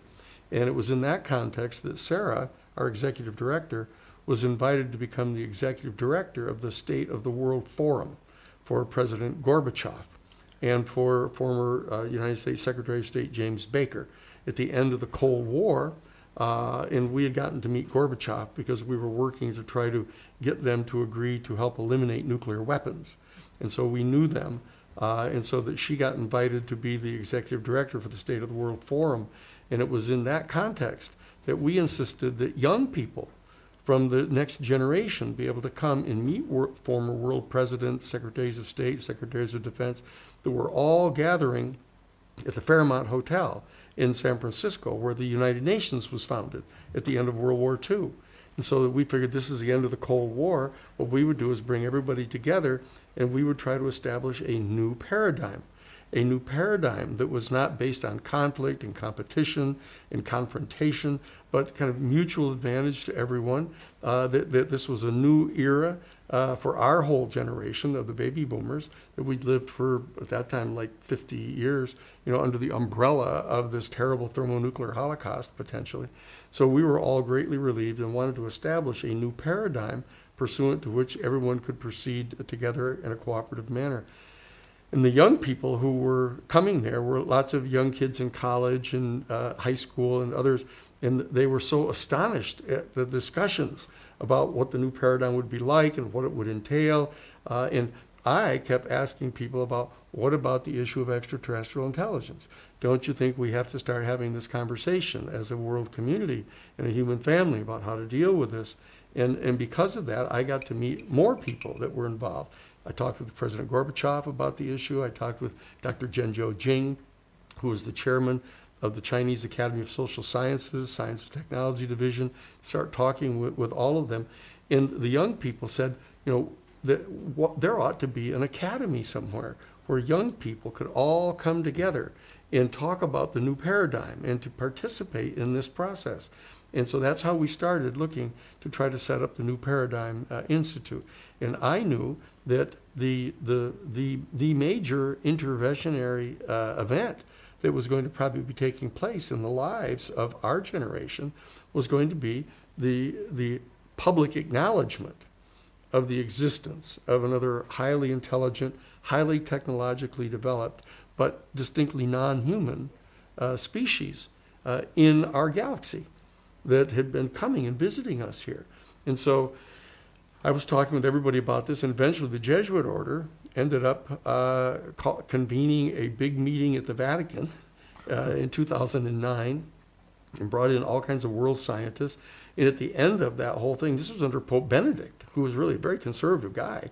Yeah. And they all saw the light, and so they came out and held a major press conference on November 10th of 2009 saying, in light of the discovery of more and more of these new exoplanets, it's quite clear to us that much sooner than had been anticipated, we're going to be discovering life elsewhere in the universe. And therefore, the time has come for the beginning of an extraordinarily important conversation among all the people of our planet about the philosophical and theological questions that are now posed to us as a human family, from discovering that not only are we not the center of the physical universe, as we all came to discover with Copernicus and Galileo, which the church had some role in, but the fact is that in response to learning that we were not in the center of the physical universe, we constructed this pyramid of conscious life and put ourselves at the top of it. We said, and now it's clear that's not true. And so that we're going to have to adjust to this. The whole physical universe has not been created as a stage on which to play out the drama of human evolution, up from primordial consciousness into reflective consciousness of the infinite and eternal. There's other stuff going on in the universe. And so that clarion call went out. And so we said, look, it's time we have to start putting together this new Paradigm Academy. We ended up being given a 60,000 square foot Art Deco hotel up on Clear Lake, up just 100 miles north of San Francisco in the Lake District up there, which, as it turns out, is ground zero for the massive forest fires that happened, the grass fires in California. So they're extraordinarily interested in trying to deal with the issue of global climate change, the massive adverse impact on our global ecological system for burning fossil fuels, et cetera. And so they've all suffered the consequences. So what we've done is said, look, the new paradigm has to integrate a Green New Deal. That part of the new paradigm is having to get off fossil fuels, stop burning the fossil fuels and destroying our ecology. And we have to have solar energy and geothermal energy and tidal energy, utilizing the natural forces of our planet to generate our electrical power and our communications, et cetera. And so we now have the new Paradigm Academy there. There's an additional 10,000 square foot attic, which I love. So it makes 70,000 square feet. Right. But anyway, we're in the process of doing this. We were beginning to hold conferences and gatherings of curriculum specialists in reaching out to the Jesuit order. They've got 29 different universities and colleges here in North America to get them to potentially assign some students in their junior year for a junior year abroad at home. Right. To come there in bed with the people of the Lake County bioregion to understand what the plight is up there, how they can work together, and at the same time bring people in from around the world to discuss the entire new paradigm. And so we've got the place all with fiber optic cable all now for televising these gatherings and stuff. And we're reaching out to establish communications with people from around the world. And the professors in these various universities are just jumping out of their shoes to get to come and teach at this place because they're under such constraint in the normal universities and colleges. They're all wedded to this scientific, logical, positivist, materialist world. And that if you can't touch it and taste it and feel it and weigh it, and measure it, then it doesn't exist. Not just that we don't know yet everything, but just that it doesn't exist. Right. So that this new paradigm has to open up to the dimensions of reality that are at present outside of the direct tactile contact. And that's why these UFO contacts and things are so important, because they actually cross the bridge. They come from that other vibrational frequency, that other dimension pursuant to which they move in interstellar space. Right. And they lower their frequency down to come into our four-dimensional time frame and encounter our people. And as Barbara Lamb has said, who's this wonderful person, a very dear friend of Dr. John Max, who's interviewed hundreds and hundreds of people who had the experience, she says that in over 70% of the cases of people who've had these kind of contacts, like yours, that the extraterrestrial beings talk about the need to protect our planet, to protect the ecological systems of our planet, because this is such an extraordinary place, not unique in the whole universe, but comparatively rare, and it gestates life up out of the chemical combinations and forces, natural forces of our planet, which all of the basic religious traditions talk about. Coming up out of the earth, coming up out of the wind caves for the Lakota people. That this deep understanding of our human family, of our direct organic connection to our planet, is extraordinarily important, and that we need to renew this relationship with the earth. And in light of the fact that 70% of the contact experiences are asking us to do this, we believe that the reaching out and establishing communications and contact with the extraterrestrial civilization is going to be supportive of what we're doing. They're not going to step in and say, oh, here, we're going to take over now, you're messing up your planet. They're saying, look, we're coming in trying to give you some pointers on this. We're trying to talk with some people and say, look, you ought to go talk to your friends and neighbors about what you're doing, polluting this entire planet. Right. And so that there's a relationship between the Green New Deal, the new paradigm vision, and our reaching out to the stars and opening ourselves to these contacts that are happening, such as you have had, which is an archetypal contact with an extraterrestrial being and also has now shared some additional insights into the theological implications of this, or what we normally perceive as theology, right, of where we go after we die. Is there life eternal? Is there a resurrection of ourselves into another body? Is there such a thing as the resurrection of the body and life everlasting? Which is a basic part of the creed of a lot of the religions. Only they don't quite understand what it means yet. Right. And so that's the new paradigm. That's part of the thing we're up to. And we're drafting the California Green New Deal. We've reached out, we've been talking with both political parties and the Green Party in California, saying, look, we can no longer be satisfied with the political leaders just trying to do what is politically feasible. Well, they know it's not adequate. They're running right off the cliff. And so, as Greta Thunberg has said, as long as you political people are only willing to talk about what is presently politically feasible rather than what has to get done, there'll be no hope for my whole generation. Right. And so what we're doing at the Romero Institute, which is the progeny of the Christic Institute, right, here in California, we're drafting the Green New Deal. We have a 350-page draft already, and building out toward probably 500 pages. We've got a 50-page summary of it, 4-page executive summary, and we're sharing this now, and we've talked with Governor Newsom's people about it and Governor Cuomo's people about it. We're sharing this information, and we're reaching out to other experts, not to wait for them to tell us what to put in the act, but we're putting in things that we know will work. They're technologically feasible from a scientific point of view, and they do the job. And now what we have to do is talk with all the other people and find out how much support we're going to be able to get from all of the people around our world to support getting that put into legislation, and restricting clearly some of the major corporations that are just running roughshod over the planet. Right. So we're going to have to constrain them.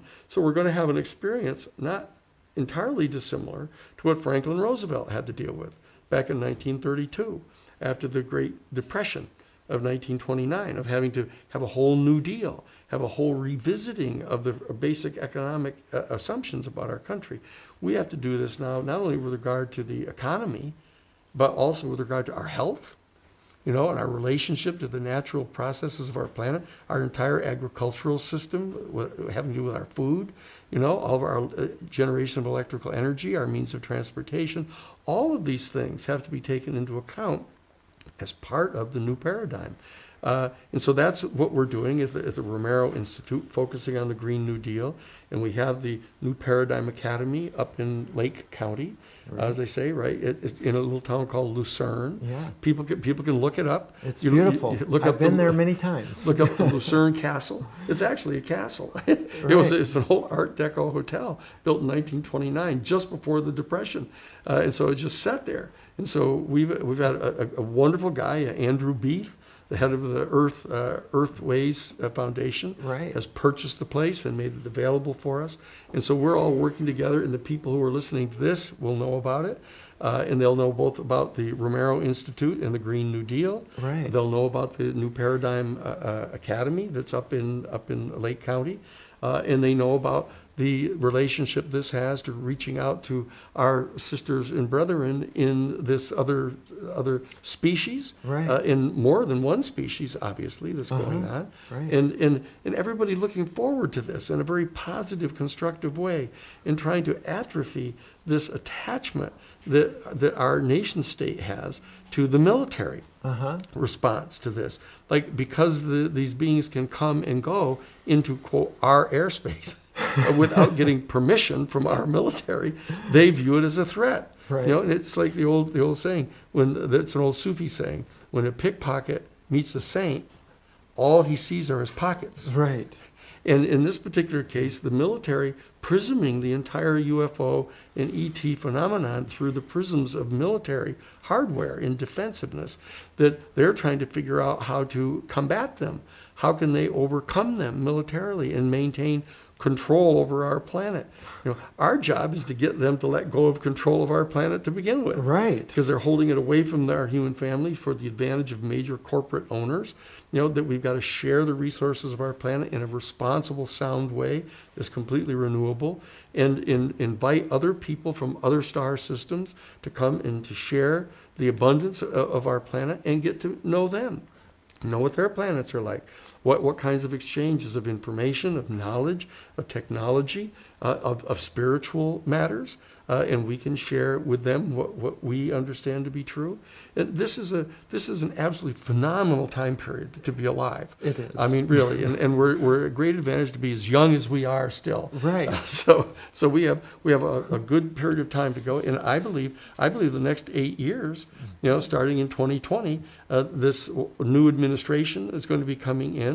We've got to everybody get pushing, you know, not just accept whatever get back to normal policies are that they're going to try to have to overcome this very bad last 4 years, Right. but pushing them into the new paradigm, lifting them into the new paradigm. And it's our job to show them that it's practical, Right. that it works, that Yes. it's functional, it works, it doesn't have to violate people's constitutional rights. And it's more efficient. It's better for everybody, Yeah. except for the tiny 1% Right. who want to own and control everything for their own personal financial advantage. It's not going to be to their advantage. Right. And so that we have to, you know, without abusing them, without punishing them, you know, Right. what we've got to do is just take back our access to all of our resources and leave a lot of them in the ground, leave a lot of them to be, curry them and let them grow naturally, et cetera. And they're going to survive, and they'll be much happier. They'll actually get to spend time with their children. Their children won't hate them. They won't just Exactly. want to stay, you know, can I use the yacht for the weekend? Right. You know, we're here to help them out too. Right. So Exactly. the new paradigm is great news. And it has this entire Green New Deal component, and it has this whole extraterrestrial period. We're going to be launching next year the Webb telescope, which is going to be able to blot out the glare of the star, so that rather than just have to depend upon the fact that we know that the star dimmed, you know, and it dims in this regular way, so we know there's a planet between the two of us, what we now can do is blot out the sun and see the planet. We can actually focus the Webb telescope and focus the Hubble on it, and they can then see the surface. Wow. They can run the atmospheric gases through a spectroscope and determine what the makeup of their atmosphere is, to be looking for telltale signs of life on the planets. And we can actually, we'll be able to eventually hone in on the planet and digitally photograph the planet. I mean, this is what's getting ready to happen right now. It's very exciting. And so the people all going, oh, this is a terrible time, you know, the economy's really, I mean, people have got to get on the right side of the ball. Right. Get on the right side of the ball here and lift the ball up and share it. And let's move it on down the field. And let's not focus on who's trying to stop us. Let's focus on just sharing the ball and moving it down the field and get to the goal that we've got in mind, which is reaching out to our sisters and brothers in the other star systems and enjoying life like we were generated by our planet to do. Right. Amen. Amen. Amen. I want to just give people who are watching a URL where you can check out the website for the New Paradigm College. It's actually, we decided to focus the name a little bit more on the fact that it's an educational institution. New Paradigm Institute was too general. So if you go to newparadigmcollege.org, you can see this beautiful hotel that has now been converted to a college. And this is the home of the New Paradigm College in Lucerne, California, up on Clear Lake, which many people aren't even aware of. No, this is is 18 and a half miles long. It's the oldest lake, natural lake in North America. And it's the largest freshwater lake in California. Largest freshwater lake west of the Mississippi. Wow. And people don't know about it. No. And if you go there, it's remarkably beautiful. It reminds me of Lake Lugano in Switzerland and Lake Como in Italy, in northern Italy, you know, with the mountains, that's right. you know, and the large lake, the large body of water, and there's islands in the lake, and these little towns that have so much character peppering the shores. Lucerne and Nice and others, like Nice, Mediterranean little towns. You can have an international visit without having to go to Europe. And so we're going to resuscitate those little towns to help them come back from the fires. Right. You know, and it's only one county separating them from Paradise. Right. Yeah, that Paradise, California, where the city burnt down. 1,500 homes burnt to the ground. Right. And so that we're trying to rebuild paradise here on Earth. And that's one of the focal points of this, and all of the policies and things that we develop at the Romero Institute, including the Green New Deal and others. This is a laboratory for actually doing this on the ground with the people, sharing in the process, et cetera. And so that both this partnership between the Romero Institute and the New Paradigm College, that I'm the president of the New Paradigm College. Right. Sarah, who's our executive director, is the vice president. Right. You know, that you're on the board of this. We've got a great board with Andrew Beef is on it, who has made the castle available. Right. And Shanna Fay, that's right. Who people just saw the hour before you were on. She came on Secretary Treasurer with Maura Hoffman because we had technical trouble interviewing a woman, a good friend of ours from Australia, Jack Star Davies, who you know. Oh, yes. Yeah, Jack Star is there, and she was going to report how things are going in Australia with regard. Pretty tough in Australia right now. Yeah. Yeah, they got a lot of fires going, and it's a very serious problem down there. So we had technical difficulties, and at the last minute we brought on Shanna, who you know, and she's an amazing member of the board. That's right. of the college, and has been tremendously helpful in getting things going there. There's a lot of administrative things that need to be done for accreditation and courses and curriculum and all that. You know, that you and I run around talking about the UFOs and the fabulous courses. You know, Bill Stranger. You know, the fabulous curriculum that we're going to have. Right. But you have to run a school, and it has to have food, and it has to have the kitchen has to be built out again. In the dorm rooms. In the dorm rooms. So and so that the you know, with the Green New Deal coming online. Now that we're going to try to get as much as we can. They can see the link to the college right below here in the script at the bottom, and also if you want to get a hold of the Romero Institute, the Romero Institute is romeroinstitute.org. It's real simple. It's ROMERO, the romeroinstitute.org. Right. You can get access to the rough drafts of the Green New Deal, because the people are all involved in drafting. This is a people's piece of legislation. And so that everybody has to get on board and lift into the new paradigm.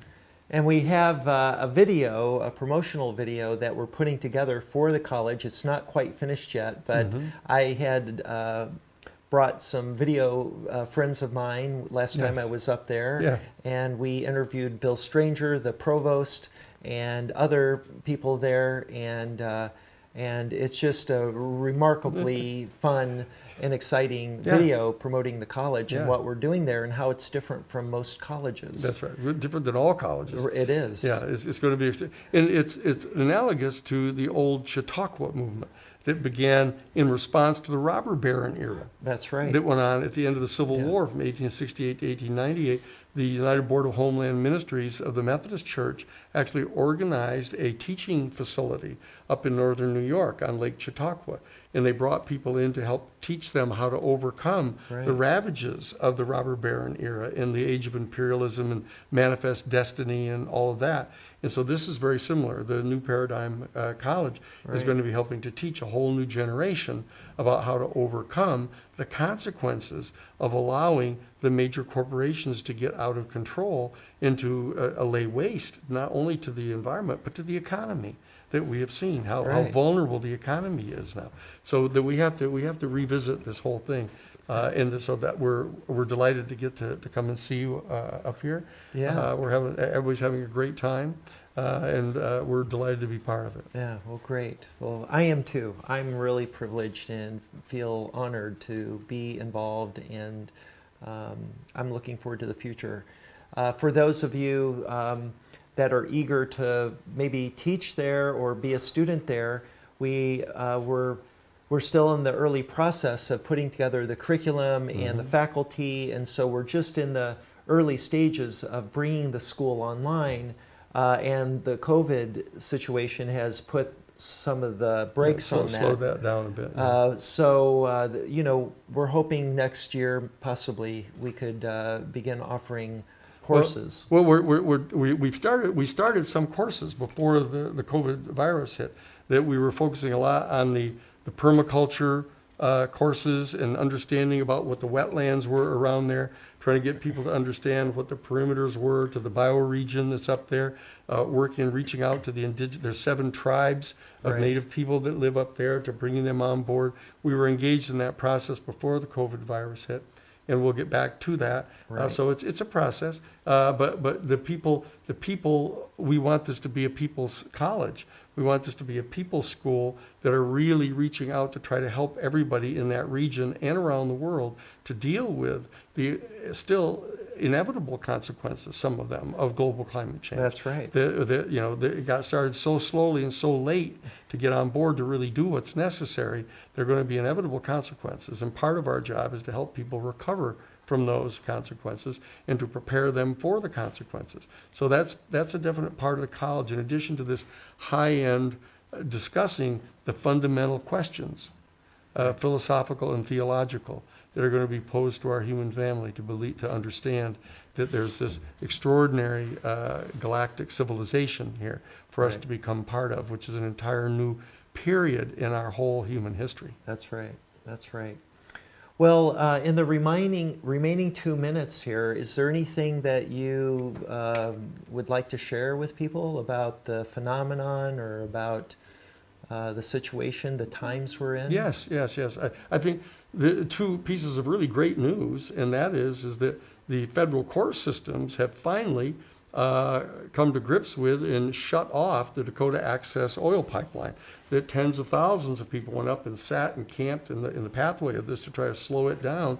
And now the federal court in Washington, D.C. has declared that it has to be shut down, drained of all the oil, and has to conduct a full environmental impact study, which is, they're never going to pass it. And the same thing is true of the Keystone XL. The Native people have risen up, the Lakota people have risen up in the Great Sioux Nation and have stood in the pathway of these, like the indigenous people around the world are rising up now, and they have saved our planet from billions and billions of tons of carbon that would come from selling all that oil, pumping it out of the ground and selling it. So those are 2 really great pieces of news that I want to share with the people around the world, that we're starting to do our job on this. And $16 trillion has been withdrawn from the financing in the oil corporations now over the last 2 years. And a third of that has been all from the religious denominations. All the spiritual communities have withdrawn all of their financing from them. So like a third of all the $16 trillion has been withdrawn by the spiritual communities. That is wonderful news. Thank you, Danny. Thank you for sharing that. Well, I would like to just conclude by saying this man is one of my heroes. He's near the top. If I can't think of anybody right now that I adore more than you and that I model myself after. You have been such a mentor to me, both as I know you through your writings, you know, your book, The People's Advocate, which is an amazing book that tells your many stories throughout your career, and your activism and your heroism.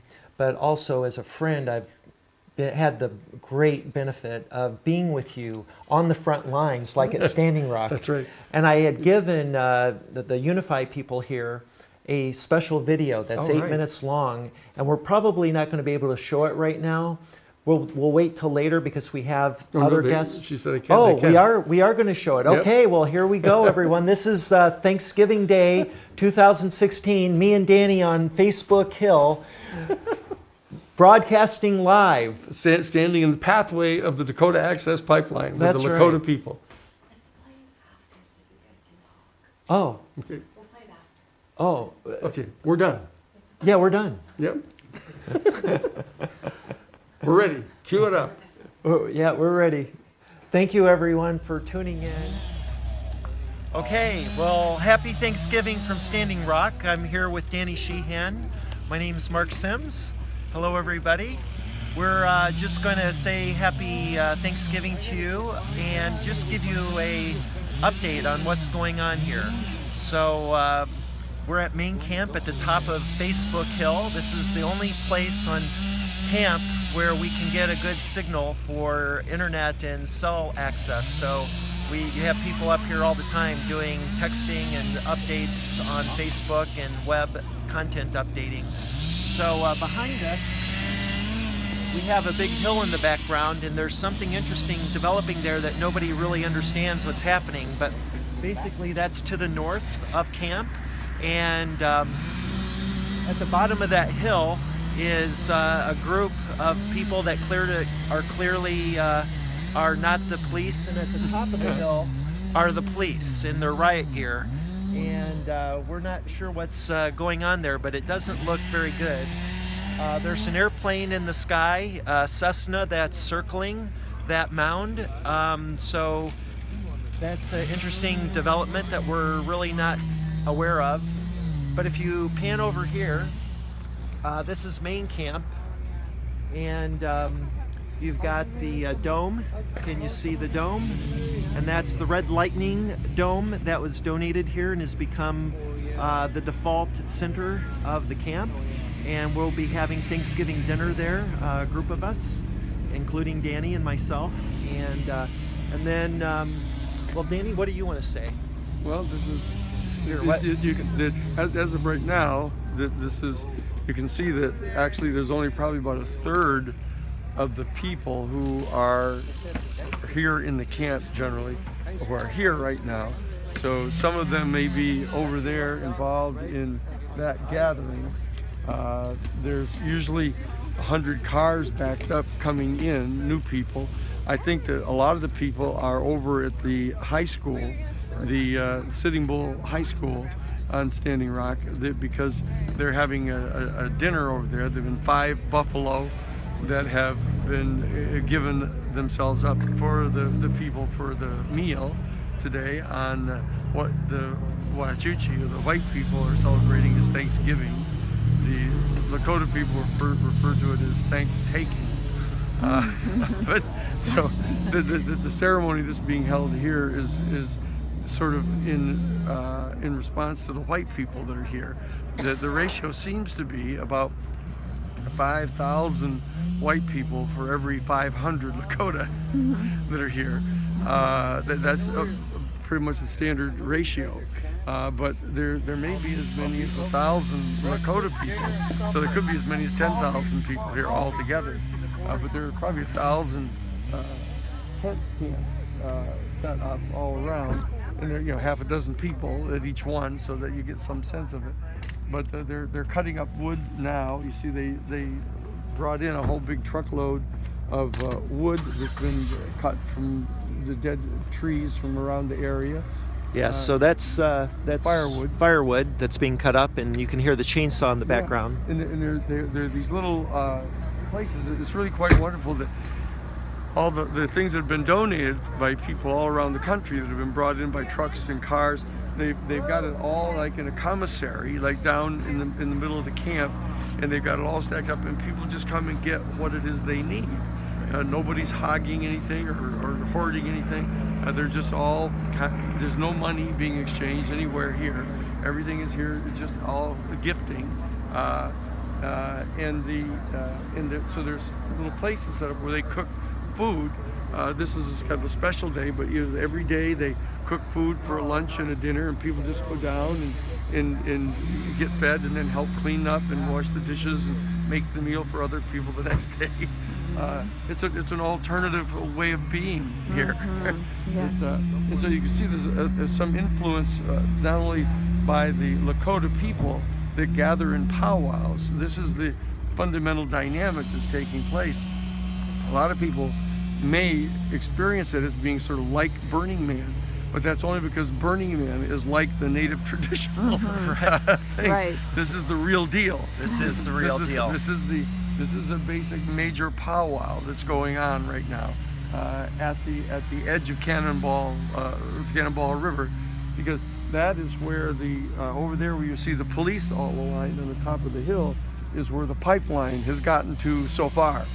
And they're trying to bring it down here into this land, which is all, quote, federal land, which means this is part of the land that the United States government, having taken it from the Lakota people illegally, have not, in fact, sold it or given it over to some other white people. So that there's federal jurisdiction on this land. And so here's the plane right here. This is the reconnaissance plane. Can you zoom in on that, honey? This is the reconnaissance Yes. plane. This reconnaissance plane is flying almost 7:24 since we've been here. And so this is the North Dakota State Police. I've got a surveillance plane up, so they're sort of maintaining kind of a watch to justify the expenditure of taxpayers' money. not that there's much that they can tell. Oh, they're still there. I guess is what they're saying to them. And you can see the police vehicles up on the top of the hill.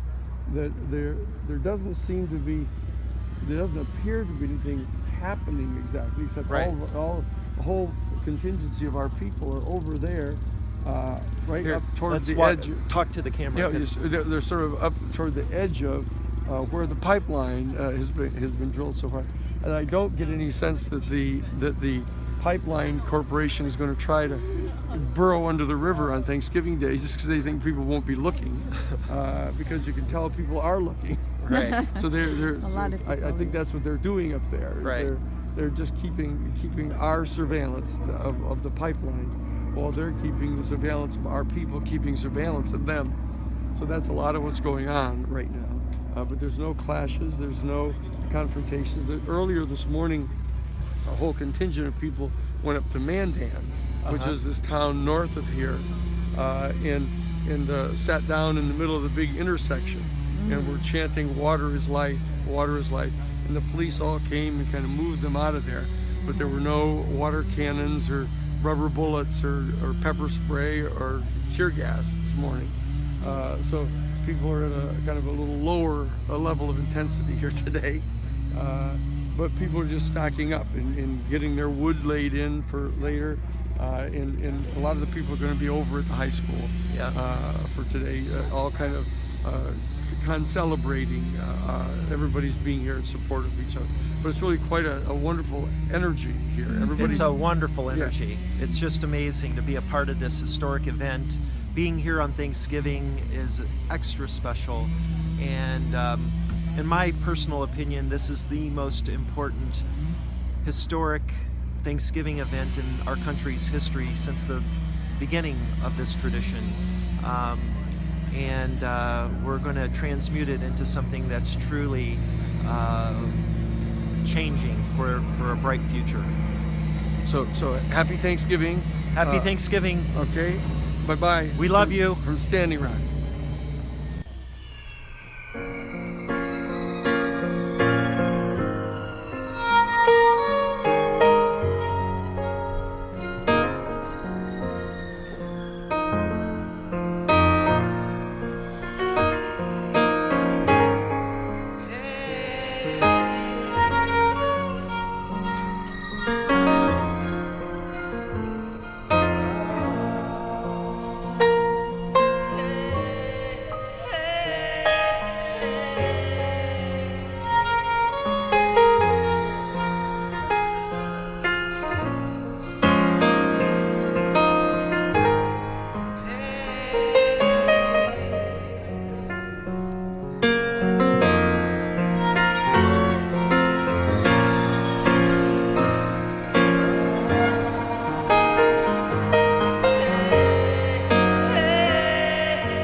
lives matter worldwide till the end of time. We rising up, can't nobody stop us. The love we got's colossal. We rising up, white supremacy, your throne's about to topple. We rising up, all imposters of power petrified like fossils. Hit the ground with my smile. I ain't big and I ain't mild and I ain't running. No, I ain't running. Wear my shoes, walk a mile, left my stride and my profile. Yeah, yeah, we're rising up.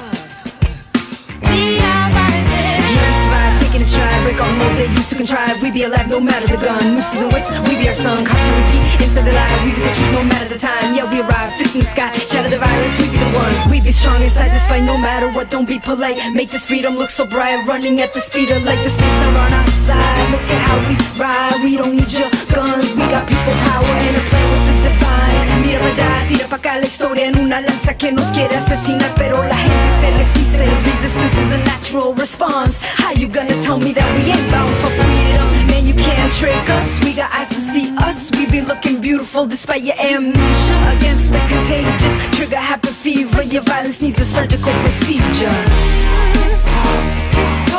You try to walk. We can't be stopped. We can't be stopped. Now is the time, and we are one. In the ground with my smile. I ain't big and I ain't mild and I ain't running. No, I ain't running. Wear my shoes, walk a mile, left my stride and my profile. Yeah, yeah, we're rising up.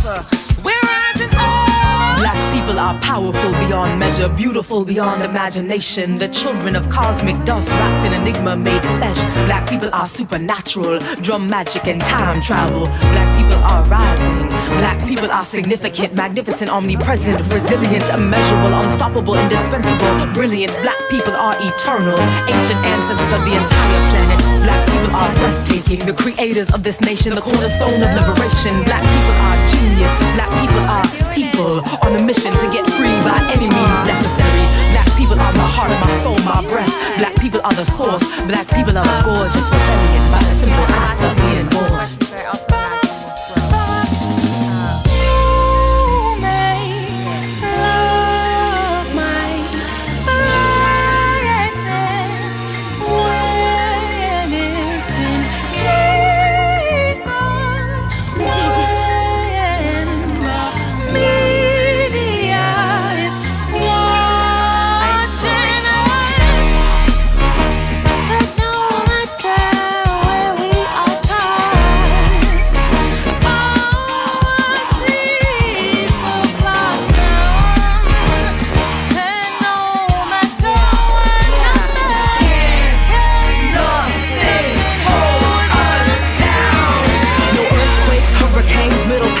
Trade, no plantation, KKK, no great migration, second rate, no fake food, prison schools, mind games, self-hate, overworked and underpaid, we survive it anyway. Como fue, como sea, como quiere que lo veas, vamos a ganar, en la tierra de los libres se liberan las ideas, otro mundo es posible cuando el rebelde lo imagina, y el sabio lo planea. We rising up, Black lives matter worldwide till the end of time. We rising up, from the top to the bottom, Ghana, Haiti, and Hartford. My dignified black people got one thing in common. We rising up. No matter what we're tossed, our seeds will blossom. We rising up. I'm just wondering if I should do my hair on the other side.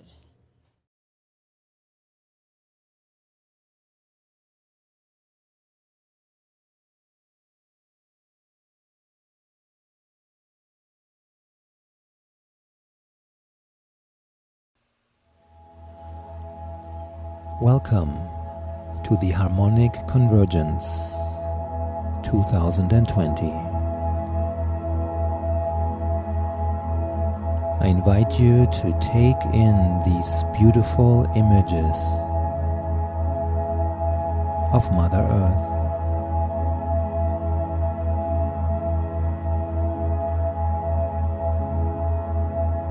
When you're ready, close your eyes and allow these sound waves take you on an inward journey. Connect with your breath and start to deepen your breath, guiding your breath all the way into your lower abdomen, expanding the belly, and exhaling fully.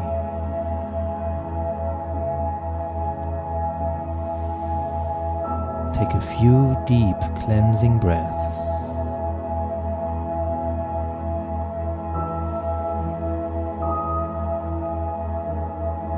Feeling the rise and fall of your chest and abdomen.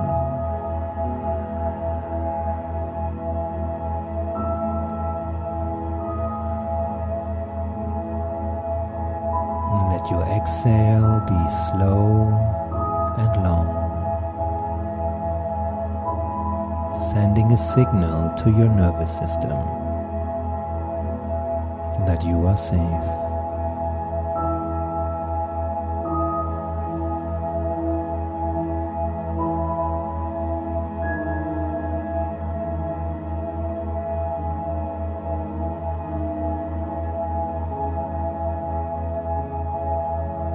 Imagine you are inside of a bubble of light. Your own safe and sacred space.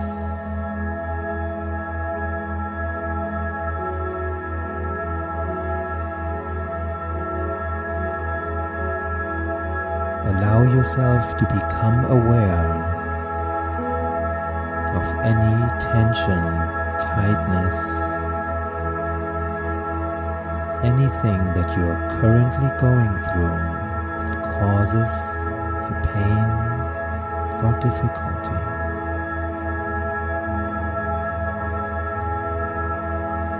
Simply seeing it for what it is.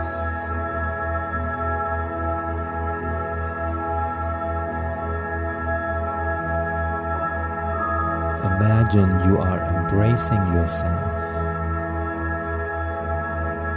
like a mother embracing her child.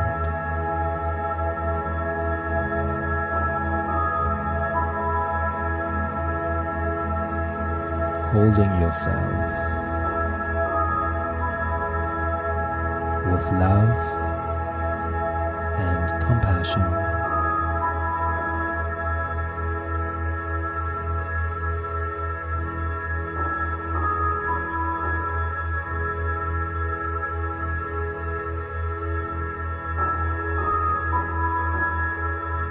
Allow these sound waves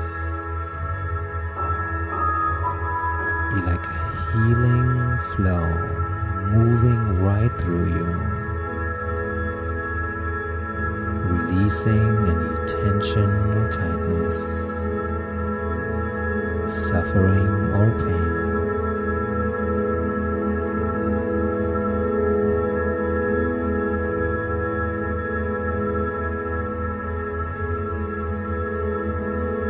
If you so choose, expand the space of your awareness into the world,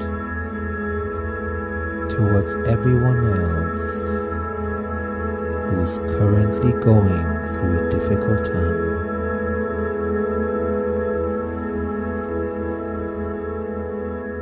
Then slowly bring yourself back.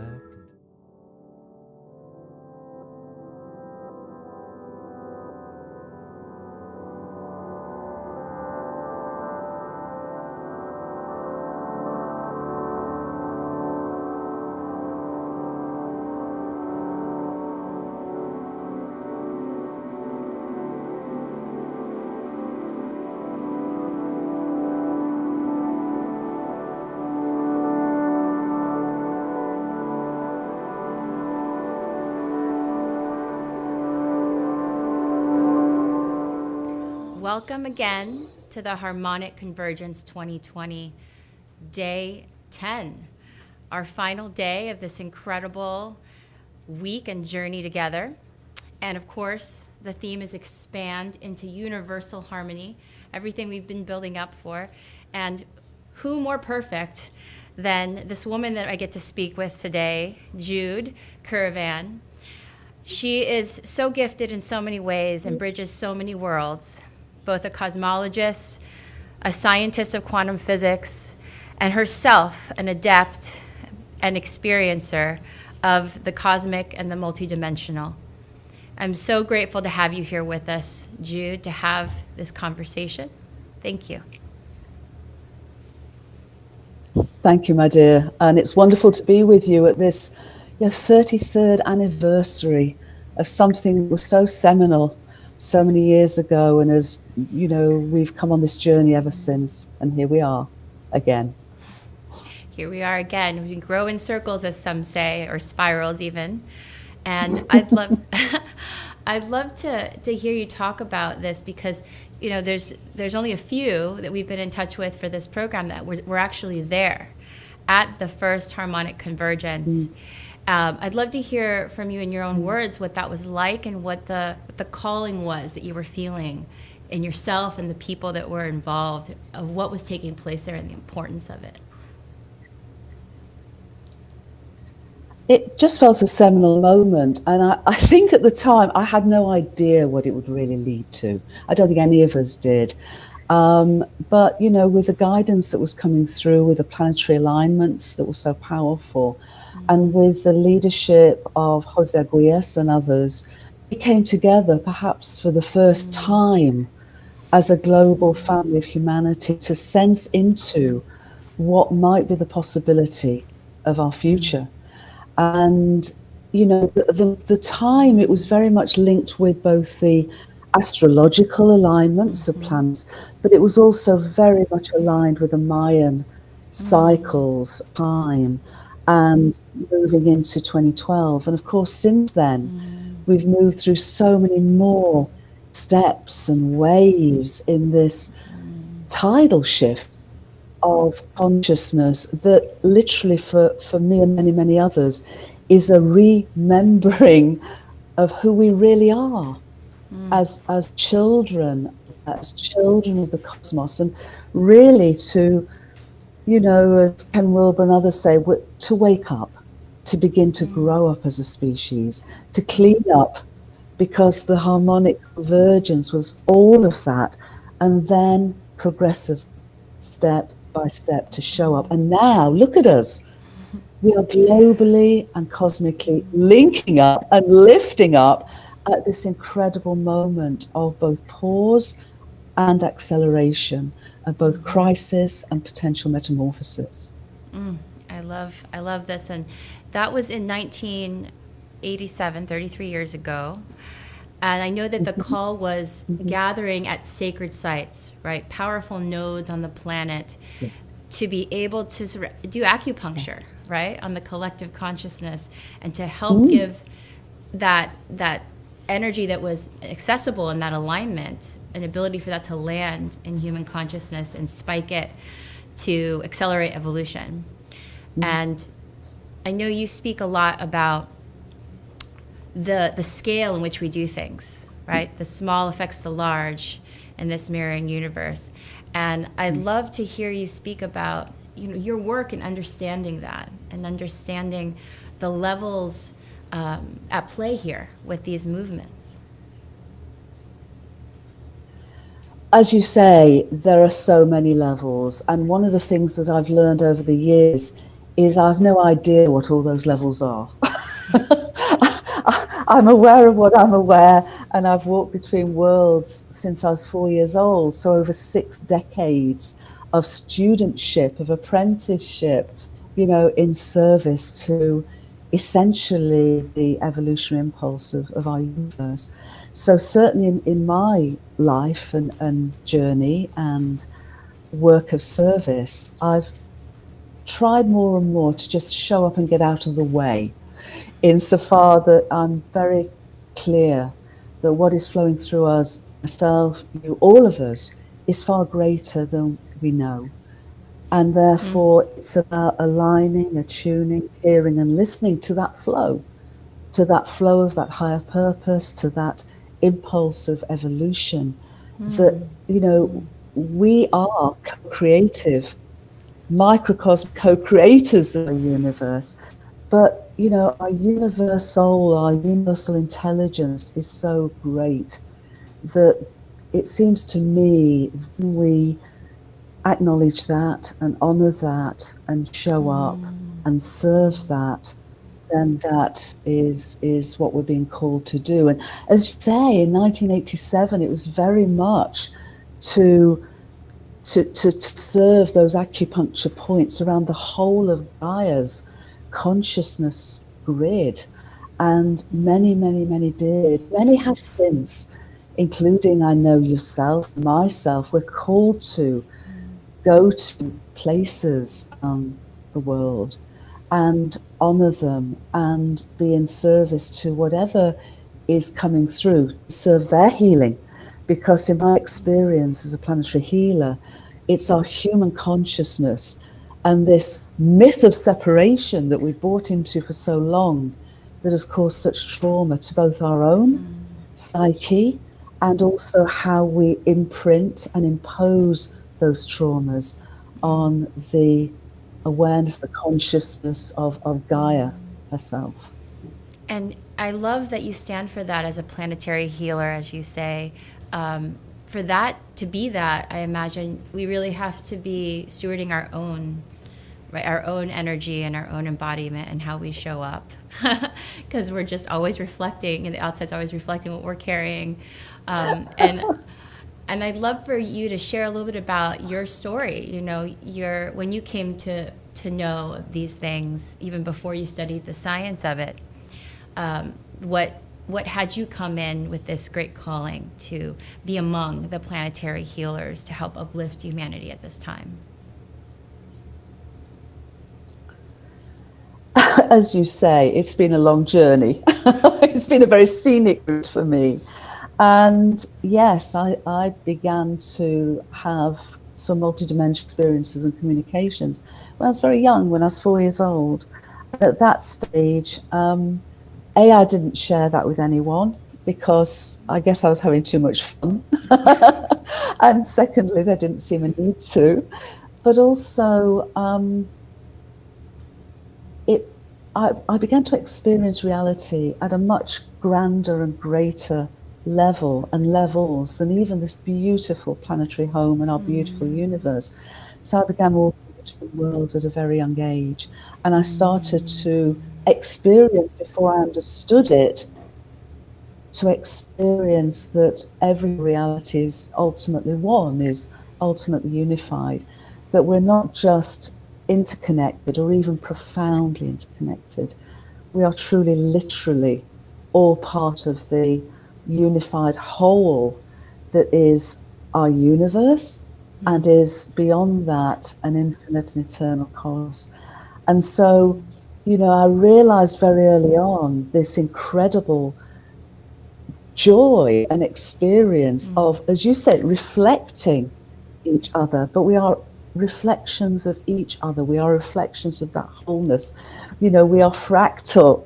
We are aspects, but we're not separate. And this is the dangerous illusion that we've fallen into, rather than understanding that unity is expressed through radical diversity and magical differentiation.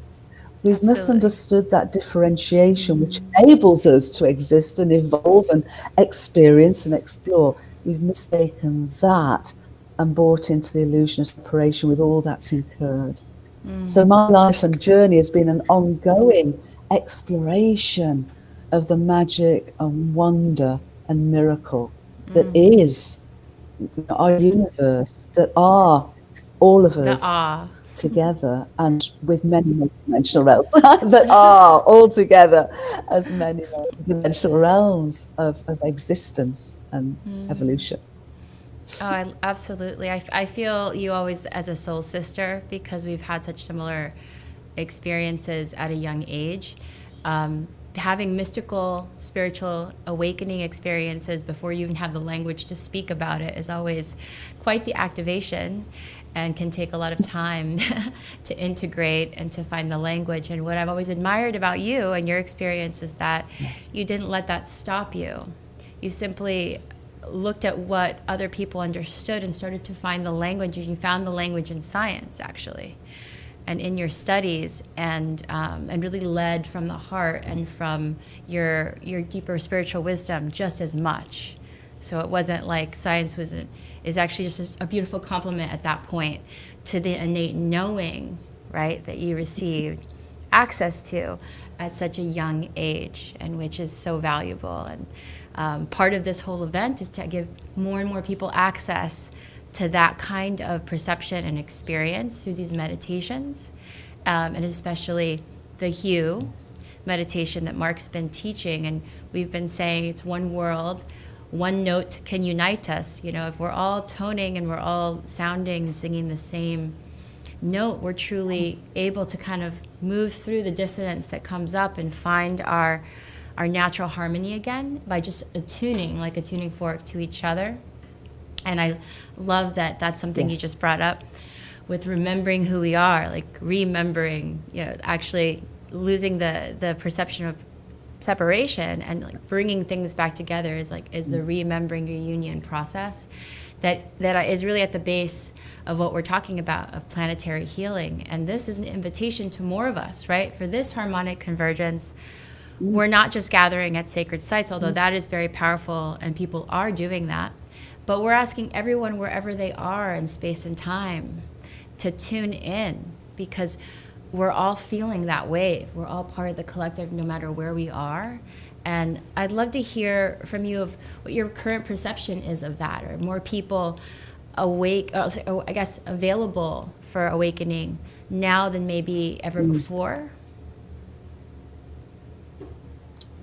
My sense is yes. And to just go back a stage, you know, you mentioned the language of science, the methodologies of science, which are very powerful. The problem is that mainstream science has had this perspective of materialism as the only reality, and the appearance of separation as the truth of reality. And both of those are innately wrong. You know, and now leading edge science is realizing this and is coming to stand alongside ancient wisdom. You know, the wisdom of the ancient Indian sages of 2,500, 3,000, 4,000 years ago, who realized and who experienced that mind and consciousness aren't something we have, they're literally what we and the whole world are. So with that wisdom and the indigenous wisdom honors the oneness and the web of life. Leading science is finally coming to stand alongside, to converge and integrate with all of this wisdom that's been deep within us, sometimes forgotten, sometimes thanks to our indigenous brothers and sisters, you know, have held and maintained that wisdom for us. And thank goodness their voices are now being heard once again. But we're all coming forward. It's as the Mayan elders and the Hopi elders have said, you know, this is our time. This is the time for all of us to come together, to move forwards together. So yes, more and more people are. And as you said earlier, Mark, I mean, experience that moment of experience, that aha moment of remembering oneness, remembering that unity, however we access it, is that portal, is that threshold into that journey of remembering. And you know, talk about sacred places. I think it was Wendell Berry said, there are no unsacred places. There are only sacred places and desecrated places. So, you know, it surely behoves all of us to be in service to the healing of all of those desecrated places, so that we literally honor Mother Gaia in all her sanctity, and all her children in all their sanctity, and all life in all its sanctity. Yes, yes, indeed. And both of us have done this planetary healing work where really the thing that brings back harmony in a place that has been war-torn, has history of trauma, or has been indigenous peoples have been, just abused or pushed off their land.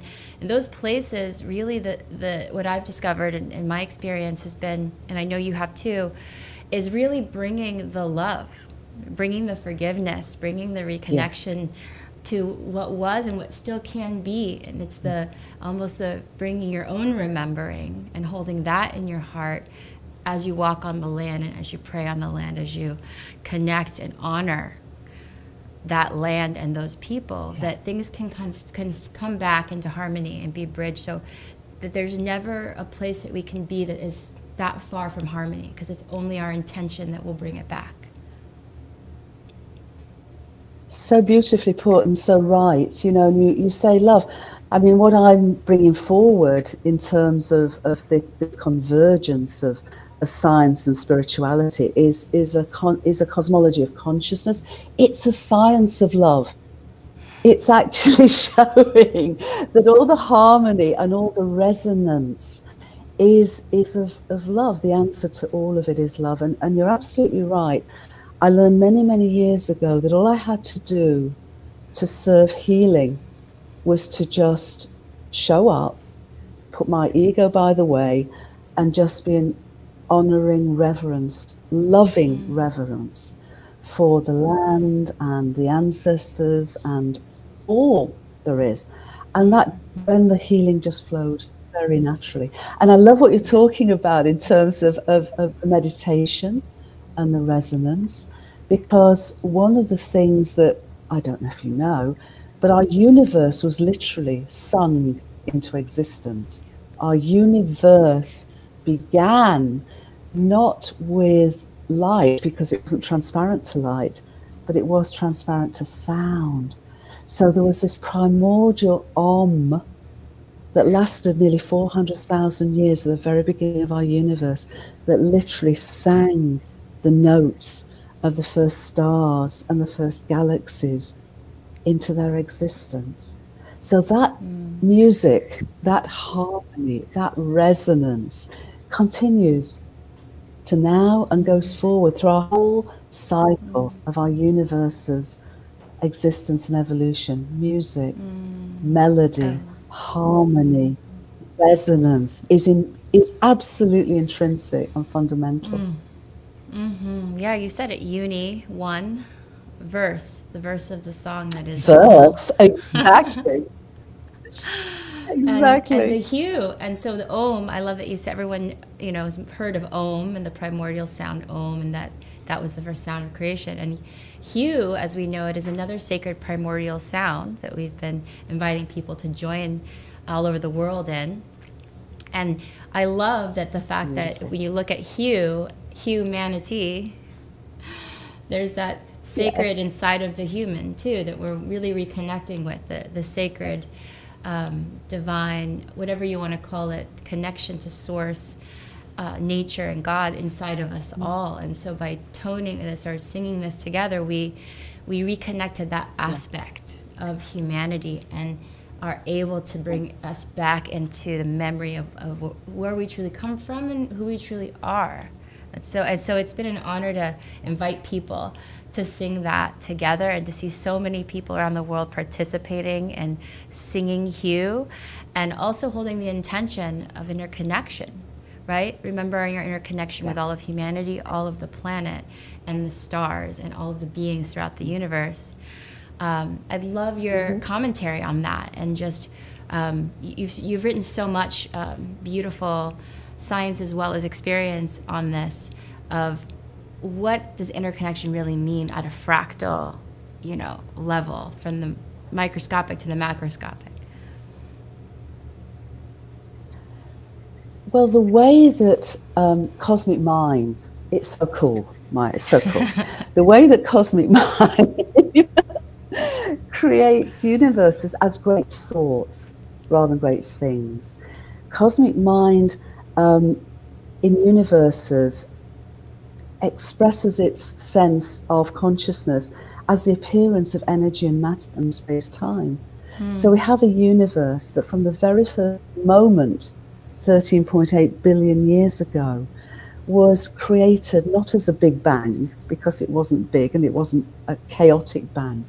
It was created this incredibly, exquisitely fine-tuned, ordered way to enable our universe not to just exist and evolve as a unified entity, but to exist to evolve with an innate evolutionary impulse.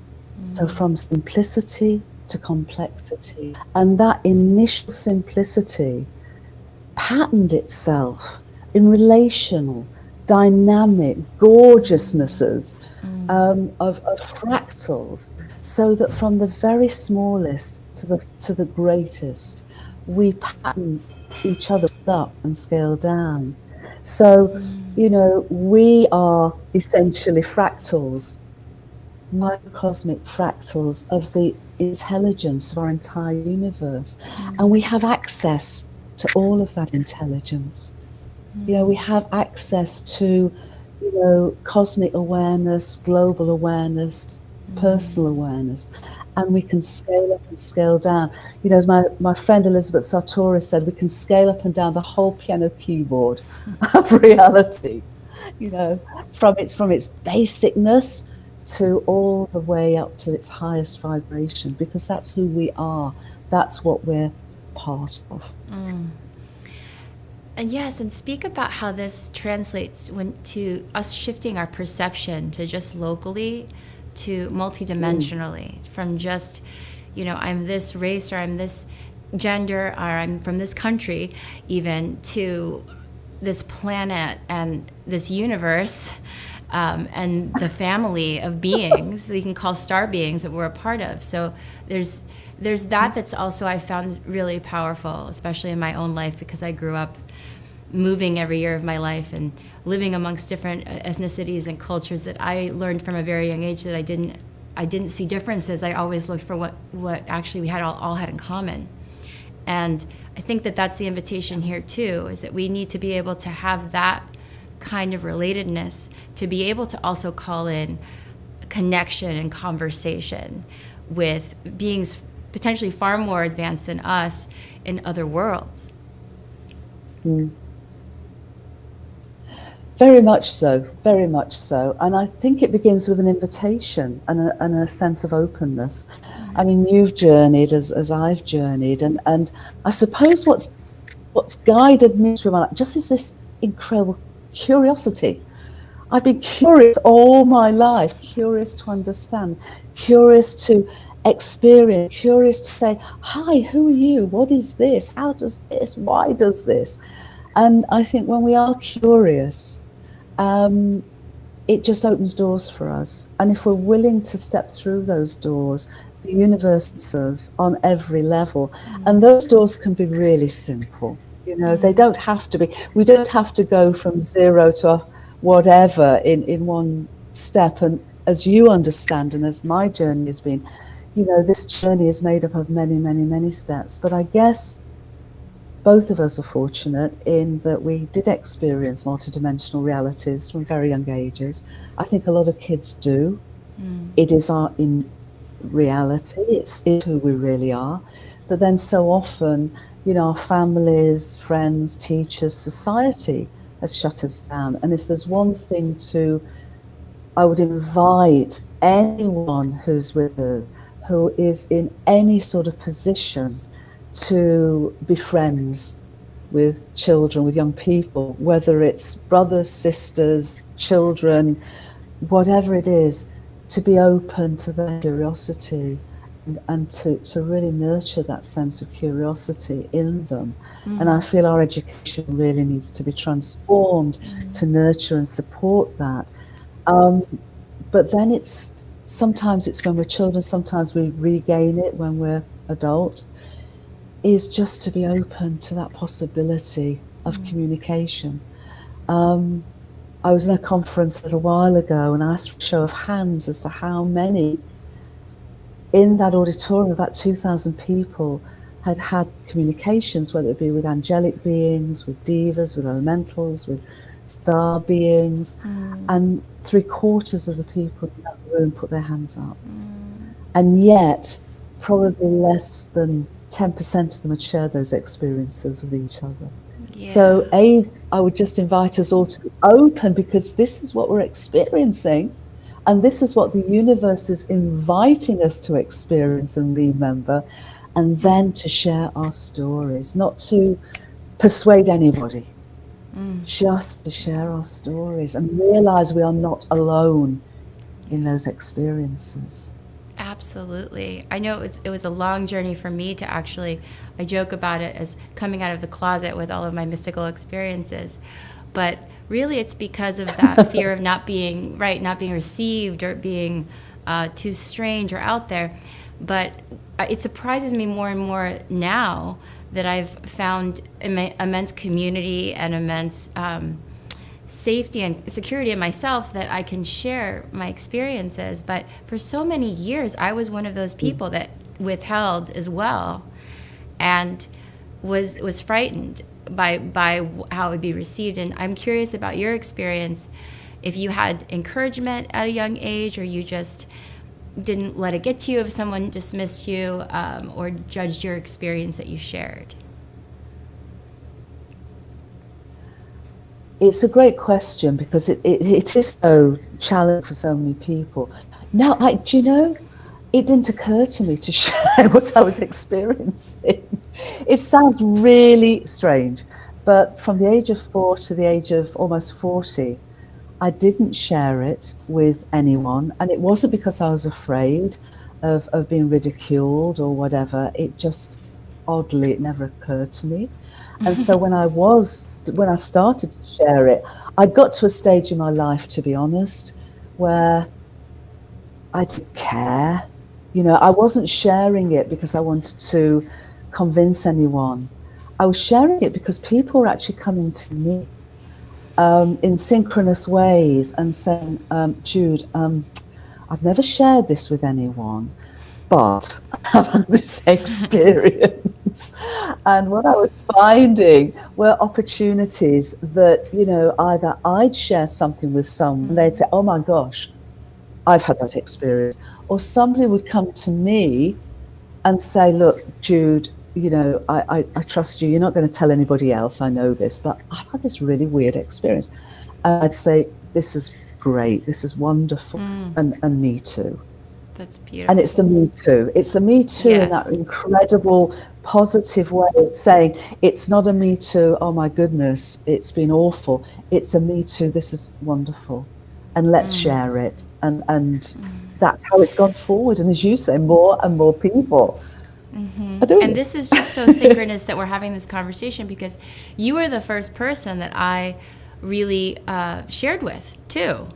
Like as deeply as I wanted to share of my experiences communicating with star beings since I was a child, since I was in the womb, and just the almost the psychedelic nature of my day-to-day life with that experience, and awareness of these other worlds between dimensions.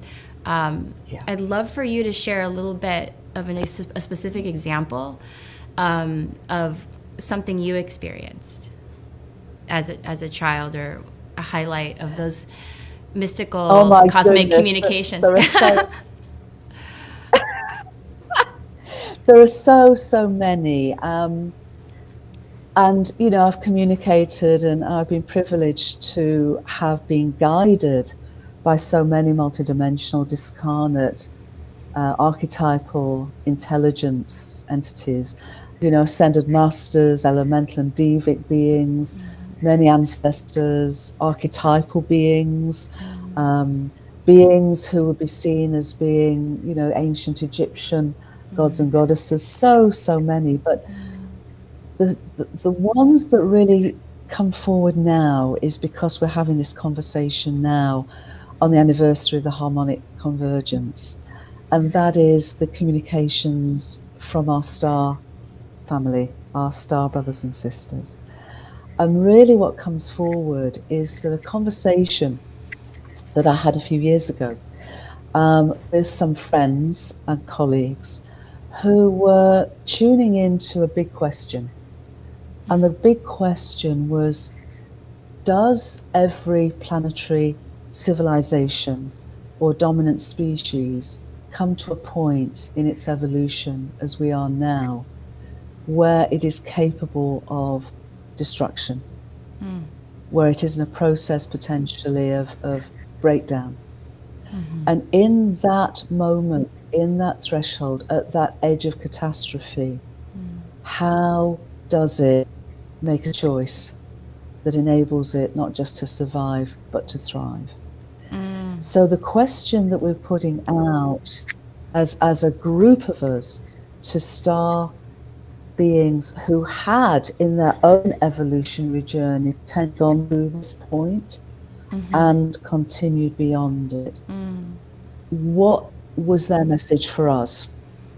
And immediately, I got the message: we came to understand, experience, and embody unity, awareness.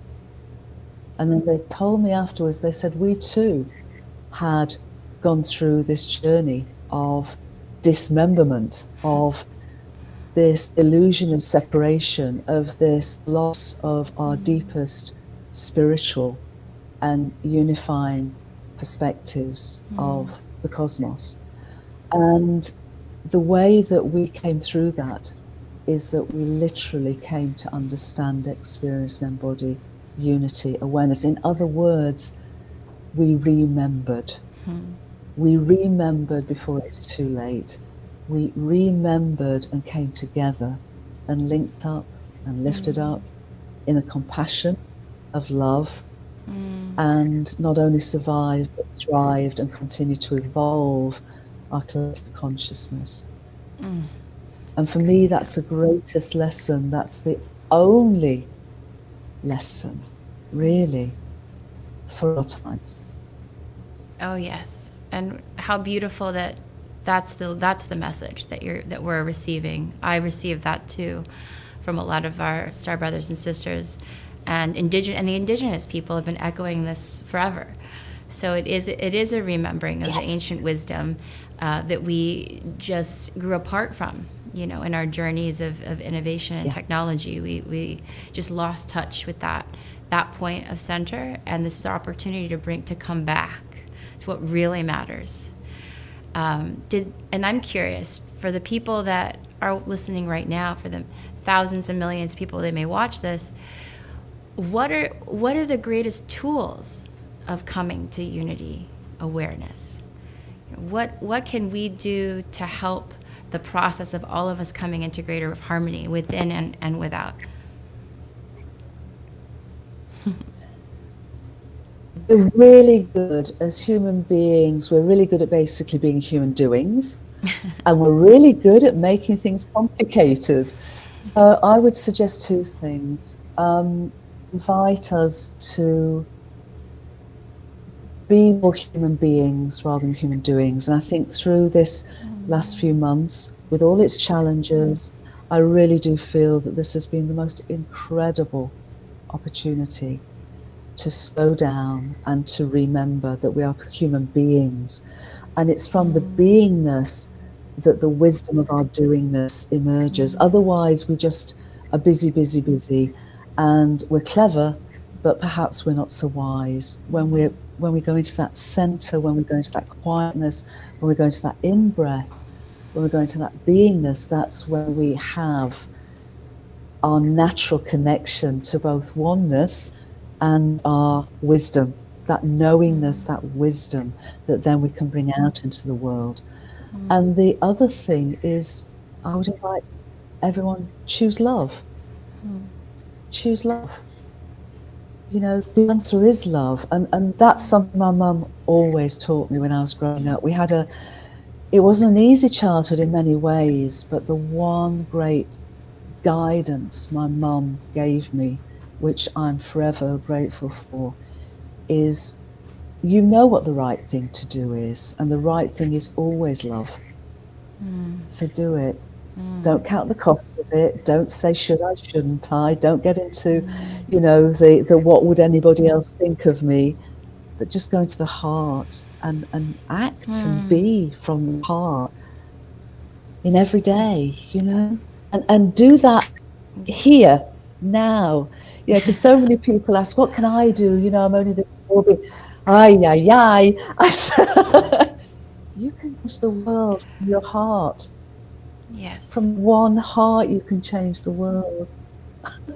And each heart then connects That's with it. another heart, with another heart and another heart. And then I've always thought one of the biggest downloads coming in for me has been like when all hearts beat as one.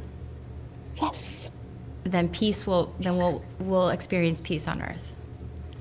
And it's unity. So true. And yes, it is. Because the most natural outcome, unity, is peace. And yet, there's no reason, there's no absolutely need to wait for everybody else. It's this heart. Because we're back to music, we're back to resonance. We're back to when we sound the song of our heart, our note, our own authentic note, which is unique. Then we enter into the communion, the cosmic communion of this great and wonderful and miraculous universe soul and universe's music, a musical journey. And I also you were sharing about your mother always teaching you to choose love.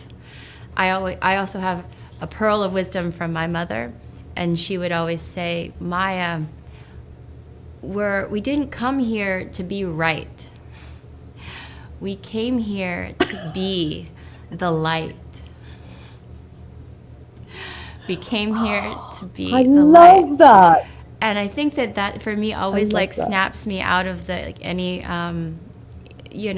regression into ego consciousness or reactivity or there's this feeling of like, oh, I don't need to grasp and control or be right or be even received, right, or acknowledged or validated. I'm here to just shine my light. And that's what we're all here to do, is to just shine the light of who we are, the truth of who we are, our love, our kindness, our enthusiasm, however we express in our highest expression and harmony. That once we do that, that catches and is contagious to everyone. Let that be the viral contagion we're experiencing right now.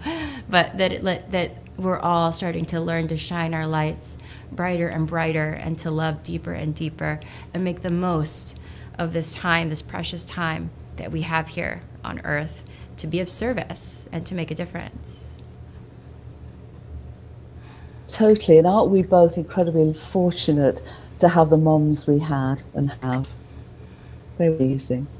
And we've talked about this before, of this not being we talk about this being a crisis, but actually for me, and I think for both of us, this is an opportunity for metamorphosis, because we've been a caterpillar species. We've eaten all we could, we've eaten more that Mother Gaia could offer in all her generosity, and we're now in a chrysalis. We're now in a chrysalis of social distancing and a pause. But in that chrysalis, as the old dissolves, that's no longer sustainable, that cannot support us, that cannot support the way we relate with Gaia and all her children and the wider cosmos. As the old dissolves and breaks down, we have the opportunity. We have the opportunity, and I feel are beginning to imagine the imaginal cells of possibility, of potential, of what we can be, are starting to resonate within us and between us. And the imaginal cells of the butterfly we can become are starting to activate and energize and find each other. So, we're in this amazing time where it feels to me we do have the opportunity, instead of being a caterpillar species, to evolve to being a butterfly species, where we can become pollinators of life, where we can sip the sweetness of life, when we can truly remember who we really are and relate and remember our community, our cosmic communion with all life. I love that. I think that that's really the secret to life in my eyes.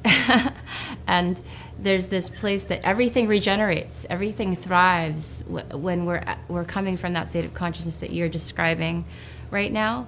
And so many of us, many speakers have been talking about this process we're in of metamorphosis as a collective. Letting go of what's come before and being ready for birthing the new, for completely channeling in an emergent way, right? Something that's never been seen before. And how that's in itself a technology of trust and surrender, being able to ride the wave of this emergent new creation or new world or new story, right? That we're all a part of writing together. But I love what you said too about we're finding each other. That's the part that is most exciting to me. It's not just like one or two or three of these imaginal cells in the caterpillar that makes the butterfly. It's a whole world, a whole community full of awakened beings that are coming online and shining their light brighter, finding their gift to give, and being in the circles of emergence, I'm calling them now, of people coming together, and when two or more are gathered, more is accessible, right? So more knowledge, more wisdom, more innovations can come through us as we come together, sort of plug in our little piece to this much bigger puzzle that we're all a part of creating and wouldn't exist if we weren't all plugging into it. And what a fun, joyous experience that can be, to be on Team Humanity, in this grand adventure that we've all been called to. It's like we're the transition team, let's rally to do this together, because we are more powerful together. And that's why this global meditation we're calling people to tonight at 9 p.m. Pacific is going to be so powerful, because it's about putting the call out for all of us to tune in. All of us tuning in amplifies this wave of resonance. And when there's a stronger wave of resonance, the rest, any dissonance, just kind of comes into harmony, because that's the more powerful note in the song, right? So I'm super grateful for all what you've been holding, right? The torch you've been holding in that first initial wave that came in the first harmonic convergence 33 years ago. And that's not an accident, that number. But I'm curious what you're most excited. Yeah, what are you most excited about with what's happening with this harmonic convergence, and what's possible on the other side? What visions are you holding for what's on the other side? Wow, that's a big one. A couple of thoughts on that. First of all, for a long time, I'm always conscious of what Ken Wilber talks about, and Dustin DePerma. They talk about waking up, growing up, cleaning up, showing up.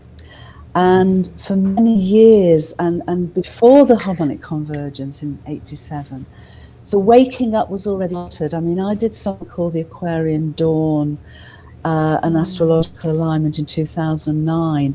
And it actually was a step beyond what had happened in the early 60s. And the early 60s, I think, were when people were really starting personally to wake up. But it was a process, like all processes.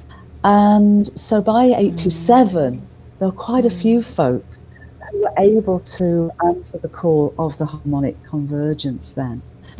But since then, far, far, far more people have been waking up. And when we wake up, that journey is a growing up as well, because we mature in that sense of beingness. And cleaning up, I think the cleaning up really is still in process. I feel there's been a huge amount of denial in terms of the traumas that our illusion of separation has caused within us, individually and collectively. But I see that now happening, and it's a challenge. It's a challenge, whether it's healing the schisms of racism or sexism or any sort of prejudice or disadvantages because of that myth of separation. I feel we're in that process, but now we're beyond that denial of it, which is hugely important.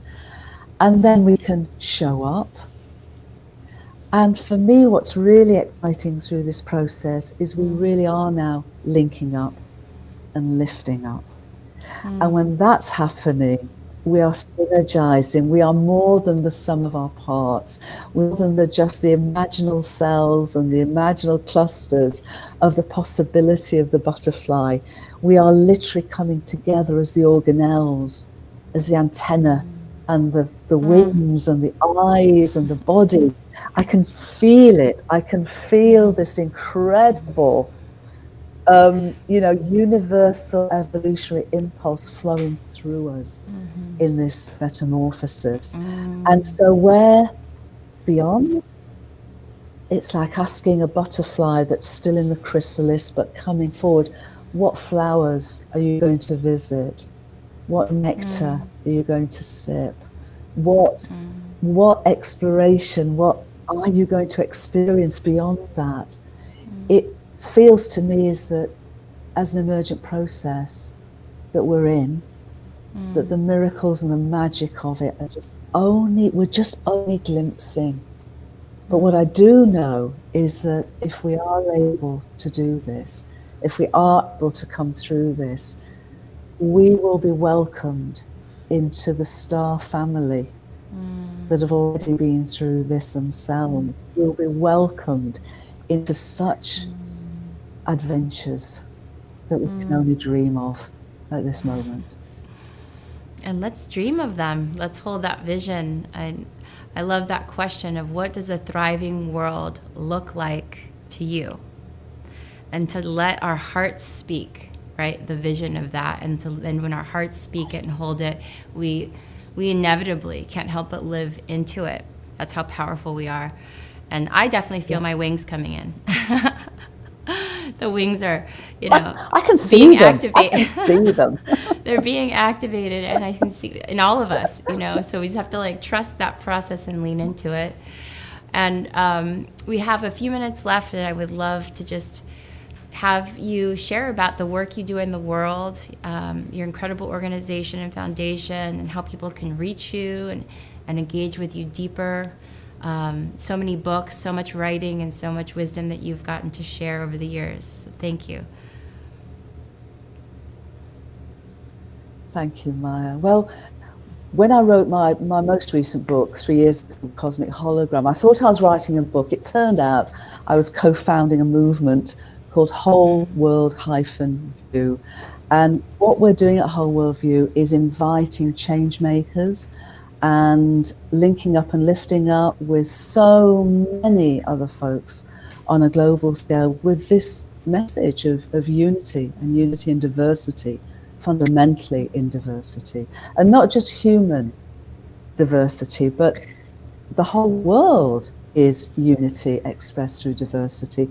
So what we serve is literally the message that I received from our star brothers and sisters about understanding, experiencing, and embodying unity awareness. So in any way we do that. And a number of threads, how do we, when we turn around from, materialism and separation into unity in diversity, what does that mean in the way our education systems run?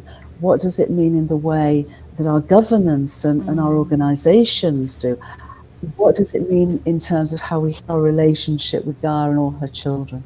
So the website is wholeworld-view.org, and we'd love people to get in touch, and we invite that communication.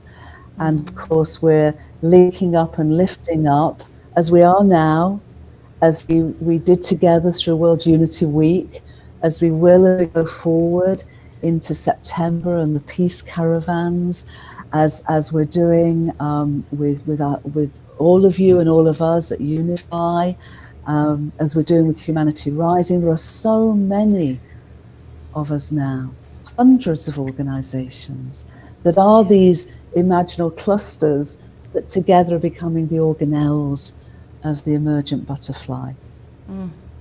Yes. So let's just keep on, you know, attuning and aligning and just coming together and loving each other through this incredible transformation process of our conscious evolution. Thank you.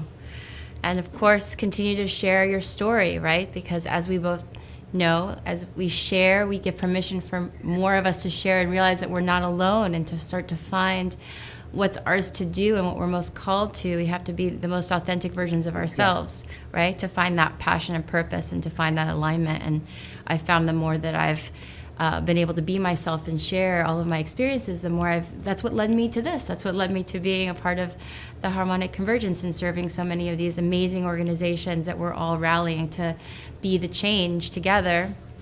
And so just an encouragement for all that are watching to remember to go to newstory.earth, where you can take surveys that we have there. You can share your stories. You can upload your photographs and video of your experiences.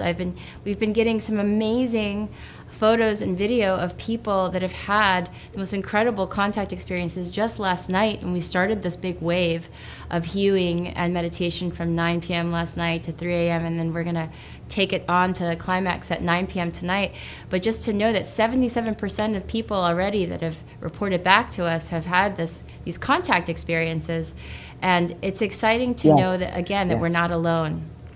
And the more that we engage, we're creating a platform here to be able to show how not alone we are, right? So the more people can take the survey, the more that people share the stories, the more this can become a global conversation without any doubts of what's really happening here. And we can really engage with this so much more intentionally. Did you want to say something? I love that, and absolutely right. No, just to say, it's so important to realize that we aren't alone. We have so much love and support in so many dimensions of intelligence and cosmic awareness. And yet it seems to me that those levels are just they've been waiting for us. They've been waiting for us for now, to wake up and to realize, to remember. When we do that, they are welcoming us literally with the open hearts and the universal heart of the cosmos. We're literally moving from harmonic converged cosmic communion. I love that. I love that. And if you're going to be asleep because you're in London right now. It's so late. Thank you for being with us today. But for those that are on the U.S. time, please join us at the after party. It'll be starting at 6. It goes till 9, leading up to the big global synchronized meditation. You can find the link on the website. And one more time, newstory.earth to find all of the amazing data and statistics and stories we've been gathering about this movement. And please be a part of it. Co-create the story with us and enjoy the Harmonic Convergence 2020.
afternoon, everyone. Feeling really honored to be here in this circle here on the final day, expanding into universal harmony, calling upon the star peoples for collective contact. So my name is Isis Indria, and I'm here with this circle of grandmothers, and I'd love to see if each and every one of you would introduce yourselves here to the community. Loretta.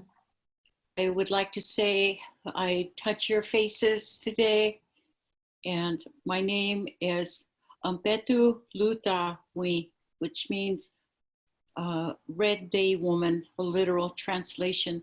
I am a grandmother. I am Oglala from the Oglala Lakota Nation. I am from the band of the Titoa of the Ocheti Shakoi, which is also known as the Great Sioux Nation. Thank you. Tuii? Oh, yes. My name is Tuii Akunagwenta. That means little waters with a good heart. And I am Oneida and Yakut. I live in California currently, and I'm very honored to be here with you all today. Thank you. And Joyti? And I'm Joyti. Some call me Joyti Ma. Some call me Grandma Joyti. I live here in Northern California, and I have the great redwoods all around me, so I just always want to mention them. I live in Pomo territory.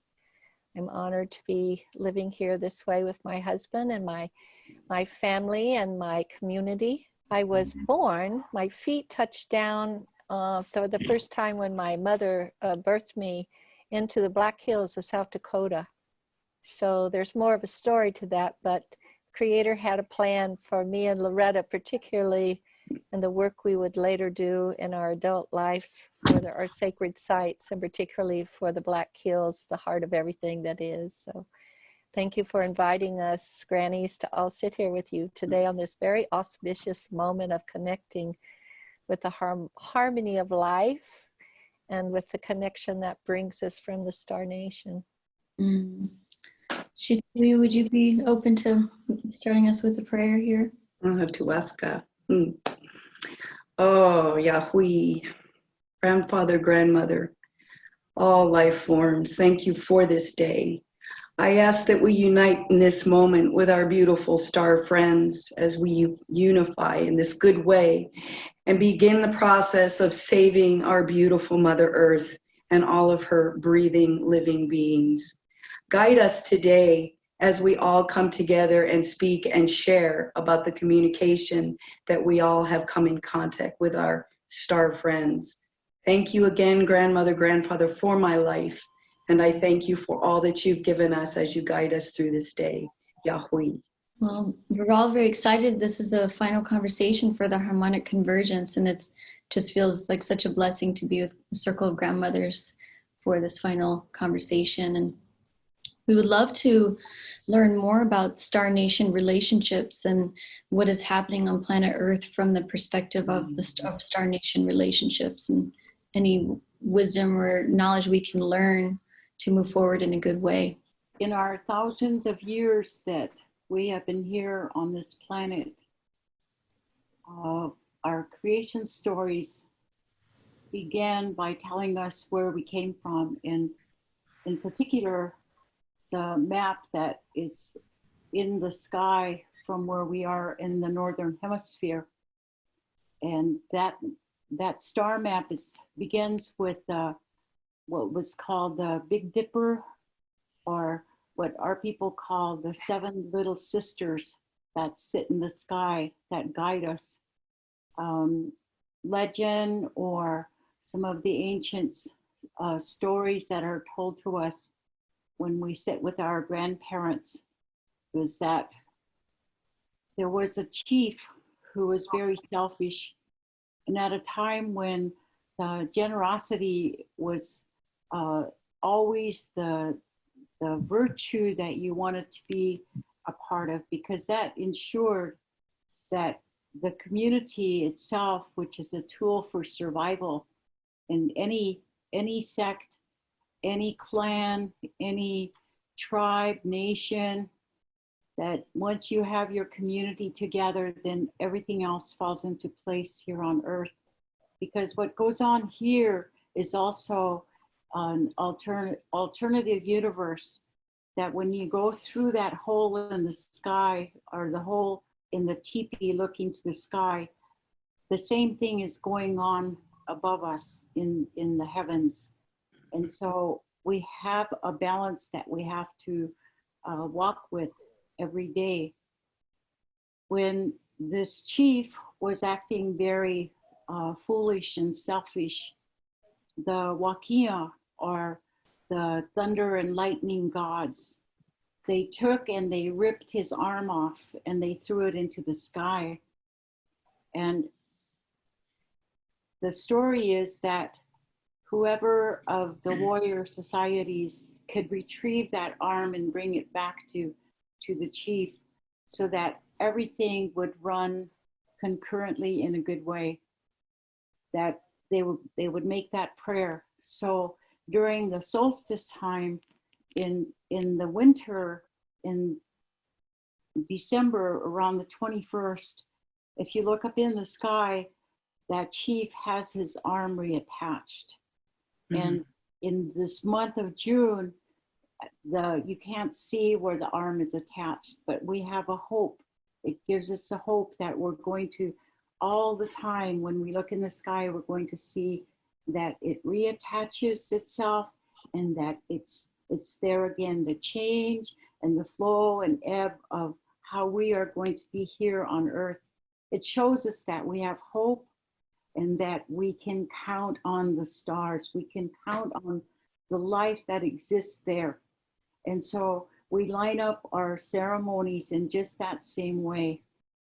So in everything that we're taught, it was the young people, a young man named Fallen Star, who eventually came and reconnected the arm of the chief back to him. And so he got to marry, Fallen Star got to marry the chief's daughter. So there you have a harmonious way in which the humanness that we are, the two-legged, also have a way that we access spirit in the other realm. And so you have a harmony when those two things come together. So everything that we have to depend on in this time, we need to have some idea about how to make the prophecies work for us. And so when you take these old stories and the idea about the stories of the stars, then we as a people will always have continued existence. The thing about the seven little sisters, when they were out playing as the tribe, and the grandmothers and the mothers and the fathers, the grandfathers were getting their camp settled and getting it ready for being at a place for ceremony, these seven little girls went wandering off, and they were singing and following the butterflies, and pretty soon they found themselves in a place where all of a sudden they were surrounded by medicine bears. And these bears frightened these seven little girls. And so they cried out, and they were too far from camp. And so all of a sudden, the one spirit bear called Hunupai, he stands on two legs like a human. He told the girls, his voice came and said, stand together on the little mound that you see right in front of you. Do it now. And so all seven little girls stood on that mound, and it started to rise, and it was rising so fast that the bears came and tried to jump and get at those little girls, but they couldn't do it. And so today, when you look at those sacred sites, are the formation of that special mountain that went up into the sky, you're going to come across a place that our people call Greyhorn Butte. And Greyhorn Butte is what my people call the European name for it. They call it the Devil's Tower. But that's where these little girls went up on top.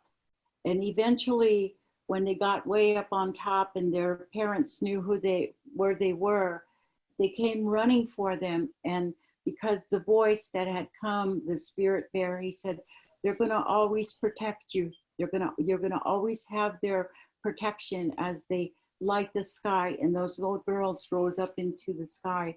So today, when we have hardship or we have distress or like this pandemic that we're moving through, right now, all we have to do is look up in the sky to see those 7 little girls and speak to them and reach for them, ask them, because they see Creator's face, that they can do whatever we ask of them. And our prophecies, I think that in every nation we have prophecies. And the prophecy that is the one that we just can't seem to attain is the prophecy of peace. And so when you look at the whole of our lives as communities and what are we doing, perhaps this shut down that Earth Mother that we've been praying to protect the waters, we've been asking Creator so that we can protect. How can we do these things? How can we change so that the air is good to breathe and that the fish in the water can be eaten again without fear, and that the things that are in the air, it'll be clear for those that are our relatives that fly in the air, those that are our relatives that swim in the oceans, those that are relatives that live on the earth and in the earth, and our two-legged people. How do we balance that life again so that we can have and live in harmony? So you're asking a very deep question. Can we change today, now that we have this time to be by ourselves? Native people everywhere, I'm sure, we all know how to be in isolation. We know how to be alone with our thoughts. And we know how to move from that realm to the next because we're always in ceremony. We've kept to these ceremonies for thousands of years. We don't add anything, we don't change anything, but we do share how to protect, how to live in the world, how to do these things. Take only what you need. And if you have a little bit more than what you need, then share with the next person. Those types of harmonious sharings and gatherings that we can do for our people all over the world. This is the time that we can share and have a culture of sharing and let it know no boundaries so that we become one worldwide community, because as a community, we're the first tool of survival as a community. So let's become a world community so we can survive to the future. And I just share a little bit of these stories with you because these are more meaningful for me and how they relate to the sacred sites that are located all over the world. And my mother told us a story. She said that when all of the handprints from all over the world are joined, the petroglyphs that have the handprints, she said, we can connect each of those and they become meridian points to the world of peace that we want. But it behooves us to have courage.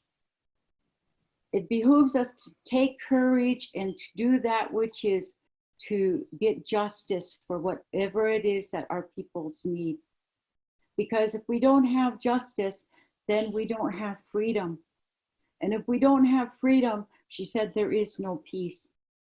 So the ultimate prize, the ultimate holy event that we need to affect today is to work toward that peace. And once we can share and once we can love each other without hate, without racism, then those handprints that we have together can remind us that here on our handprint, the world over, all of the people in the world, you stand next to somebody that's black, red, yellow, or white, and you put your handprint on turn your palms up to each other, we're the same color there.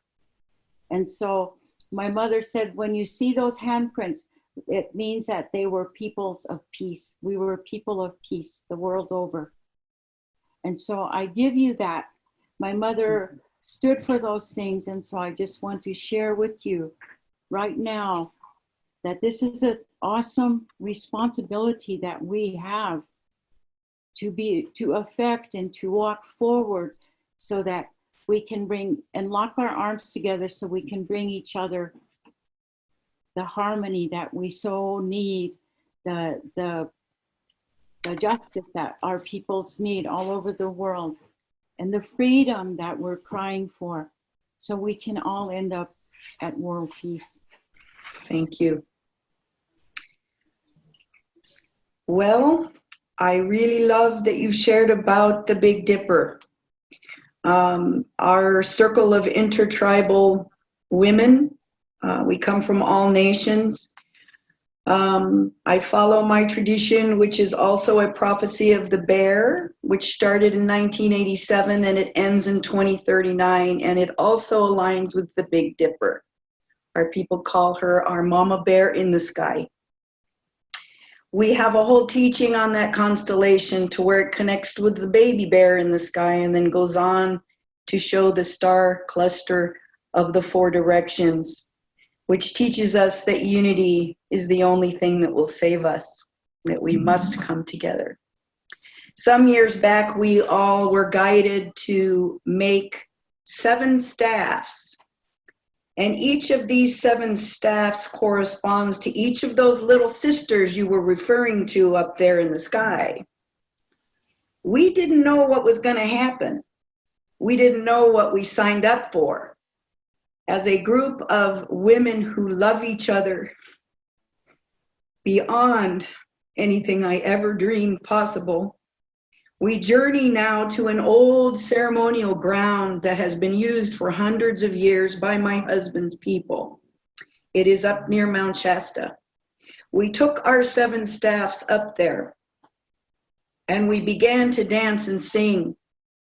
We put our bear skins on and we prayed for unity. We prayed for peace. We prayed for unifying love. We journeyed across the creek and we sat with our beautiful mountain. We didn't expect the things that began to happen. And over these last 4 to 6 years, the mountain has shifted and changed and done different things as we pull our staffs out and set our arbor up and begin to dance and sing. Every year it's different. Last year it was very different. When we went across the water, we were guided that only 3 of us would go. We were told how we needed to prepare so that we wouldn't be scared.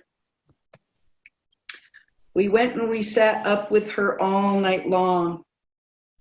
And just after midnight, she opened up and her star beings began to come out of the mountain. It came as blue lights. And we saw them with our naked eye. So I'm not going to go into all of it because it takes a long, long time to tell the whole story. It was all night. Once they got closer to us, we became very overwhelmed, because they are so excited right now, so excited and so anxious to get us to wake up. One of their first messages is, we cannot save this planet for you. We are here to help yourselves save yourselves. And we can guide you on how to do that. They began to get closer to us and we could hear them in our minds. And one of our sisters dropped and she went with them. And we sang and danced and worked hard to align ourselves with our prophecy because really we were scared. One of our sisters kept saying, don't be afraid, don't be afraid. And at that point we realized we had opened up an old ancestral portal there at Mount Shasta that our grandma used to do healing work.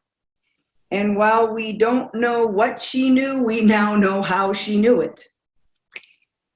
We sat there and over the next few hours, information came flooding into the 3 of us. And we didn't realize that across the water, 2 of our other sisters were in communication with our star beings as well. They were able to see them with their naked eye. They were able to dance with them. The information they gave us and continue to give us is how we are going to move to save ourselves and the planet. They are also giving us information that if we don't make it, if this is the 6th extinction, they're teaching us how to go out with our eyes wide open, to take the consciousness with us so that we don't have to do this all over again. They are teaching us about the love that is absent of emotion. They are teaching us what we forgot. We forgot what the Mother Earth is for. Our indigenous people have always been in direct relationship, but even we have lost our way.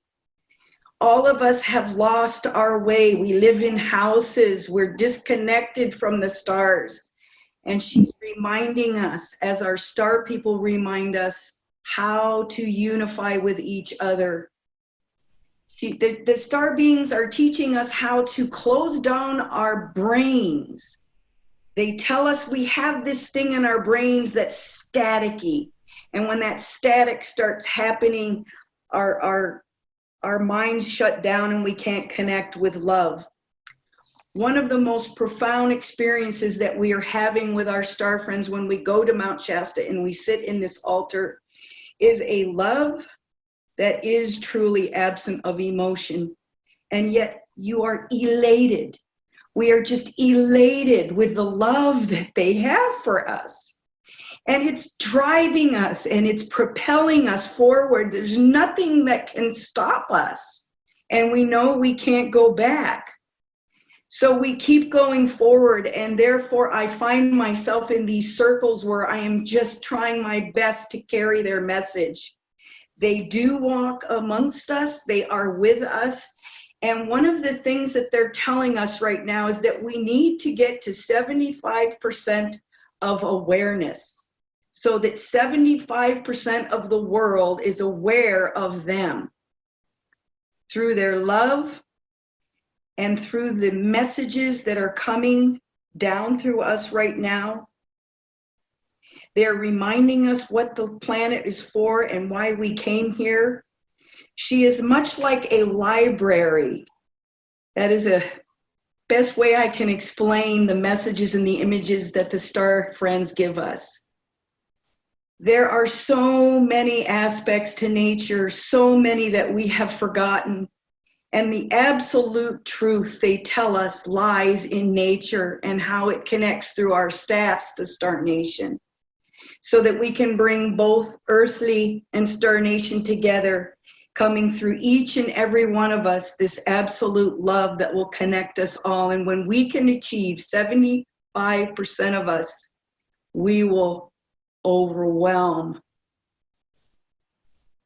that other consciousness of hate, separation, war, the low-level communication that we need to rid ourselves of right now. They want us to see through the eyes of oneness, through love, through our hearts.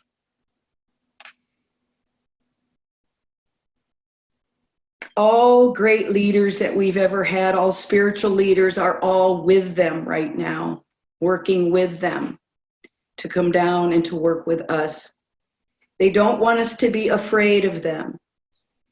And so many ways that they come to us, they have to come to us through safety zones.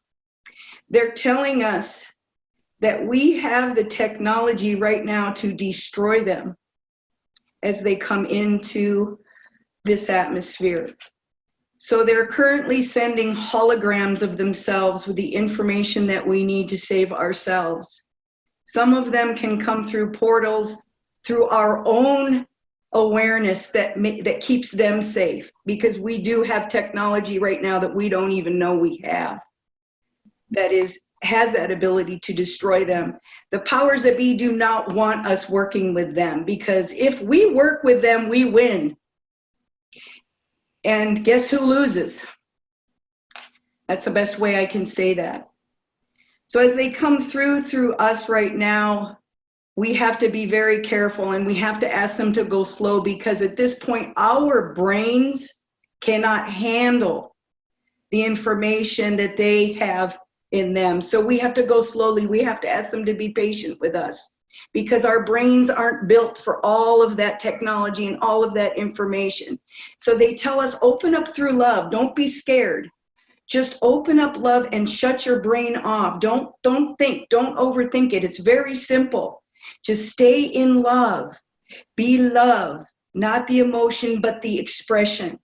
And everything will come through you. If we can open ourselves up and clear out all that static, we open up a safe portal for them to come through and stand right before us in their physical bodies. And this is the experience that many of us had at Mount Shasta last year. When we crossed the creek, we were so surprised at how many of them were waiting, and how many were so like flooding us and flooding us and flooding us. They were anxious, and we didn't know why until the virus hit. And then it made sense. It made sense that this was what they were trying to prepare us for, is this moment that we are in right now, to be brave and to keep the communication open, to keep setting the staffs, to keep opening that portal and listening carefully. We've also been given tools how to ask them to go patient, that when we get overwhelmed, we ask them to please slow down, because there's so much coming in right now to many of us who have established that portal of communication with our extraterrestrial relatives. And it can get very overwhelming. They say we don't have much time left, that we must move swiftly. We must get as many people to these portals as we can. The new portals are being created by many of our young people. Many of our native people know how to find those old ancestral portals that they have been coming through for time and millennium, since the beginning. Those old portals must be continued by our indigenous people. We must keep using those portals, because they have memory in them. They're not new, they're old. The new portals are the ones that are coming from those that have been born after this certain time period. I believe it was 1978.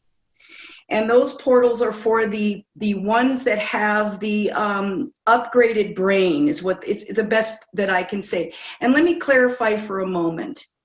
A lot of the information that's coming from our star beings right now, if we do not interpret it through our heart, through that love connection, we are in trouble. Because what that means is that we are now talking to them through our mind and our ego, which we cannot do, because that is the technology that our military has been using from our extraterrestrial friends. They stay up in their head. They stay with, how can we use this as a weapon? How can we gain access to them for control, for weapon? Now, if we continue to use that part of our brain to communicate with our extraterrestrial friends, we're in trouble, because we're going to get tricked. We're going to fall on that other part. So we have to stay in love. We have to communicate through them through love. And we have this certain little part in our brain that can do that. And it's called a mirror receptor. And if we activate that, our people call it a pui arenda, but recently I was given some information from the scientists. It's called a mirror receptor.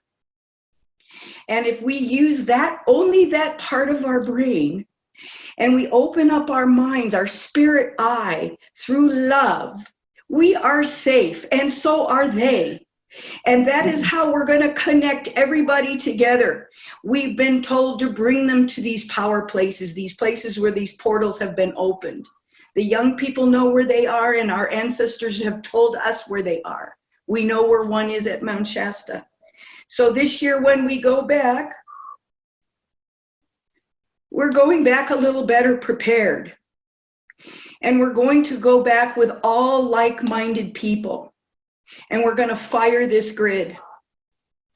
And we're going to let this trickle out. And we're asking all those who are ready to come with us, and sit there in front of her as this portal opens, and allow our minds to be given those instructions that we need to move forward. And this whole cycle ends in 2054. The prophecy ends in 2039. That's 34 years. I don't know if I'll be here then, but all I can do now is just keep going slowly, working with my sisters and all the other people who are working in direct contact with our extraterrestrial friends. It's real. It's real. They're here with us, and their desire is to walk amongst us without the fear of that other part of us that will destroy them.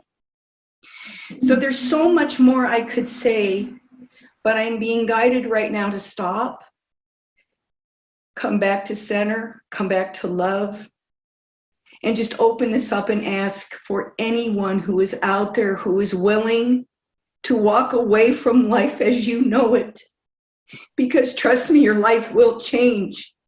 You will have a hard time attaching yourselves to the things that you've grown comfortable with. And you're going to be very uncomfortable. But it's okay, because as long as love comes in and sets in here, the uncomfortableness goes away. So I want to invite all those other living, breathing beings to join all of us who are in constant communication with our extraterrestrial friends. Star Nation, let's save ourselves. Yahui. It's overwhelming. Thank you. Oh, thank you, Loretta. Thank you, Tuii. You've given so much, and it's such a richness that you've laid here on the altar for us today in this very significant moment that we're all gathered from around the planet to line up with and circle around this holy fire right here in the center of us all. Just want to bring that fire here because I need to sit around it so I can see what it wants me to share in this moment. And the thing that comes up first of all is, you know, we talk, a lot of people on the planet are talking about Mother Earth. They call her that now. When I was a girl, they didn't call her Mother Earth. They were so disconnected from her as a being. But you know, I think that 75% has woke up to Mother Earth. Even when they don't know what they're saying, they're still calling her name. So something's marching through us all. And when I think of Mother Earth, though, I want to say, she wants me to say, well, are you going to include the rest of my family? You know, and so I stretch my vision out and I realize, oh, she's traveling with the planets, and she's traveling with the sun, and she's traveling with the moon, and she's traveling with the seven sisters. She's traveling with the Milky Way.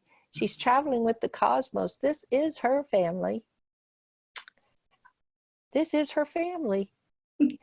And so what we're in right now is the moment where she's getting to have a reunion, if you will, with her human family and her family. She's invited us to her table. She invited us to come and sit down here right now, today, in this moment, so that we could really set a tone of celebration and invite that loving spirit that you just spoke about, Tuii. You know, I'm thinking of Damanhur. Some of you might know Damanhur. It's this beautiful place that came out of vision and direction, and over in Italy. And they have the Temple of Mankind, and on its first floor, they have all these murals that tell the story of the walk that we two-leggeds have made on this planet Earth. And at the very end of this story, you see that there's this, right before the ending, you see there's this gray thing, and it's all caught up in a net. And something comes and it pops out, and all of a sudden there's a whole bunch of these little gray things. And all of a sudden there's this big battle taking place. And at the very last moment, consciousness wakes us and you realize you've been battling with yourself. We've been battling with ourselves. It's not out there, it's not them versus us. We've been battling with we're projecting out of ourselves in the biggest battle of our lives. In this moment, if we can wake to that understanding, then all of a sudden we can embrace that self, and we can pull ourselves back into ourselves so we can be whole again. And when that happens, our relatives in Star Nation will look down and see all the starlights that lit up in this moment and realize heaven is on earth now. Heaven arrived. It's on earth now. So I think I've been thinking this way, you know. I've been thinking back at my life. I'm in awe of how Creator has made this path for me. Not an easy path, but one that woke me and a community of brilliantly beautiful people. With the only thing in our heart is we wanted to have that full oneness so we could be that love. We could be that love. And it took us, and it brought us up to a mountaintop where this holy land, this place we call Kayumari after our community. And that word, Kayumari, comes from the Huichols, and it's the blue deer, they say, that watches over the portal to the other realms. Wherever Kayumari walks, medicine grows to heal communities. And so it's been that way for us. But on top of this mountaintop, we've had many interventions from Star Nation. I think about how the old people came up our 14-mile logger road and found us and started to initiate us in lines of prayer that went back to original time. And those medicines would help us wake up. They would help us learn how to embrace that part of ourselves that we were in battle with and heal ourselves again. It would help us learn how to live with original principles taught by the earth to the original caretaker people. It would help us remember how to go to ceremony and how to have ceremony instruct our way of life. It would help us when the great mother came and gave us this holy basket. She said, I'm going to give you one of my most precious baskets, and in that basket are some of my most cherished jewels. They are jewels that go with lines of prayer that go back to the original times. Do not mix them. Do not change them. Protect and keep them safe and walk them through the doorway of the millennia. I have something we're going to do. Now, it was very shortly, we didn't understand this, you understand. We were very innocent. We're very devoted. We're still that way. We don't know much. But we do know a new rhythm to our life since these original principles came into them. So we can follow the instruction of Mother Earth and follow it even when our mind says, what are you doing? You want us to do what? That's a moment, you know, when you've got to really gather your courage, and that's a test of faith. But it's all about our relations, because we have this relations with that one that's sending us there. And we know after all these years, we trust that relations. She only wants the goodness for us all. So I'm remembering how this went. And shortly after that, we were in ceremony. We were initiating a new altar. It was probably about 80 of our community there. It was a hot summer day. Beautiful, beautiful starlit sky. Beautiful starlit sky. Clear, clear, clear. I was running this ceremony. My sister Darlene that helps me with these things, she was helping me too with everything, watching after to make sure everybody was getting good care. I went outside to check on everybody because there were people inside and outside of this big yurt that we were in holding the ceremony. And all of a sudden, I look over. Now we're set on top of a mountain. It's national forest on all four sides. Hot, dry summertime, right? I look over and I see this rose color experience up in the sky, and first thing you think is fire. Go to Darlene, Mm-hmm. I said, oh my goodness, I didn't smell any smoke, I didn't feel any wind. I thought, well, that's strange. Darlene, looks like a fire. She said, I've been watching it for a while. I said, well, I'm going back in and I'm going to keep praying. You let me know. I got a big swimming pool. We'll put them all in the swimming pool. I just went back and held my ceremony, held my prayer. So what happened next was part of what some would call miracles or other, other vision. I call it our natural vision. Because this light, it came over and it went over the top of the yurt, and right under there was where we had just created a star altar, and it went over and it made itself into an aquamarine and a yellow and a little bit of a pink, and it made circles over the top of this, right over the top of the altar. Some of the people in our community hadn't gone into ceremony, and it scared them, like you talked about, that what's that, Darlene, she just kept watching it. And finally, in a little while, it moved. It was there some time.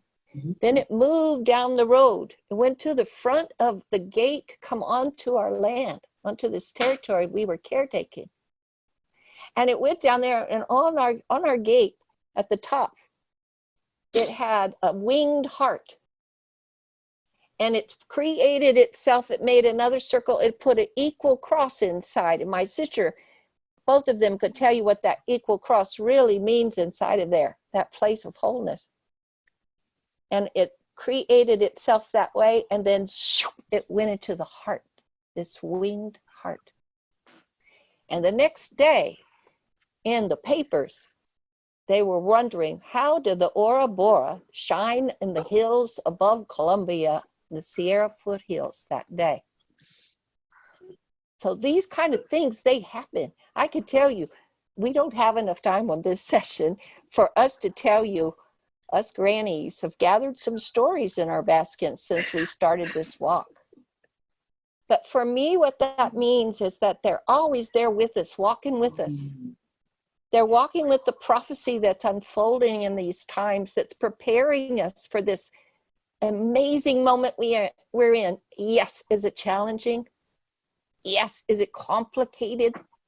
Yes, is it confusing because the mind doesn't know what to do with itself? As our Kogis say, the ending is falling in the beginning and it rolls out in 2026. That's only 6 more years when the next part of the prophecy is about to move with more force across this planet. And it's already mounting. We're already in many meetings, all of us, many hours a day, where these things are coming together, this collaboration, this harmonic convergence is taking place. And the magic for me, it's like that all of this is happening.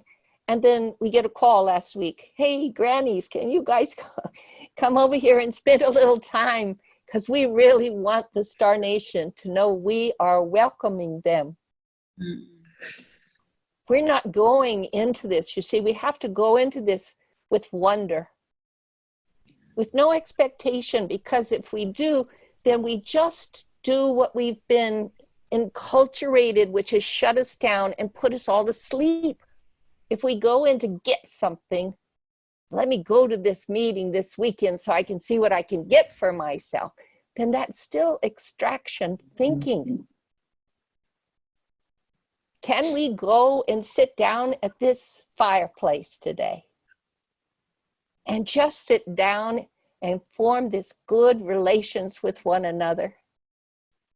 and see what wants to pop out, what wants to be shared, what wants to weave itself in this moment with all of us.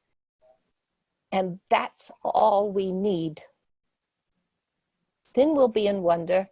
And then those moments, like I just described, they will come more frequently because our hearts will be open to receive, and the cobwebs off our eyes and the things cleared out our ears, so we can be fully present in the moment with one another. It's all waiting for us in our present moment. That I'm sure of. So Isis, I know I want to hand some things back to you here, because you said, let us go on a little storytelling moment, and us grannies just ran off with that real fast. But want to see what it stirred in you. Want to see what comes up right now that Star Nation needs us to bring into more clear light. It just stirs so much, honestly, joy in my heart to be here and listen and feel that the relations like that of the star people and the earth people. And I feel a lot of joy right now. And when you're sharing, sitting around this fire together and to share and build our relations like that, I just feel a lot of joy, and that we're doing this together here at this really important, powerful time in our human story. And just feel really grateful. And I can't even believe it, but we only have 5 minutes. Like, what?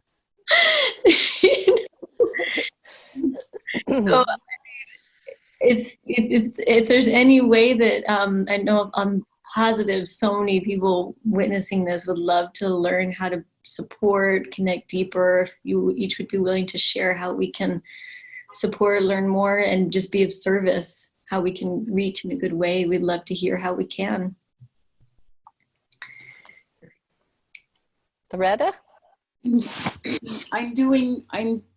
I'm working with the youth. We just finished Vision Quest for my Sundance female helpers.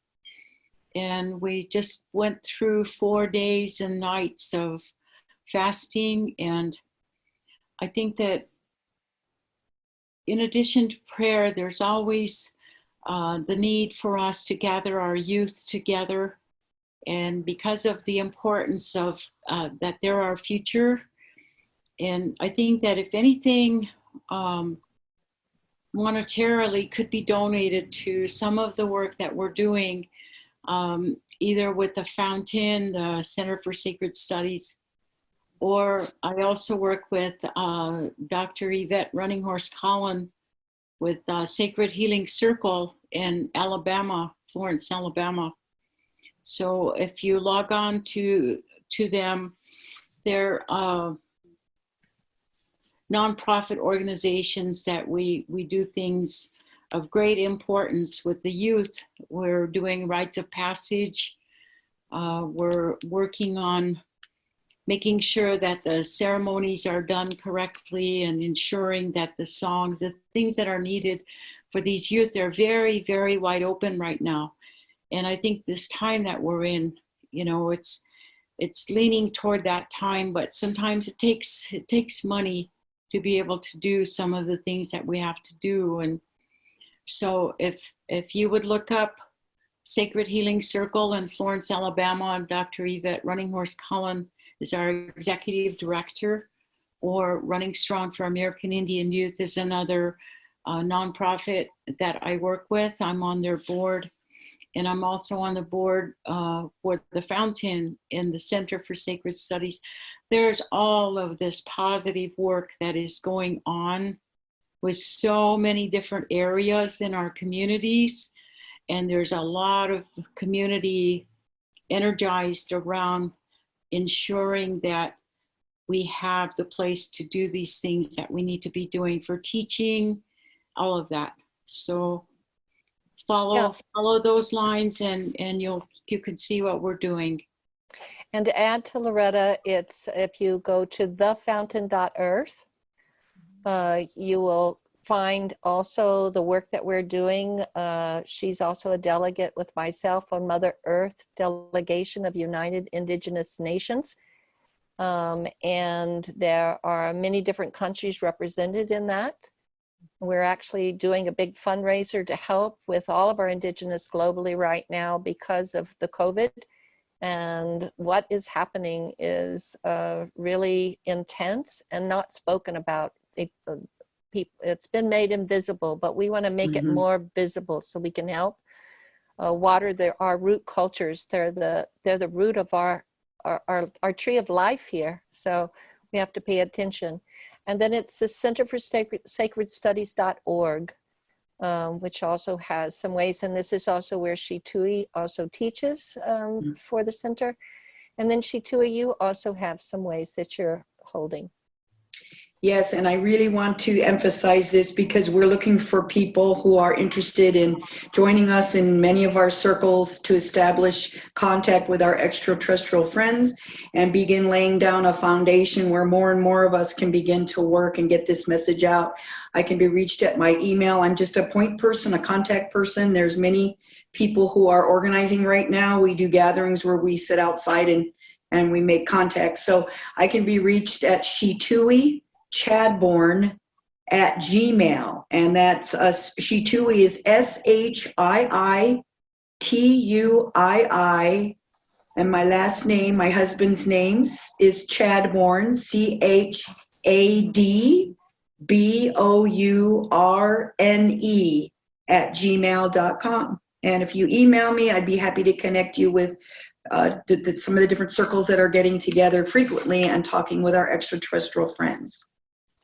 So before we close, Isis and Grannies, I wonder if we could just sit for a moment around this sacred fire with all those that are gathered with us from all over this planet, that the circle can extend itself that far, that we can see ourselves sitting like in a lotus posture, all lit up. The starlight living in our hearts, all lit up. So we truly are those stars on earth.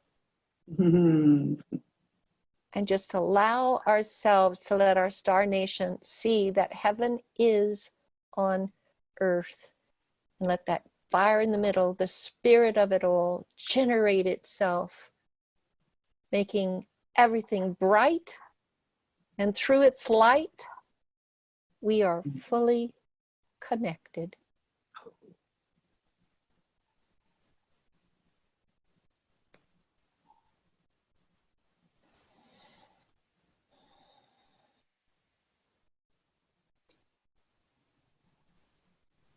Thank you everyone for joining us, and really, really a blessing to sit around this fire with you grandmothers, and it feels really good to close with Voices of the Grandmothers Council in this time of turning for the Harmonic Convergence. So thank you so much.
Good evening, everyone. This is Mark Sims coming to you live from Ojai, California for the Harmonic Convergence 2020 event. We are in day 10, our final day with the Harmonic Convergence, and it is my great pleasure and honor to introduce Whitley Strieber, the author of Communion and many other books, but the book Communion made him very well known to the world. It's the book, his personal account of having an encounter with an extraterrestrial in the 1980s, I believe, and we'll learn more about that from him more shortly. But we're also going to be talking about his latest book, The New World, which came out this year in 2020, and I find it quite fortuitous and amazing that a book from Whitley would come out at this time that was in such alignment with the things we've been talking about here during the Harmonic Convergence 2020 event the past 10 days. So I'd like to start by, first of all, thank you very much for being on our program, Whitley. Well, thank you for having me, and I'm so glad that the book is in the right place at the right time. There was a tremendous pressure from the visitors with whom I am in contact, and I quit trying to explain it. I think most of us are beyond needing that. And if people are still wondering what's going on, they need to find another way to catch up. But anyway, in February, if you can believe it, of 2016, I believe it was, 2016, the visitors made it clear that this book had to be out by a certain time. And it was September of 2017, I believe, or 2018, I believe. And then I managed to get it out by November of that year. But the timing of all of this is critical, and we are on time. We are doing it right. We're doing this. This whole thing is happening right, and Mark, you're a big part of that. You don't know exactly why it's now, but you know it's now, and it is now. It is, for sure. And I find so many parallels in our stories. I read your book when it came out in 1987, and it was one of the few that I read from cover to cover. And little did I know that I would have an experience so close to yours, in the sense that I had a communion. That's what Tezjbar told me. I didn't have all the things leading up to your communion experience, because what I recall from your first book, Communion of 1987, is that you had many visitations leading up to that moment when they talked about that you were having a communion. Well, yeah. Right? What happened to me in 1986, or 1985 rather, in December of 1985, I did not understand at the time. I understand now that it was a classic example of a shamanic initiation, and only it did not happen in the spirit. It happened physically. My guess being, I was too thick-headed and too completely involved in the material secular world for it to work any other way. And so they literally dragged me out of my house and basically shook me until I woke up. And when I did wake up and found myself in what appeared to be a tent full of giant bugs, I was profoundly concerned. But I also did not forget that. That stayed with me. It was a little confused for the next few days. And then I went through the whole gamut of, was I hallucinating? Did someone give me some kind of a drug? What happened? And finally I faced it. It had happened physically. There was a reason I was all beat up. There was a reason. It turned out I had really been seriously beat up. Let me put it that way. But that, people say, oh, they beat you up. That's bad. Depends on what it led to. And what it led to for me was a completely new life and a new vision of life, a reconnection with my own lost past in my childhood, and where I am now in this extraordinary relationship with them, working right now on a new book, which is a new vision of Jesus, of all of the things I never expected to do. But I'm working on it, and you can see behind me my wife Annie, and I noticed that I did not brush my hair today. Okay, you folks, you have to just accept it. We're on lockdown. I'm all alone, and I failed to do this. Okay, anyway. And this incredible little thing in my ear that I call an implant. It's a little device that I have learned to use, and it is the most extraordinary research tool in the world. I only know one other person who has hit one, and he cannot make use of it. He knows how, but he can't do it, and I can. And I'm using it to try to help make the new world happen. Wonderful. That is so encouraging, Whitley. As I hear you recall the story from your book and your life, I am so deeply touched because I can understand, having firsthand experience, how that changed your life and how difficult it was to deal with all the brutal skepticism that you dealt with from family and friends and other colleagues and strangers who, frankly, can be very vicious. Well, I have to tell you, my family is very supportive. The reason being that on the Strieber side, a lot of them their father, the whole group of them was directly involved in the Roswell incident. So this was no surprise to them. On the other side of my family, they're just it's a very sweet, very bright group of people.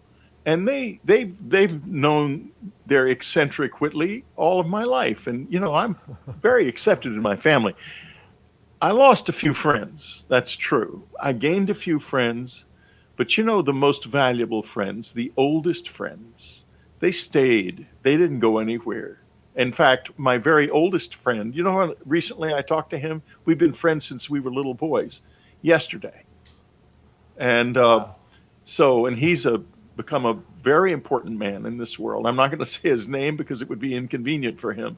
But so that's not the problem. And a lot of people came up to fans, and some of these people have been with me on my website and following my work ever since communion days. So there's a lot of good there.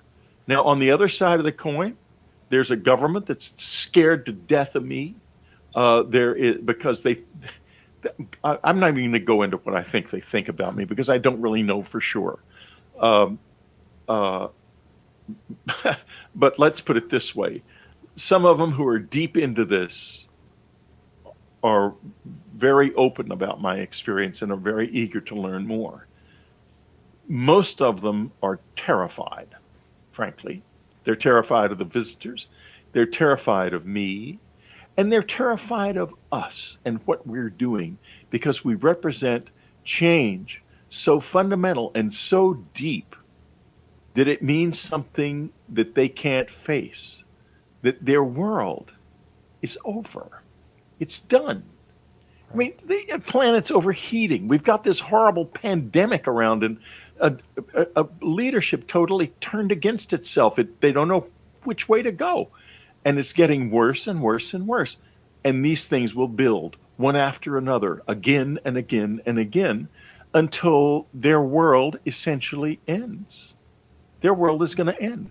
But we will still be here. We will not end. And we're going to go into a new level of reality. Humanity is going to grow, and I'll tell you precisely what's going to happen. This veil between the living and the dead, the illusion that we die is over. It's ended. See these rings? These rings are because my wife and I are still together. We just share one body now because hers conked out. But this is an active marriage. It's an very active marriage. We work together, and we're together in ways that I'm not really even ready to talk about. But let's put it this way. I know from my own life that there is a huge, undreamt of, and untapped group of possibilities in every single human being, and we can find this. Now is the time. Absolutely. Absolutely. I am so inspired by your words right now, because that's exactly the way I feel and the thing I've been evangelizing. And that's what this whole 10 days has been about. I've been working on this for 5 years to get this message out in as effective as a way as possible to as broad of an audience as possible, covering a whole spectrum of various subjects that at first blush don't seem to be related, but they're woven and intimately integrated. And I think in order for people to wrap their heads around this without having an experience like you had or myself, they have to do the work. You know, they have to listen to these witnesses, these wisdom keepers from the indigenous, from the elders of the indigenous cultures around the world that have so much of this knowledge, to other scientists who've had a spiritual awakening and understand how to convey to a layperson what that experience was and how it works from a scientific perspective. But it's so metaphysical at first blush that people naturally will shy away from it. Yeah, but, they tune it out because they've been taught there is no metaphysical. Right. They've been taught to be small and desperate instead of large and at peace with themselves. Right. That's the difference. And we have all been taught this. We're taught this from an early age. But you know, you mentioned indigenous people, and I have a tremendous affinity for them. And let me tell you why. And it's also, I'm going to segue into something else.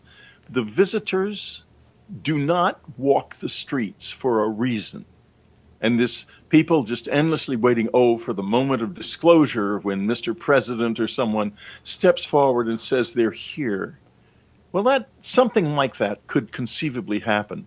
But if it does happen, whoever steps forward at that level is not going to be doing this in the best possible way. It has to come from the people. And let me tell you why. Last summer, I was at the Pine Ridge Lakota Sioux Reservation. And this is all in A New World, which had to be published so fast. I self-published it because, let's put it this way, material from July of last summer is in the book that was published in November. So I was running to get this thing down at just the right moment. Anyway, I was there for 3 days at Contact and Consciousness Conference, which is going on there again this summer, by the way, although under different circumstances. I'm going to have to be, like I am now, teleconferenced in. But anyway, the visitors, I had 3 of the most incredible days of my life because I lived in 2 worlds at the same time. When I closed my eyes, I was still on the res, but it was a different version of it in incredible detail, right down to the point where I could lean down and look at the ground and see details of flowers and stones, and then open my eyes and it would be different flowers and stones, but still there.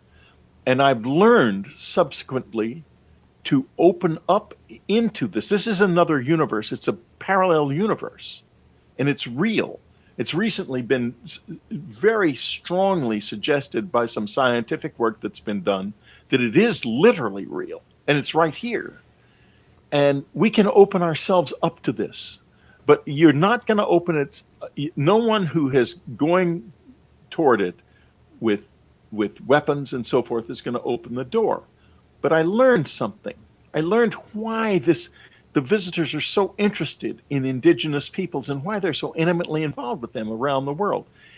There's one little word that explains it. It is colonization and the soul-destroying effects of colonization. And I begged them, come help us with this COVID thing.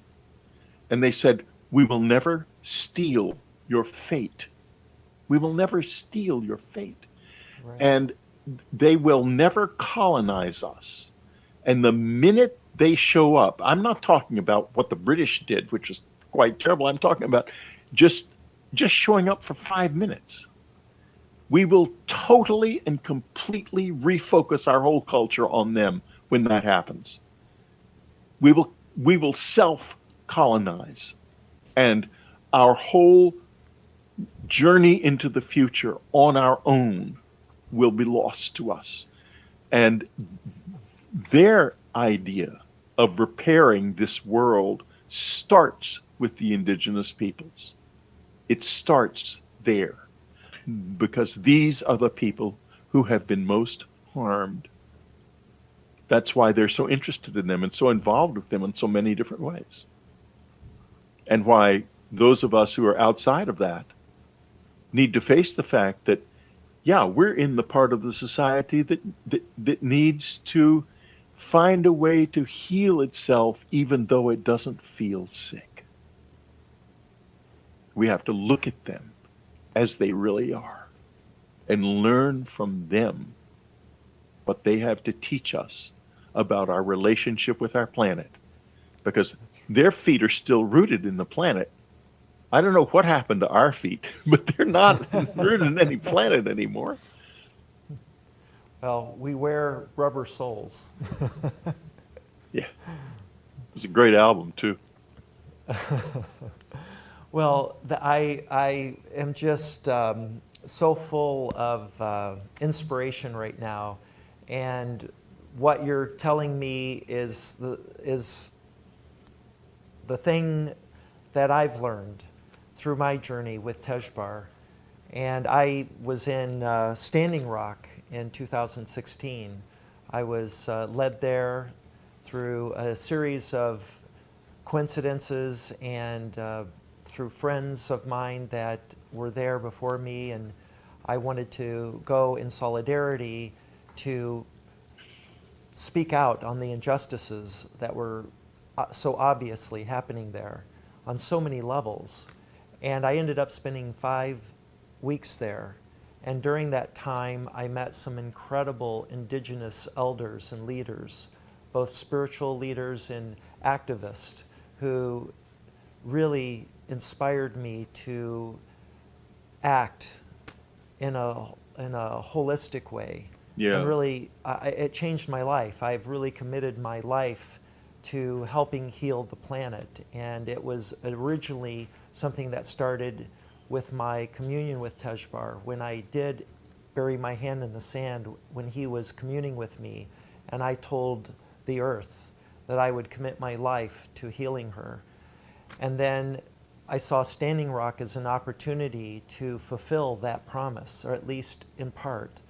And when I got there, I was given such an education on all these issues you speak of, colonization and its just dreadful impact on an entire culture and people, and all the history with that is so little known, and the terrible treatment of these people, not only back 200 or 150 years ago, or for centuries actually, but even today, there's this horrible treatment. It's getting better. I think we're seeing improvement in the conditions, especially inspired by the recent news that the DAPL pipeline will be shut down by August 6th, and the Keystone pipeline now is facing a similar fate. Right. So the work is being done, and we're beginning to see the fruits of that. But the bottom line is that the message is very clear that the indigenous are our teachers. It's in the prophecy, and it's in the prophecies of the indigenous. Well, I'm very aware of that too, and I have Mia Farolito, who has New Observations and is very connected to the Sioux, has a podcast on my website called New Observations, and you can, if you go on there, you can listen to some truly extraordinary interviews with some very, very extraordinary and wonderful indigenous people who know what they're talking about when it comes to when it comes to the things we've just been discussing.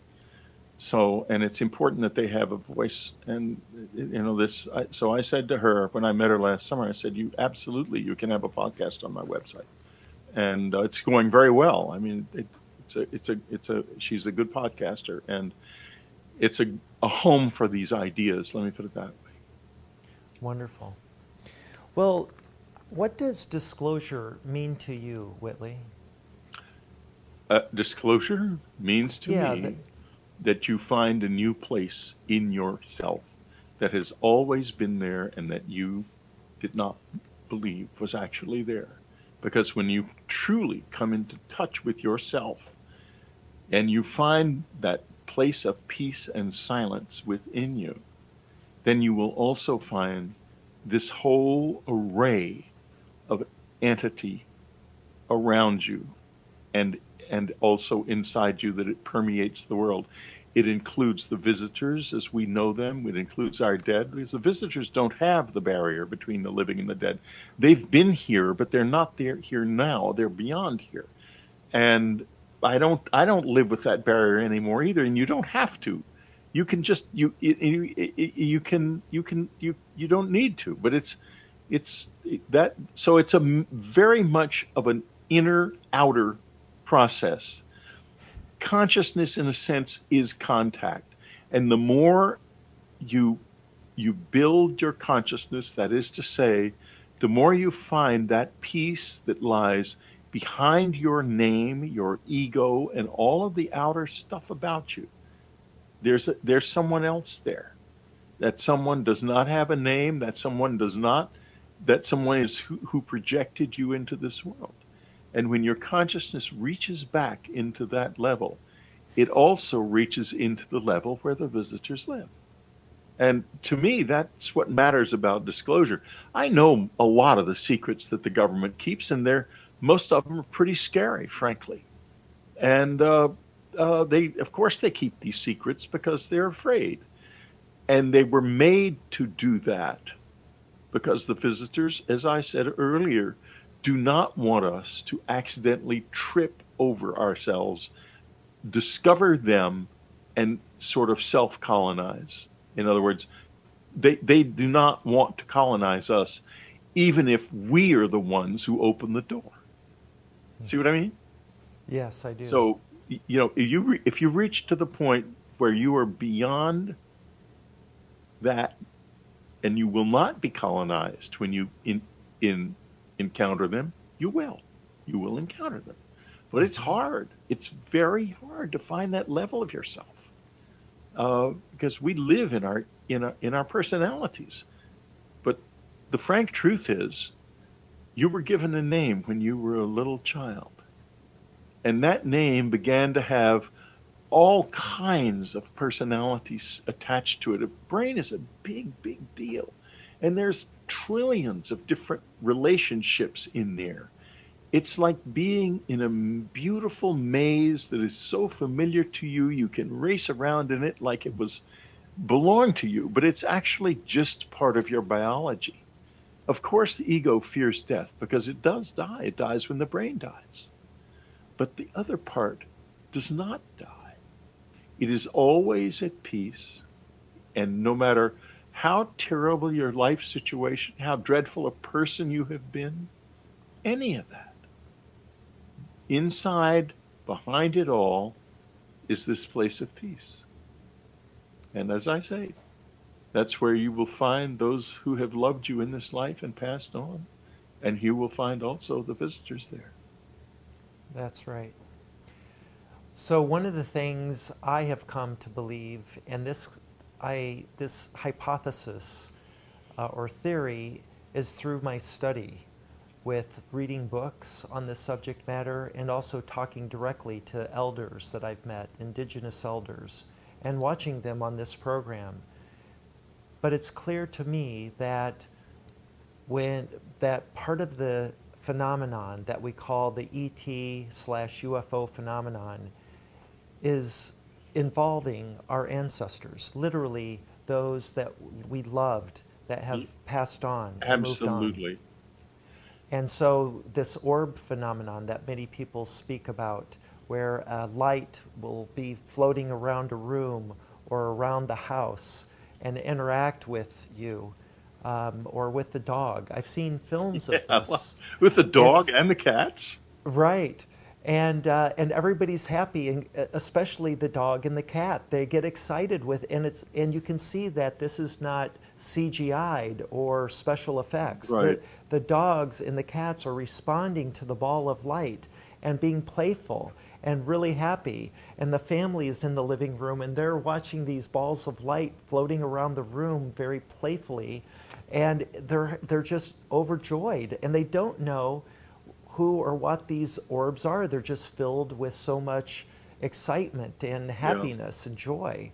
And it's clear to me from observing it that these are visitors, the so-called visitors are relatives. These are loved ones that are able to manifest as an orb of light and interact. Well, I can tell you a couple of stories about orbs. The first one is this. When I was it was back in the 70s, I was in a church. It was my grandmother's funeral. My grandmother she died at, I believe, about 86. Her mother had lived until 106, and she was absolutely convinced she would not die until she was in her hundreds. And then she did die, and the funeral was taking place, and I was totally outside of this world. I was still living in the secular world completely at that point. And I'm in the church, and the coffin is there, and the service is going on, and all of a sudden, 6 orbs, big things, about this big around, show up, and they line up on both sides of the coffin. They come in, and they move so perfectly. They weren't floating at all. They were moving on their own. And I almost shouted. I mean, I assumed everyone in the church saw them. And then a moment later, I realized I was the only person who saw them. And I got a communication. It was very clear. They were there because they were her cadre or something, but she was the 7th member of this group.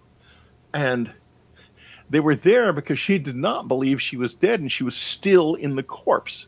And they were trying to get her out. Trying to get out of the corpse.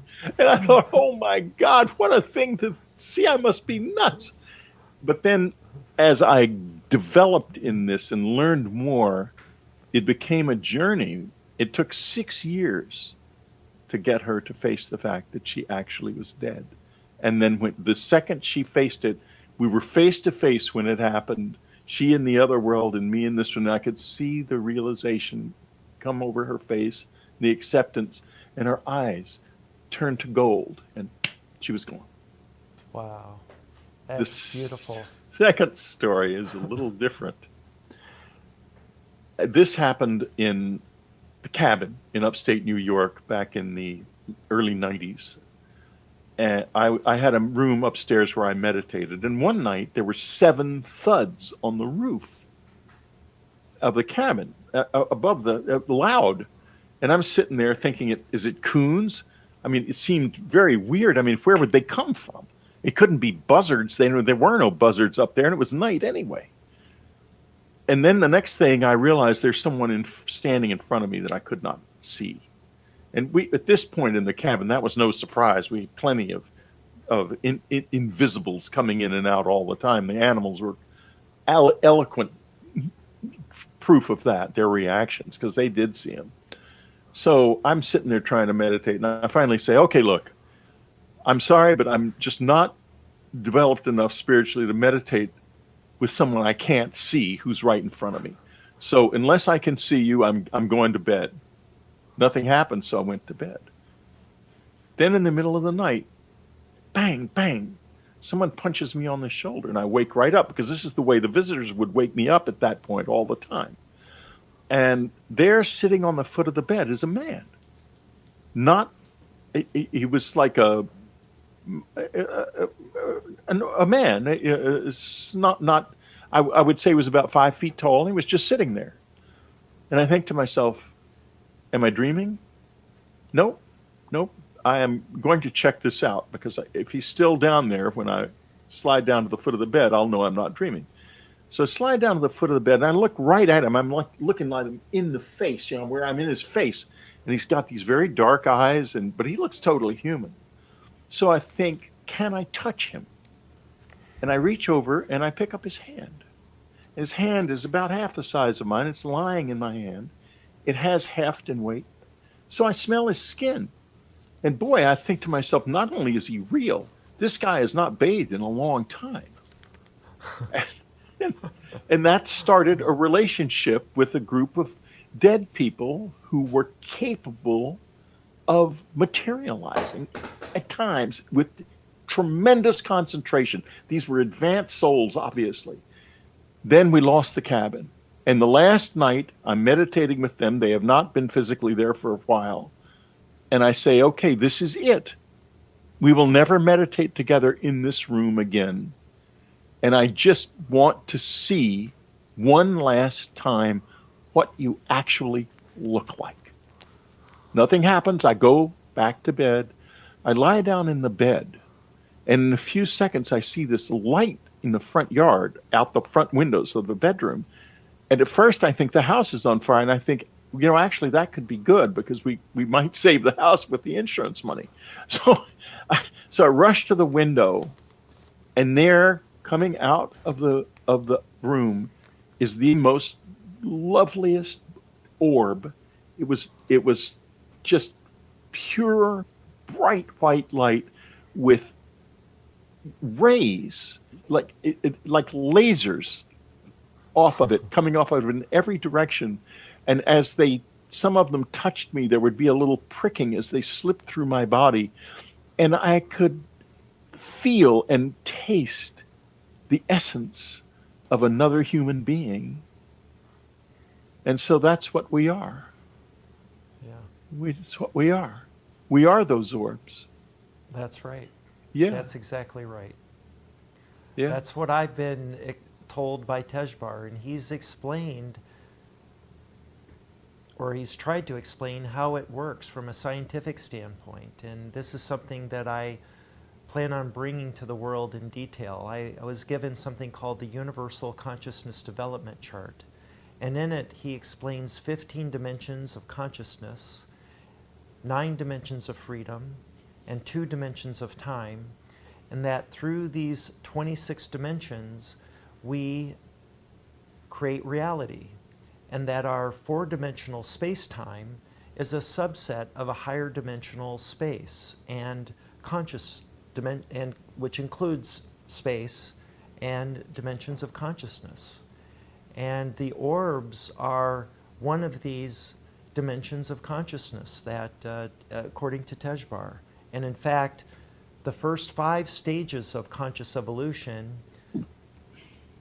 that get us to the human stage, the first 4 involve conscious development in the animal kingdom, starting with arthropods, and through the modus operandi of reincarnation, we advance to stage 2, which is reptiles, amphibians, and fish. Stage 3 is birds and waterfowl. Stage 4 is marsupials and mammals. And then we become human. And it takes thousands of incarnations for the soul, or the astral body, which is what he called it, to evolve to that point where we're human. And so he said we're 2 things. We're the physical body, and within that is held the astral body. And it's the astral body that's the immortal part of us. And eventually, after we've reincarnated many, many times, we meet a condition, or we can meet a requirement that allows us to go to the 6th stage of our evolution. And it is this stage that is the orb stage, we could call it, where we no longer need to incarnate as a physical being. We have the ability to move up a level to the astral realm, is what he called it. And at that level, we have an additional 3 dimensions of freedom above the 3 that we experience, and we have direct access to 5 additional dimensions of consciousness. And by the way, in the physical realm, in the 3 or 4D realm that we live, which we refer to as space-time, which Tezjbar explained as the physical realm, the 5 dimensions of consciousness are our 5 senses. And so to astral project is something that many people claim to have experienced, and some people get so good at it with exercise and work that they can do it at will.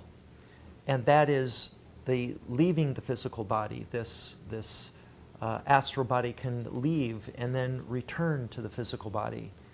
And by doing so, it can, move around in space and time and observe. And I believe that the orbs may very well be this stage and this dimension of consciousness.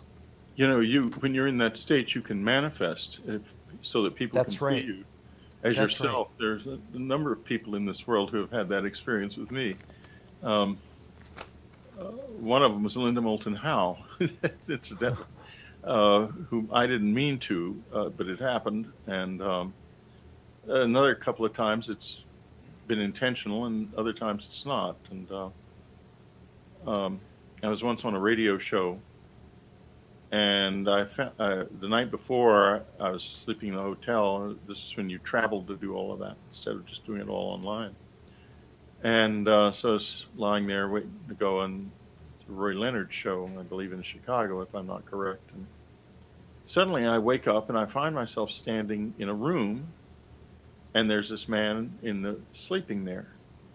And he seems to have his eyes open. And I look down at him, and then it ends. And, I wake up the next morning, I think about that, and I remember him pretty vividly. I remember what he looked like, and I think, that's a funny dream. And I'd been out of my body a lot by then, so it wasn't, I figured maybe it was not a dream, but an actual OBE, because it felt like one. But why was I there? I mean, I can't leave. I can get taken out, but I can't leave on my own. I was able to at first, but I cut up too much, and now the visitors do not trust me to go out on my own. But anyway, let me finish the story.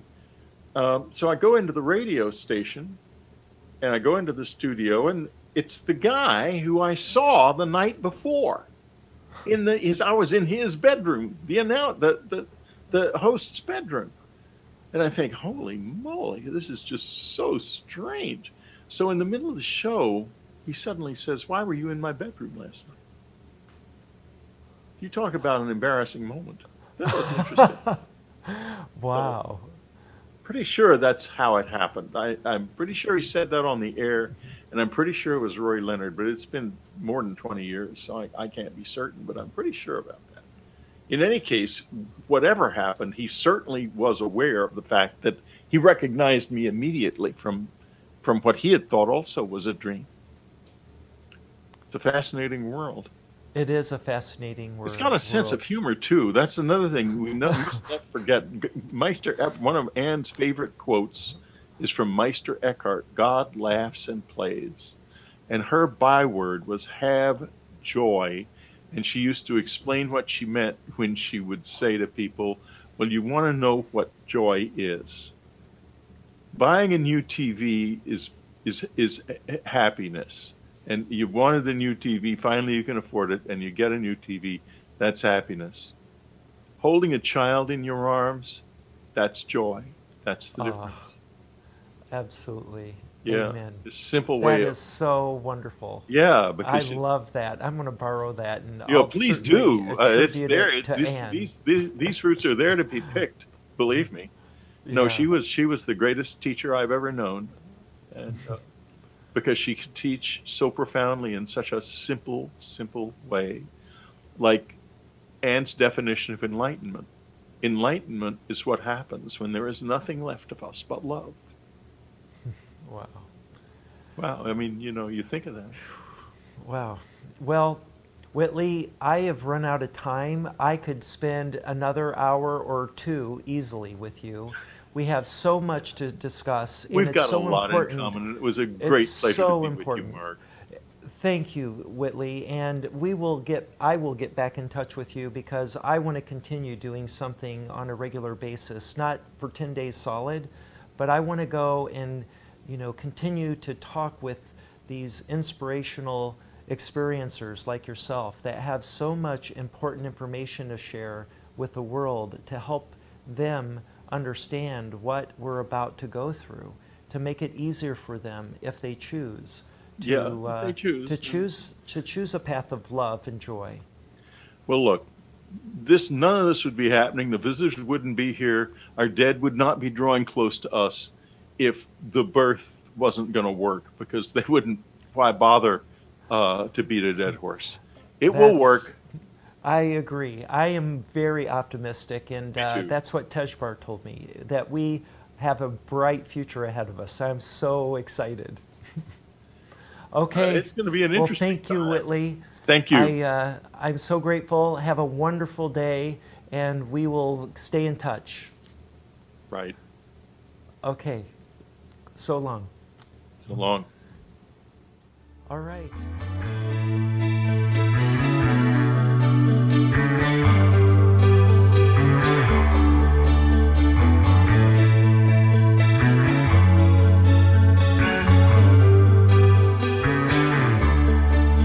Just a small town girl living in a lonely world. Took a midnight train going anywhere. Just a city boy, born and raised in Western Joy. Took a midnight train going anywhere.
I think it feels better to do a generous act than to receive a generous act. It means a lot to me when I see someone smile or say thank you, because you know that you accomplished something good, and there is such thing as karma, and karma comes back to you.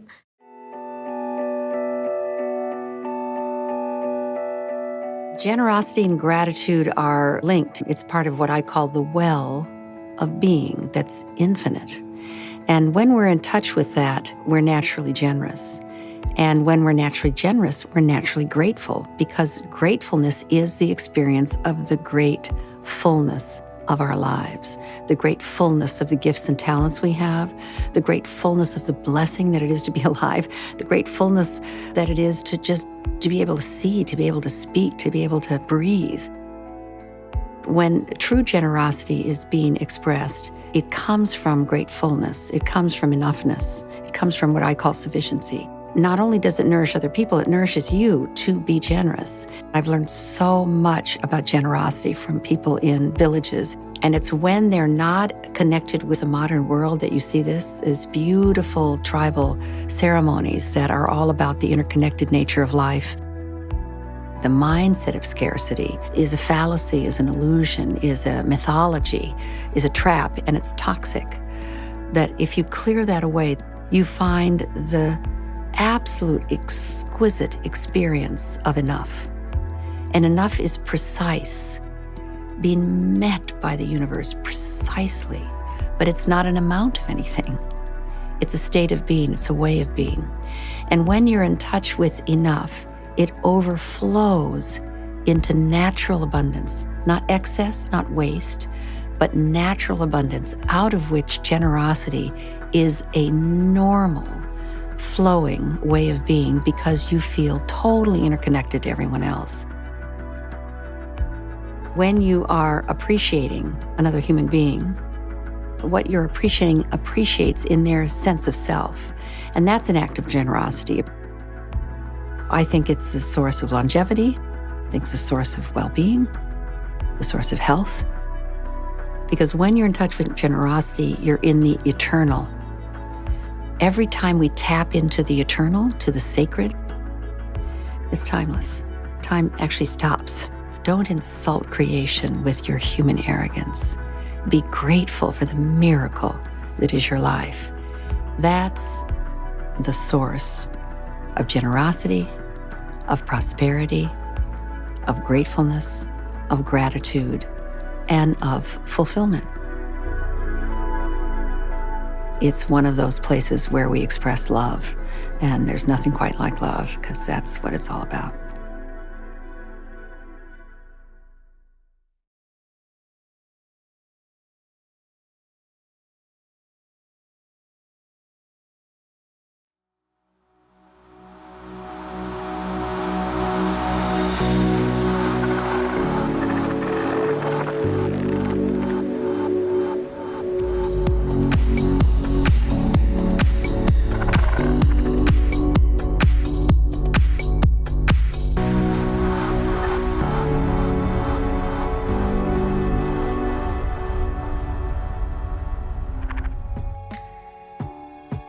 Everybody says that this world can't go on as it has been going on.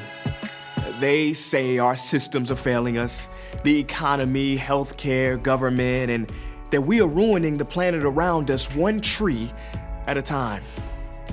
They say we're not safe to walk around our town and our schools on our streets. And when I look around, it seems true. Unless it isn't. You see, a caterpillar spends its whole life in a frenetic drive to consume as many leaves as it can, never stopping. But then one day the caterpillar does stop. On the inside, all of its systems start to fail, and slowly the cocoon hardens, the caterpillar disintegrates into an amino acid soup, and that caterpillar is no more. In that moment, cells that had been dormant in the caterpillar begin to rise up. At first as independent single-cell organisms, then they come together clustering in a community, and they imagine their way out of the wreckage of the caterpillar, and they build a butterfly. Yeah, you can see where this is going. But let's stop for a moment and ask ourselves, what would become of the caterpillar if those independent imaginal cells never came together? That's right, no butterfly. So if our systems are failing us and disintegrating to the ground, who are the imaginal cells amongst us, those brightly burning independent people? From where I stand, it's you. And you and you and you and us, every one of us. And all we have to do is come together, bring our brilliance together, not to get something or push some agenda, but to come together as one. I believe that this is the time for us to rise together, to embrace one another and make the leap from me to we. Yeah, I like the sound of that. We together. We rise up for love, we rise up for each other, we rise up so that no one is left behind, we rise up for the future of our planet. We rise up for equality, for justice in our streets, for men and women, young and old, no matter what shape, size, color, or race. We rise up for you and for me and for us together. We rise up together because if we stay separated, isolated, then our brilliant lights will fade and no butterfly will emerge from the cocoon. So how will your voice contribute to the song of the universe? Universe, our one song. This is our time to come together and bravely step into the future where we rise up, lift off,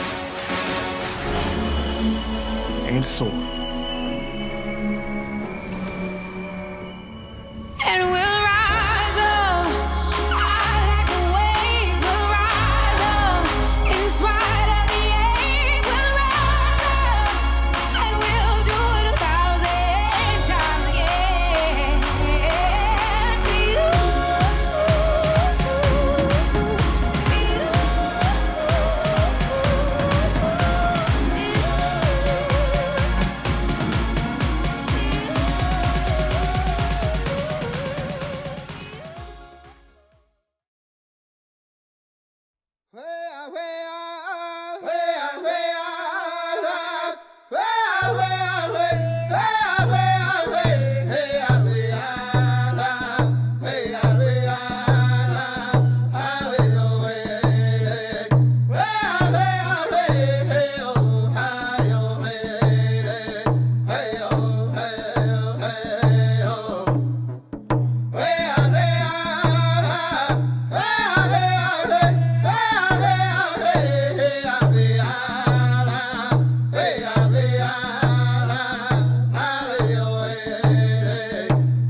no more. Hey, oh, hey, oh, hey, oh. We will unite, sing, dance, and pray. I don't know more. Hey, oh, hey, oh, hey. Hey, ah, hey, ah, hey, ah, hey, ah, hey, ah, hey, ah, hey, hey, ah, hey, ah, hey, ah, hey, ah, hey, ah, hey, ah, hey, ah, hey,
welcome back to the Harmonic Convergence 2020 event, day 10.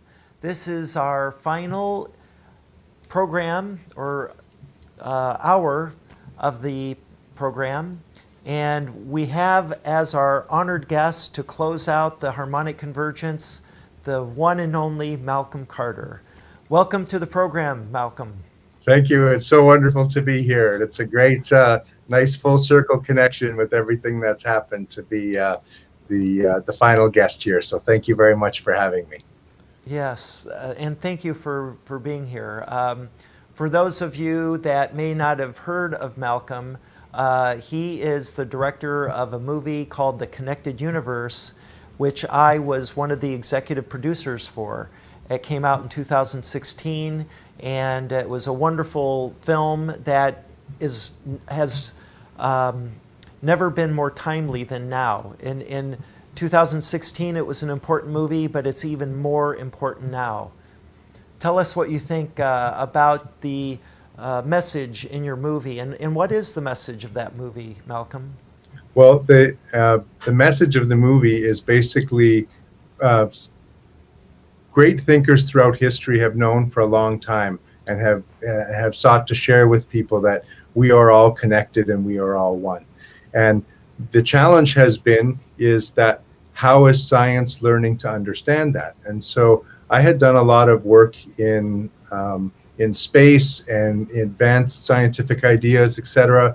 And when I heard that Nassim Haramein was working and had made some advancements following Einstein's methodology, looking to unify physics and to be able to make that connection and how important it was, I wanted to help to share some of those ideas with the world, because when it's really fascinating to see that science is basically through its lens learning to see and understand and to prove things that mystics and others and all the way back to ancient Egypt and ancient India have known for so long.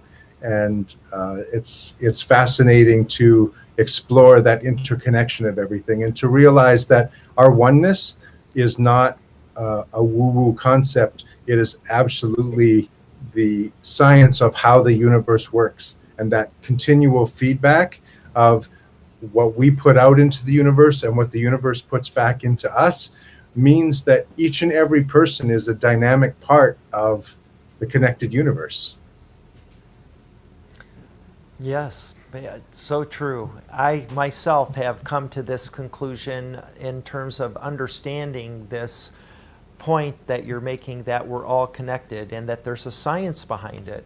And it's just really a wonderful thing to understand, because we think that the universe is this big mystery, which of course it is, but we're learning through our sciences and through new areas that we would normally call metaphysical or paranormal, that these phenomena are real and that there's a scientific understanding behind them. And this gets into the realms of of theology and religion, and so there's this overlapping now between the material sciences and the theological that are opening doorways of new understanding that are really important and exciting. Some might even say a convergence. These things are coming together, and maybe in a very timely way. And that's so true.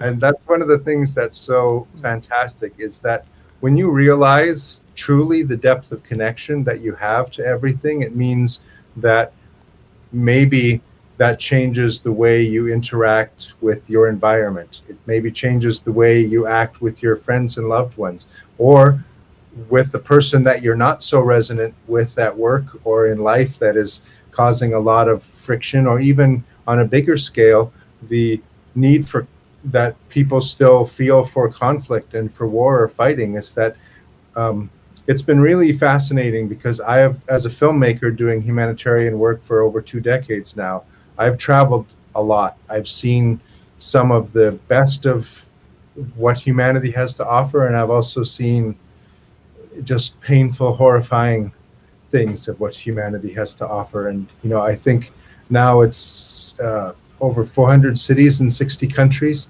And one of the things that when I go to a new place, I used to, at the early part, decades ago, I used to be like, oh, this is different. Oh, this is fascinating. Oh, this is so great. It's what's unique. And now that I've seen so many unique places, when I go to a new place, I'm now seeing more similarities. Like every country that I go to, people want to be loved. They want their dreams to come true. They want to have times with their friends. They love being out in nature and connecting with their animals and pets, and to have new experiences and, joy, love, and laughter. And that these things are so central to the human condition. And that, a child that has, passed away from conflict in a mother's arms is heartbreaking on any side. And, I heard somebody say very eloquently once that grief doesn't need any words. We all recognize what that is. And the same with love.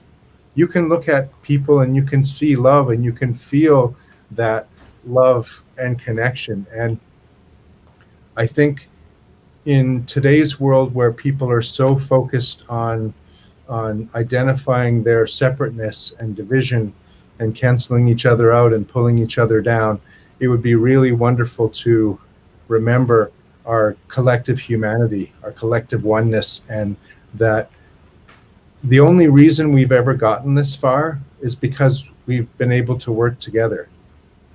You take any individual and throw them in the Sahara, or throw them in the Arctic, or throw them in the deep jungle, they're going to have a hard time surviving on their own. We need each other. We all have different skills. We all have different contributions and things to build to the table.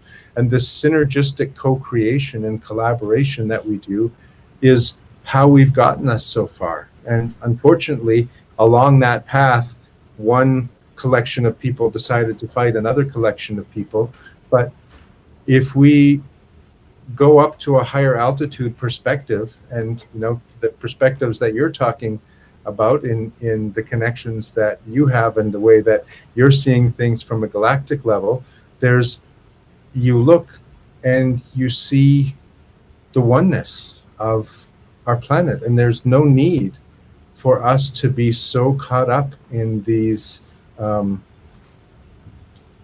challenges that are really a disconnected perspective. We have so much to gain, in our own involvement, and potentially our involvement outside of our little terrestrial world, when we learn to raise our consciousness and we learn to grow who we are as people, and to embrace the others for our oneness and actually work together. I mean, we could accomplish such even more extraordinary things, and potentially leave some of the really challenging things of humanity behind us, because it doesn't take a long walk through a history book to find that we seem to be slow to learn some really important lessons. Yeah, it seems that way, but in another way, I think we're learning pretty quickly.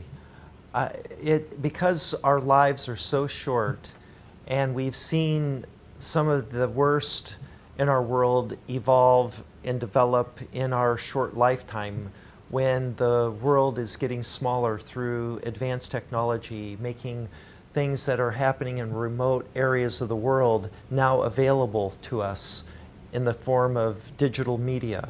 And before, we just weren't aware of the horrible things that were happening, but now it's front and center. And in conjunction with that, we see the investments that our governments make in areas that either prolong or contribute to this terrible policy that leads to turmoil throughout the world. And over time, it's taken us a little bit of time, but I think we've wised up, and we are wising up very quickly to the fact that there are those that are in control, that have a lot of money and are seemingly interested in hoarding money and just after more control, after more wealth and prestige for the sake of it, and that they don't see the consequences, or they don't care about the consequences of that behavior. But the rest of us, now seeing for the first time over the last few decades what's really happening, it horrifies us, number one, and number two, we become awakened to the fact that we are contributing to it by the mere fact that we pay our government through taxes, and the way that that money is then used to, promote war, promote conflict in areas of the world that we know nothing about as citizens, and yet our policymakers seem to be engaged in this activity that's clearly the wrong thing to do. And but anyway, I guess my point here is that I'm optimistic that we're waking up, and this is happening very rapidly. We're at that moment in our history where we know there's something fundamentally wrong and broken, and there naturally is going to be chaos and turbulence and turmoil as we make the shift, those of us that were asleep, so to speak, to awakened, and through that process we get angry, and we're so incensed by the fact that we've been fooled. Nobody likes to be fooled. And so there's this cognitive dissonance that we have to overcome in our behavior and in our government that we have pride in, as an American, for instance, and then we learn the truth. And there's a natural reaction to that that's very difficult to go through. But once we make it through that initial wave of anger, through the truth of the matter, then we can begin approaching it from a place where we can make a difference. How do we become the future we wish to see in the world? Right. Well, and I completely agree that it is an exciting time. So for all the challenges that there's also an incredible opportunity. Human knowledge is now doubling, probably faster than every year. All of human knowledge is doubling, and I think the actual stats are that it's even faster than that. And so we have an opportunity, one, to learn from our past to create a better future. And suffering and challenging can be a great teacher for helping us to see what things aren't working so that we can find new ways to do things. And it's, interestingly enough, because of you, we were able to get Patrick Stewart for the narrator for the Connected Universe. And what was super exciting for me, because if we could wave the magic wand and say, if we could have anyone be the narrator for Connected Universe, who would it be if we could pick anyone in the world? And Patrick Stewart was the first choice for two reasons. One, it's obvious his character from Star Trek and exploring the universe and everything that he represents from that side. And secondly, his work as a Royal Shakespearean, and actually firstly for me, his work as a Royal Shakespearean actor, and to be able to get to the depth of the inner work. Because what's fascinating when you see the Connected Universe and how things go from a cosmological level down to the smallest quantum level of, you see the patterns, you see the synergies, and that as far as you can explore out in space, you can also go inward. And so to have someone who has taken that inward journey as a Royal Shakespearean actor, and who has also taken this amazing journey as the Starship, personally my by far favorite Starship captain, is really wonderful, because Star Trek to me represents the best of how we can achieve. Humanity has stopped fighting each other. They've stopped destroying their world in the process. They've, reaching out to create unity and federation to explore, to go boldly into new directions, and to try to learn and expand and to grow. And it's a lot better to aim that way than to, go with the dystopian ways. Like, we have an opportunity, we have a choice, and we have something to learn from that kind of vision of exploration and collaboration and seeking to deepen our understanding. Absolutely. Absolutely. I could not agree more. What is your opinion about the benefit of initiating contact with extraterrestrial intelligence? Do you think this is a good idea? Well, it's incredibly certainly that opportunity would be incredibly exciting for that to be revealed. And I have been at SETI with Sir Francis Drake and the Drake equation, and the idea of understanding, when you understand the vastness of the cosmos and how many stars and how many untold number of planets there are, and that certainly even we're discovering more and more Earth habitable planets, is that it's very, the math and science say that it's pretty likely that there is, that we're not alone here. And so I love the idea of reaching out in a positive way and saying, you know what, we're interested, we're coming from a loving place, and we're ready, and extending an invitation. I think that is a wonderful way to approach that kind of contact, and welcoming the warm connection, because and I've had some experiences with wild animals, and swimming in the ocean with when connecting with whales and with dolphins and this sort of thing, and animals are very sensitive, and they can feel how you are and how you're coming. A dog, if you're afraid, a dog is likely to bark and be aggressive. And yet if you totally love dogs and are super open, they're often warmer and will let you come up and pet them, while they will bark at someone else. So I think who you are and the energy of how you show up matters. And so I think it's wonderful that that is the approach that you and the team is taking, to be able to reach out to make that connection. That's right. That's exactly right. And by the way, last night we did make contact. Oh. It was really amazing. We had about 50 people here together, and we did the meditation, and we saw a number of craft that were undoubtedly our ET friends, our star family. And it was so wonderful to see that. And the other experiment that we've been doing the last few days, really almost the entire time, I think we started doing this on day 2 or day 3, was an afterwards party in which we got on Zoom, and I would lead a meditation, and we had hundreds of people on Zoom together from all over the world doing a synchronized meditation, and then they would look up. Many of them were outside. We told those that were inside to go look outside, and people were coming back in all excited, saying, "There's something up in the sky or above my house or over on the horizon."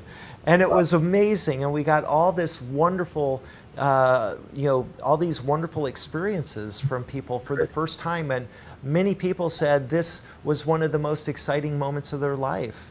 Wow. And that is so exciting, and that was my reaction when I saw my first ship back in 2012 in Borrego Springs. That thing, when I saw it, I was so excited and happy, because I knew that we were not alone, that we're not the only planet in the vastness of the universe with life. That, of course, now it's obvious that there's life everywhere, that there are so many ships, all these eyewitness accounts over the decades of the many different ships and shapes of sizes of species of ETs, and the strange ways that encounters occur.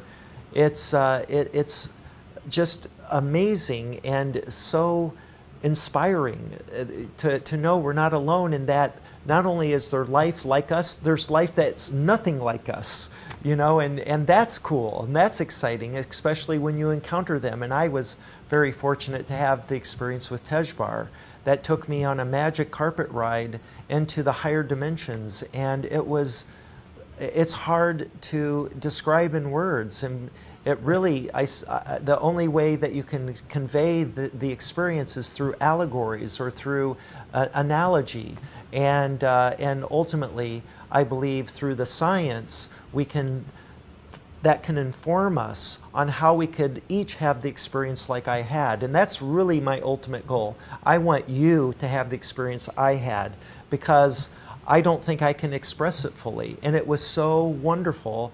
And if I can only, you know, point you in the right direction and give you the right tools and exercises, both mentally and physically, that you can exercise. And this meditation is one of the key tools. Our body is a technology, and all we have to do is exercise this technology and learn how to use it properly.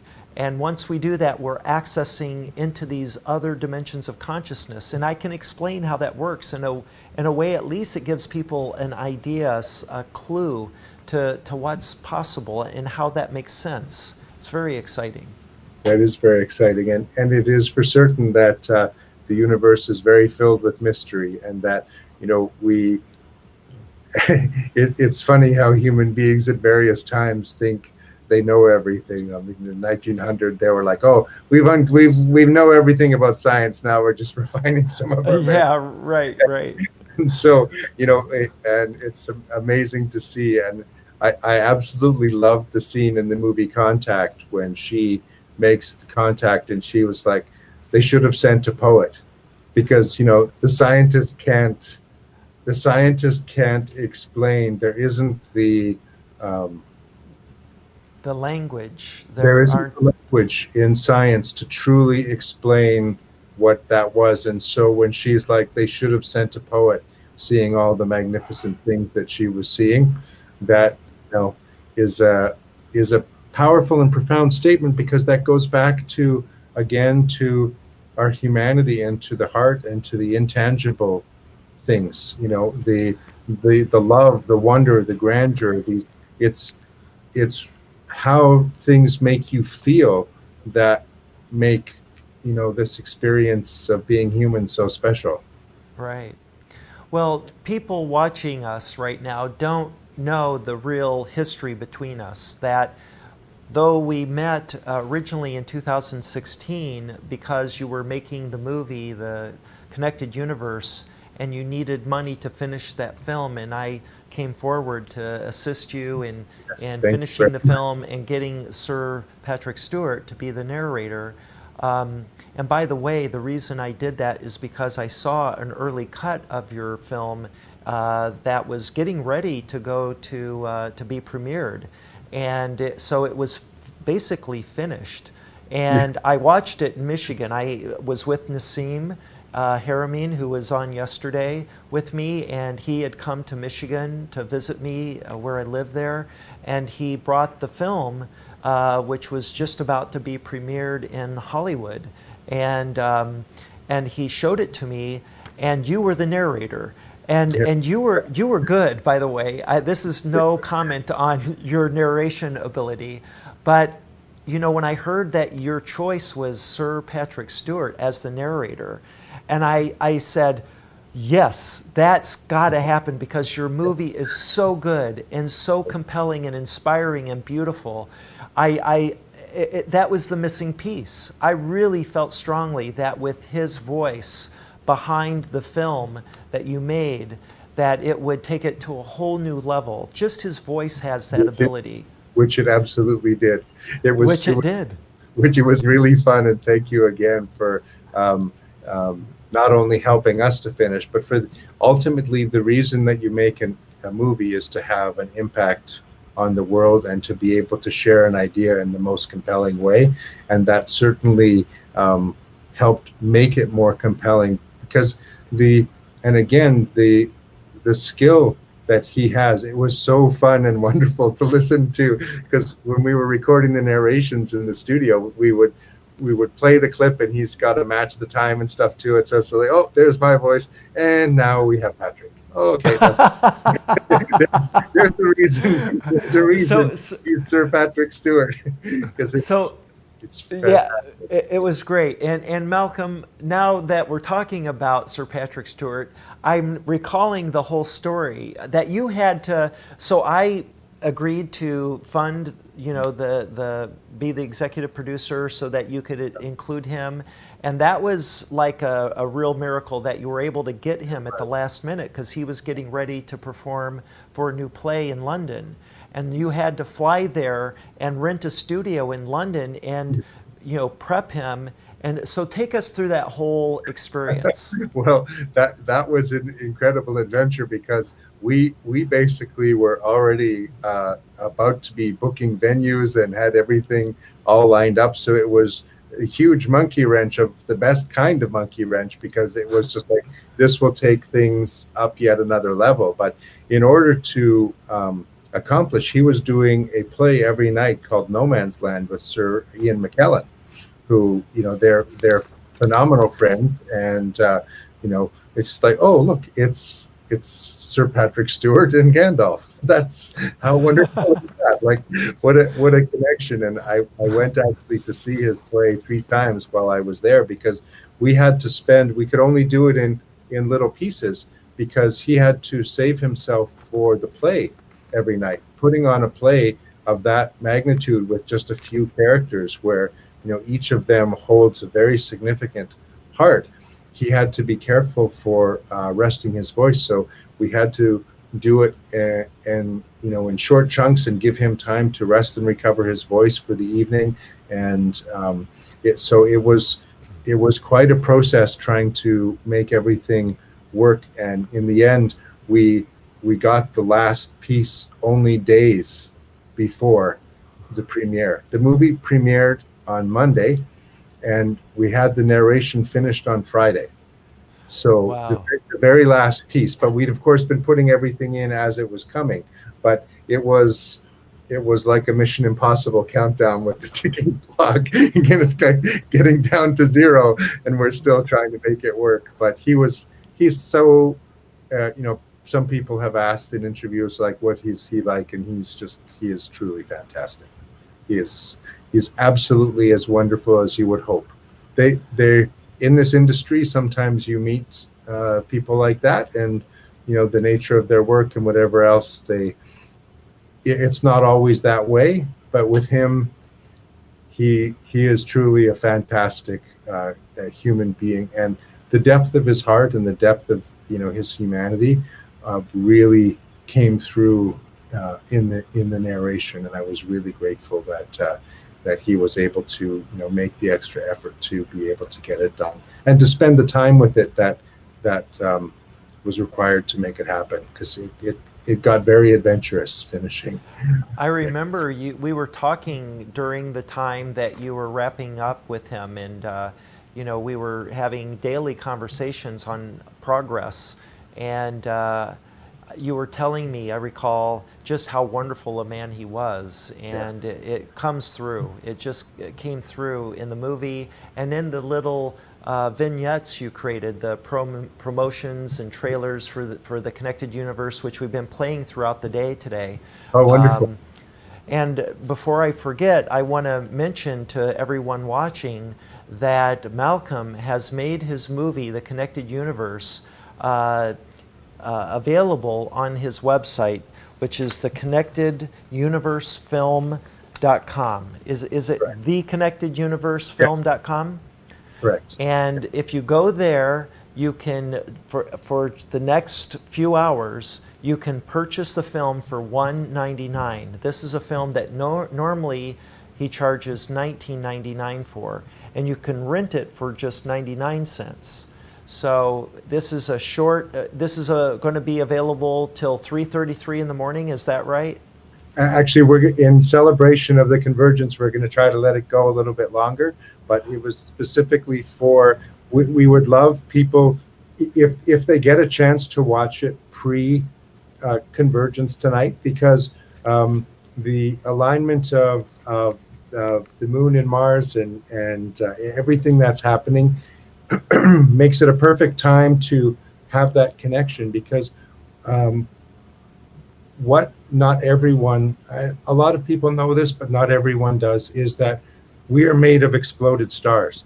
The carbon, the nitrogen, the atoms of our body, they're forged in stars. And then when those stars explode, they're hurtled across the universe. And so the atoms that are in your foot may come from a different star than the atoms in your hand.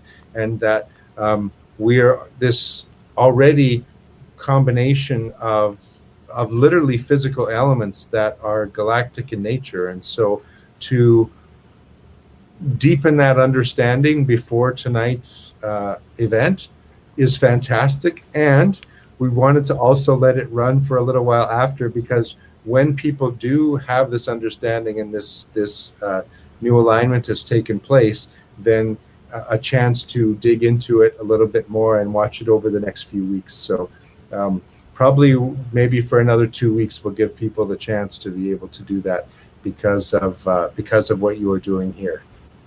Oh, that's great, Malcolm. That's just wonderful. And it is such a great movie and such an important message.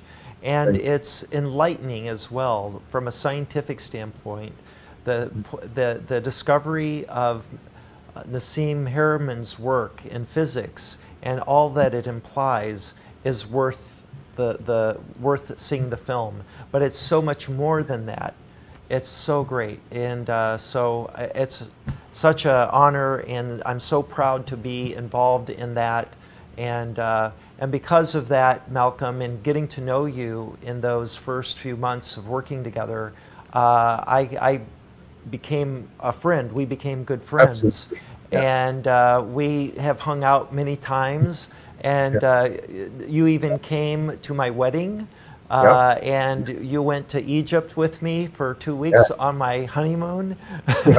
And we did a lot of filming while we were there. That was really great film. And I hope one day that we'll be able to take that film and do something interesting with it because you caught some interesting footage. So I shared on the boat, this is back in 2017, on the boat as we sailed down the Nile. I shared my story about Tezjbar with a group of people, and I talked about the harmonic convergence during that, and that was back in 2017. So, you know, it's exciting. Do you have that footage? I do. Yep, and it's exciting to see this, you know, coming through from you know what you had visioned and you know be able to put it into action. So, I mean, nothing gets accomplished without imagining first and connecting and then taking heart-based action into bringing that forward. So with the connection that you had, and then saying, well, how could I actually do this? How could I make this possible? And look what you've done over the last 10 days. So it's exciting to see everything that you and the team have pulled together.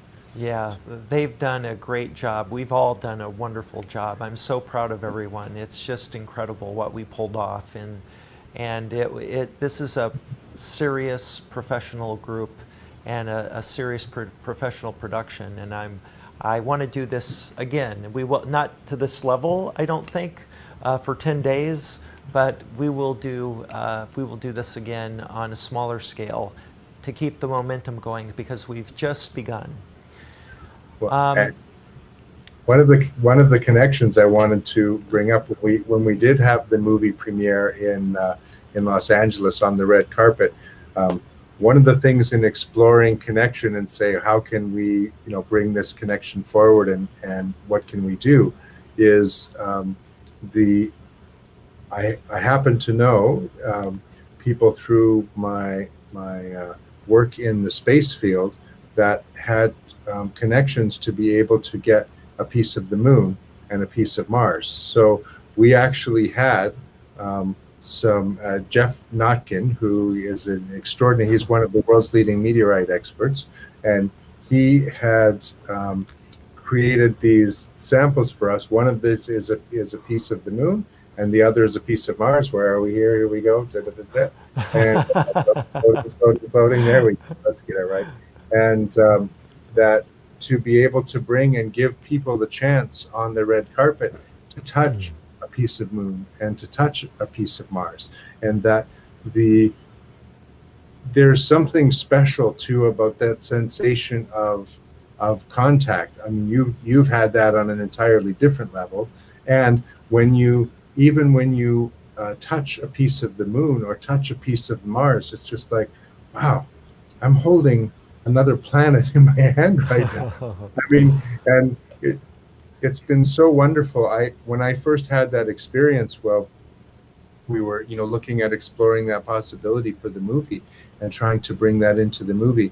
I was so giddy with excitement. I'm like, are you kidding? I'm holding the moon and Mars right now.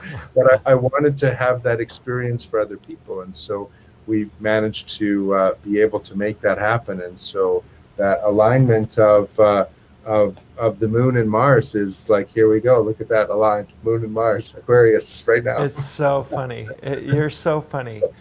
Well, you know what we're going to do now. With the time we have left, I'd like to offer you, kind of one last thing to say before we do this. And what I want to conclude with is to show everyone the Age of Aquarius video that you directed. This was your contribution to the Harmonic Convergence, among other things.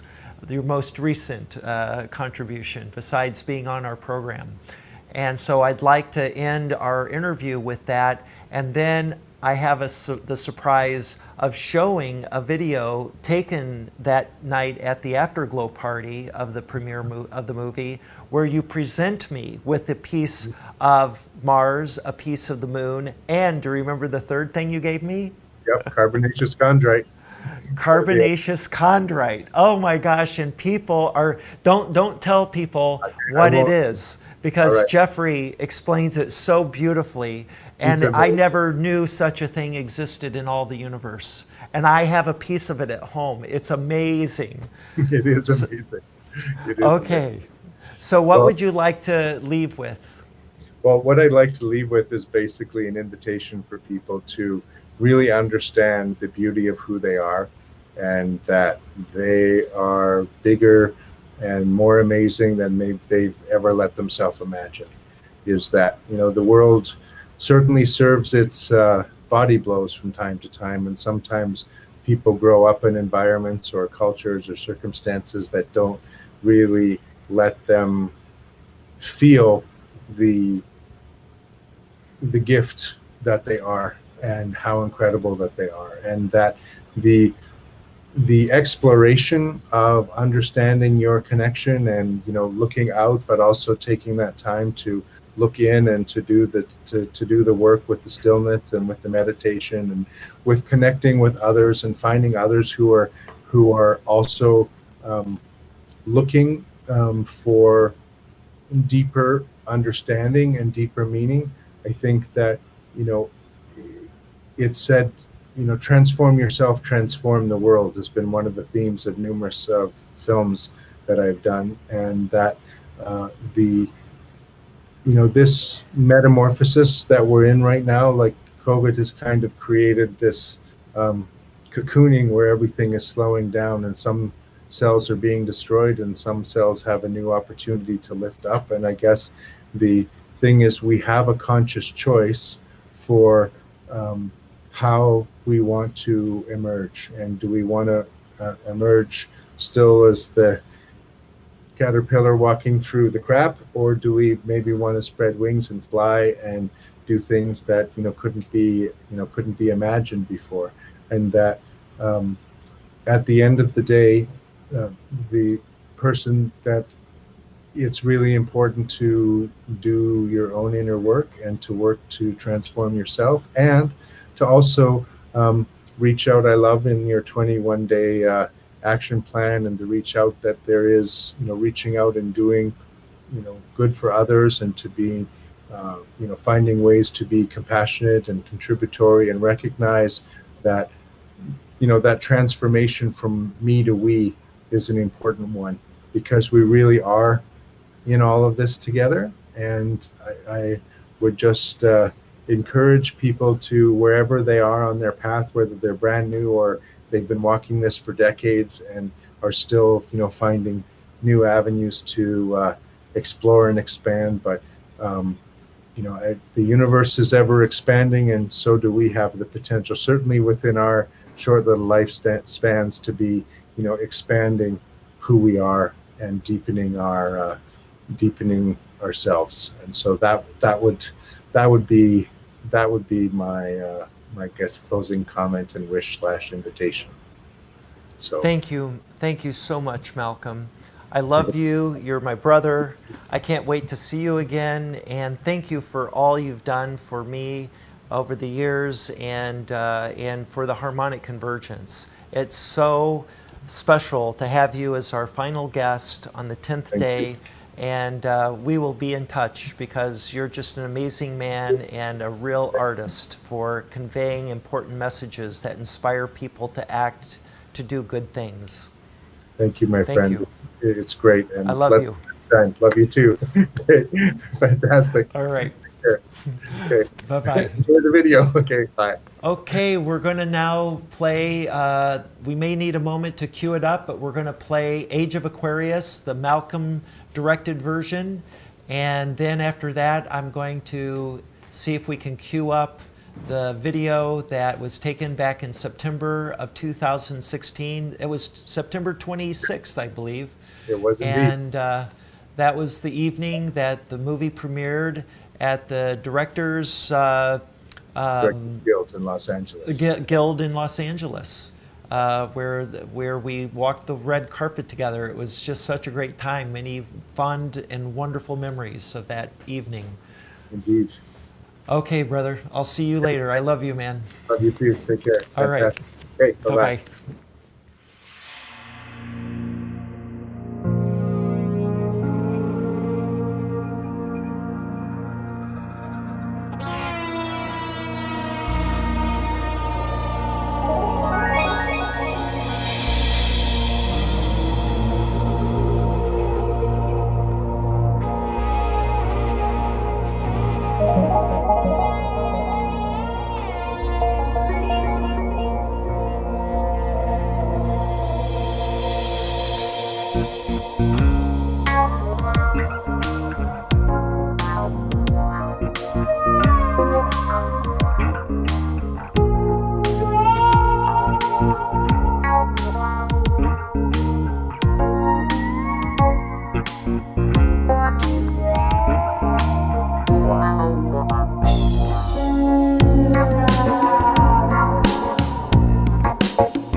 understanding, sympathy and trust abounding.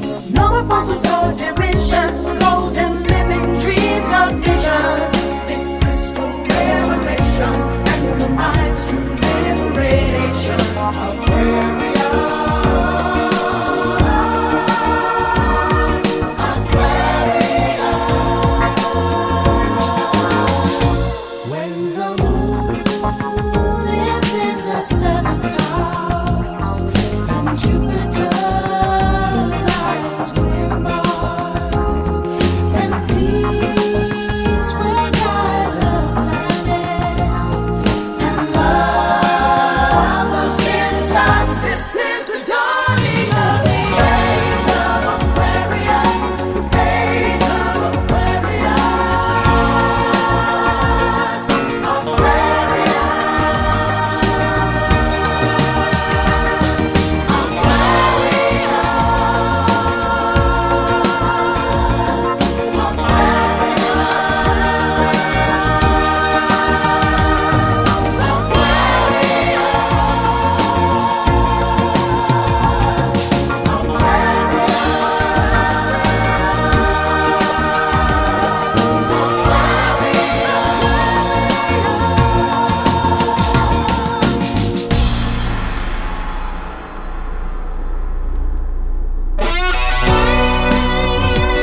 presented this very generous gift that I'm deeply moved by from Malcolm and Jeff. And I'm going to let Jeff explain what this is. So, yeah. With pleasure. What you're holding in your hand is a particularly amazing and particularly ancient type of meteorite. It's called a carbonaceous chondrite. So it is made up of little colorful glassy spheres that we call chondrules. Okay. And they are the oldest remnants of material in our solar system. They formed at the very beginning, the very birth of the solar system, and they've remained unchanged through the 4.6 odd billion year history of our solar system. The rocky bodies in the interior of the solar system and many asteroids have or had molten cores, or they were altered by water or radioactivity or other processes, but not these. This is from what's called an undifferentiated asteroid. So you're looking at a snapshot of the beginning of our solar system.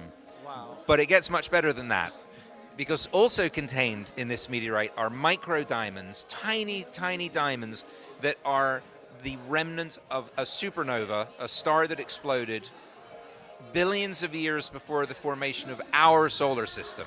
So this meteorite reflects the oldest material we have in our solar system and a whisper of a solar system that existed before our entire existence. So in your hand, you are holding the oldest material that any human has ever touched in the history of civilization. Wow. Wow. I am blown away. This is so cool. I can't imagine a better present, a better gift. Thank you, Jeff. Thank you, Malcolm. Well, the gift is from Malcolm. We just assisted, and I. And so I have another gift from Malcolm. I'm going to open this, and I think I know what this is because you told me, and I'm going to let you tell me, or tell the camera too, what this is and how did you acquire this. So, and this comes with the certificate as well, so I'm going to pull this out so we can show everyone on the camera. It's Prezi night. It certainly is. All right, so this is actually a piece of Mars. And so how does one obtain a piece of Mars without going there? Gosh, I'd love that question. That's a great question. I wish I could say that I had an army of robots and I sent them to dig stuff, but actually what you're holding in your hand is a Martian meteorite. So it is a piece of the surface of Mars. It's largely volcanic rock, essentially lava from the surface of Mars that was blasted off the red planet by another meteorite impact. Wow. And Mars has, as you know, a very thin atmosphere and a weaker gravitational pull than our Earth does. So it is easier for things to be blasted off the surface of Mars than it would be off the surface of our planet. So these rocks wandered through space for perhaps thousands or millions of years until they landed here on Earth. And you might then wonder, how do we know that this is particularly from Mars? So this is the really good bit. As you know, we have been sending robot ships to Mars since the 1970s with instruments that have measured the Martian atmosphere. Now, if you were to cut this open and examine it in a lab, you would likely find tiny pockets of gas trapped within the porous igneous material, and those pockets of gas are an exact match for the Martian atmosphere. Wow, that's incredible. Just incredible. And we would have not been able to really decipher that until recently with advanced technology, right? That's largely true. So the fact that we've been able to measure the Martian atmosphere is a big indicator, but also spectroscopy, so looking at the colors of sophisticated analysis of the colors of other bodies in space allows us to deduce some of their chemical and geologic makeup. So those are clues, but with those information together, and particularly the atmosphere, there's no doubt. This is not could be. This is not a shadow of a doubt. This is a meteorite that landed on Earth expressly from Mars for you. Well, I am blown away again, and Malcolm, thank you. From the bottom of my heart, I am so thrilled to be a part of this, part of your dream, help to make it happen, And I'm speechless. I just don't know what else to say other than that. And I know that we're going to be friends for the rest of our lives. I'm just so lucky to have a friend like you. Well, I'm so happy because of Mark Allen Sims, we were able to get Sir Patrick Stewart, which is able to help get the message of the connected universe out into the world. So Mark helped get the message of the universe out to the world, so it seemed only fitting to be able to bring some things from the universe to give him in this world. So like the universe, things feed back and go in full circle, and so we're super happy to be making this happen, and this would not be possible without the amazing world wonderful expert Jeff Notkin, who how many people have friends who can find Martian samples? I don't know. I'm feeling pretty lucky. I'm feeling pretty darn grateful that, hey, I actually know someone who can find pieces of Mars for me, because who do you go ask about that? So I'm so grateful that this is all happening, and it's fantastic. So thank you so much. Thank you. Thank you. Thank you. My pleasure. Thank you. Pleasure. Thank you. I can Brilliant. see they're going to a really good Oh, home. they're going. Enthusiasm on They're your going face. to a very good home. I can tell. Do you know what? I was telling him one of my favorite phrases is that don't tell me there's that the sky's the limit when there's footprints on the moon. And he's got that in his living room, in his wall. I just like, okay, connected universe. That is how it is supposed to happen. It's a good sign. So thank you so much. Awesome. Thank you. Thank you. Thank you.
Harmony and understanding, sympathy and trust abounding. No more falsehoods or derisions, golden living dreams of vision. Mystic crystal revelation, and the mind's true liberation.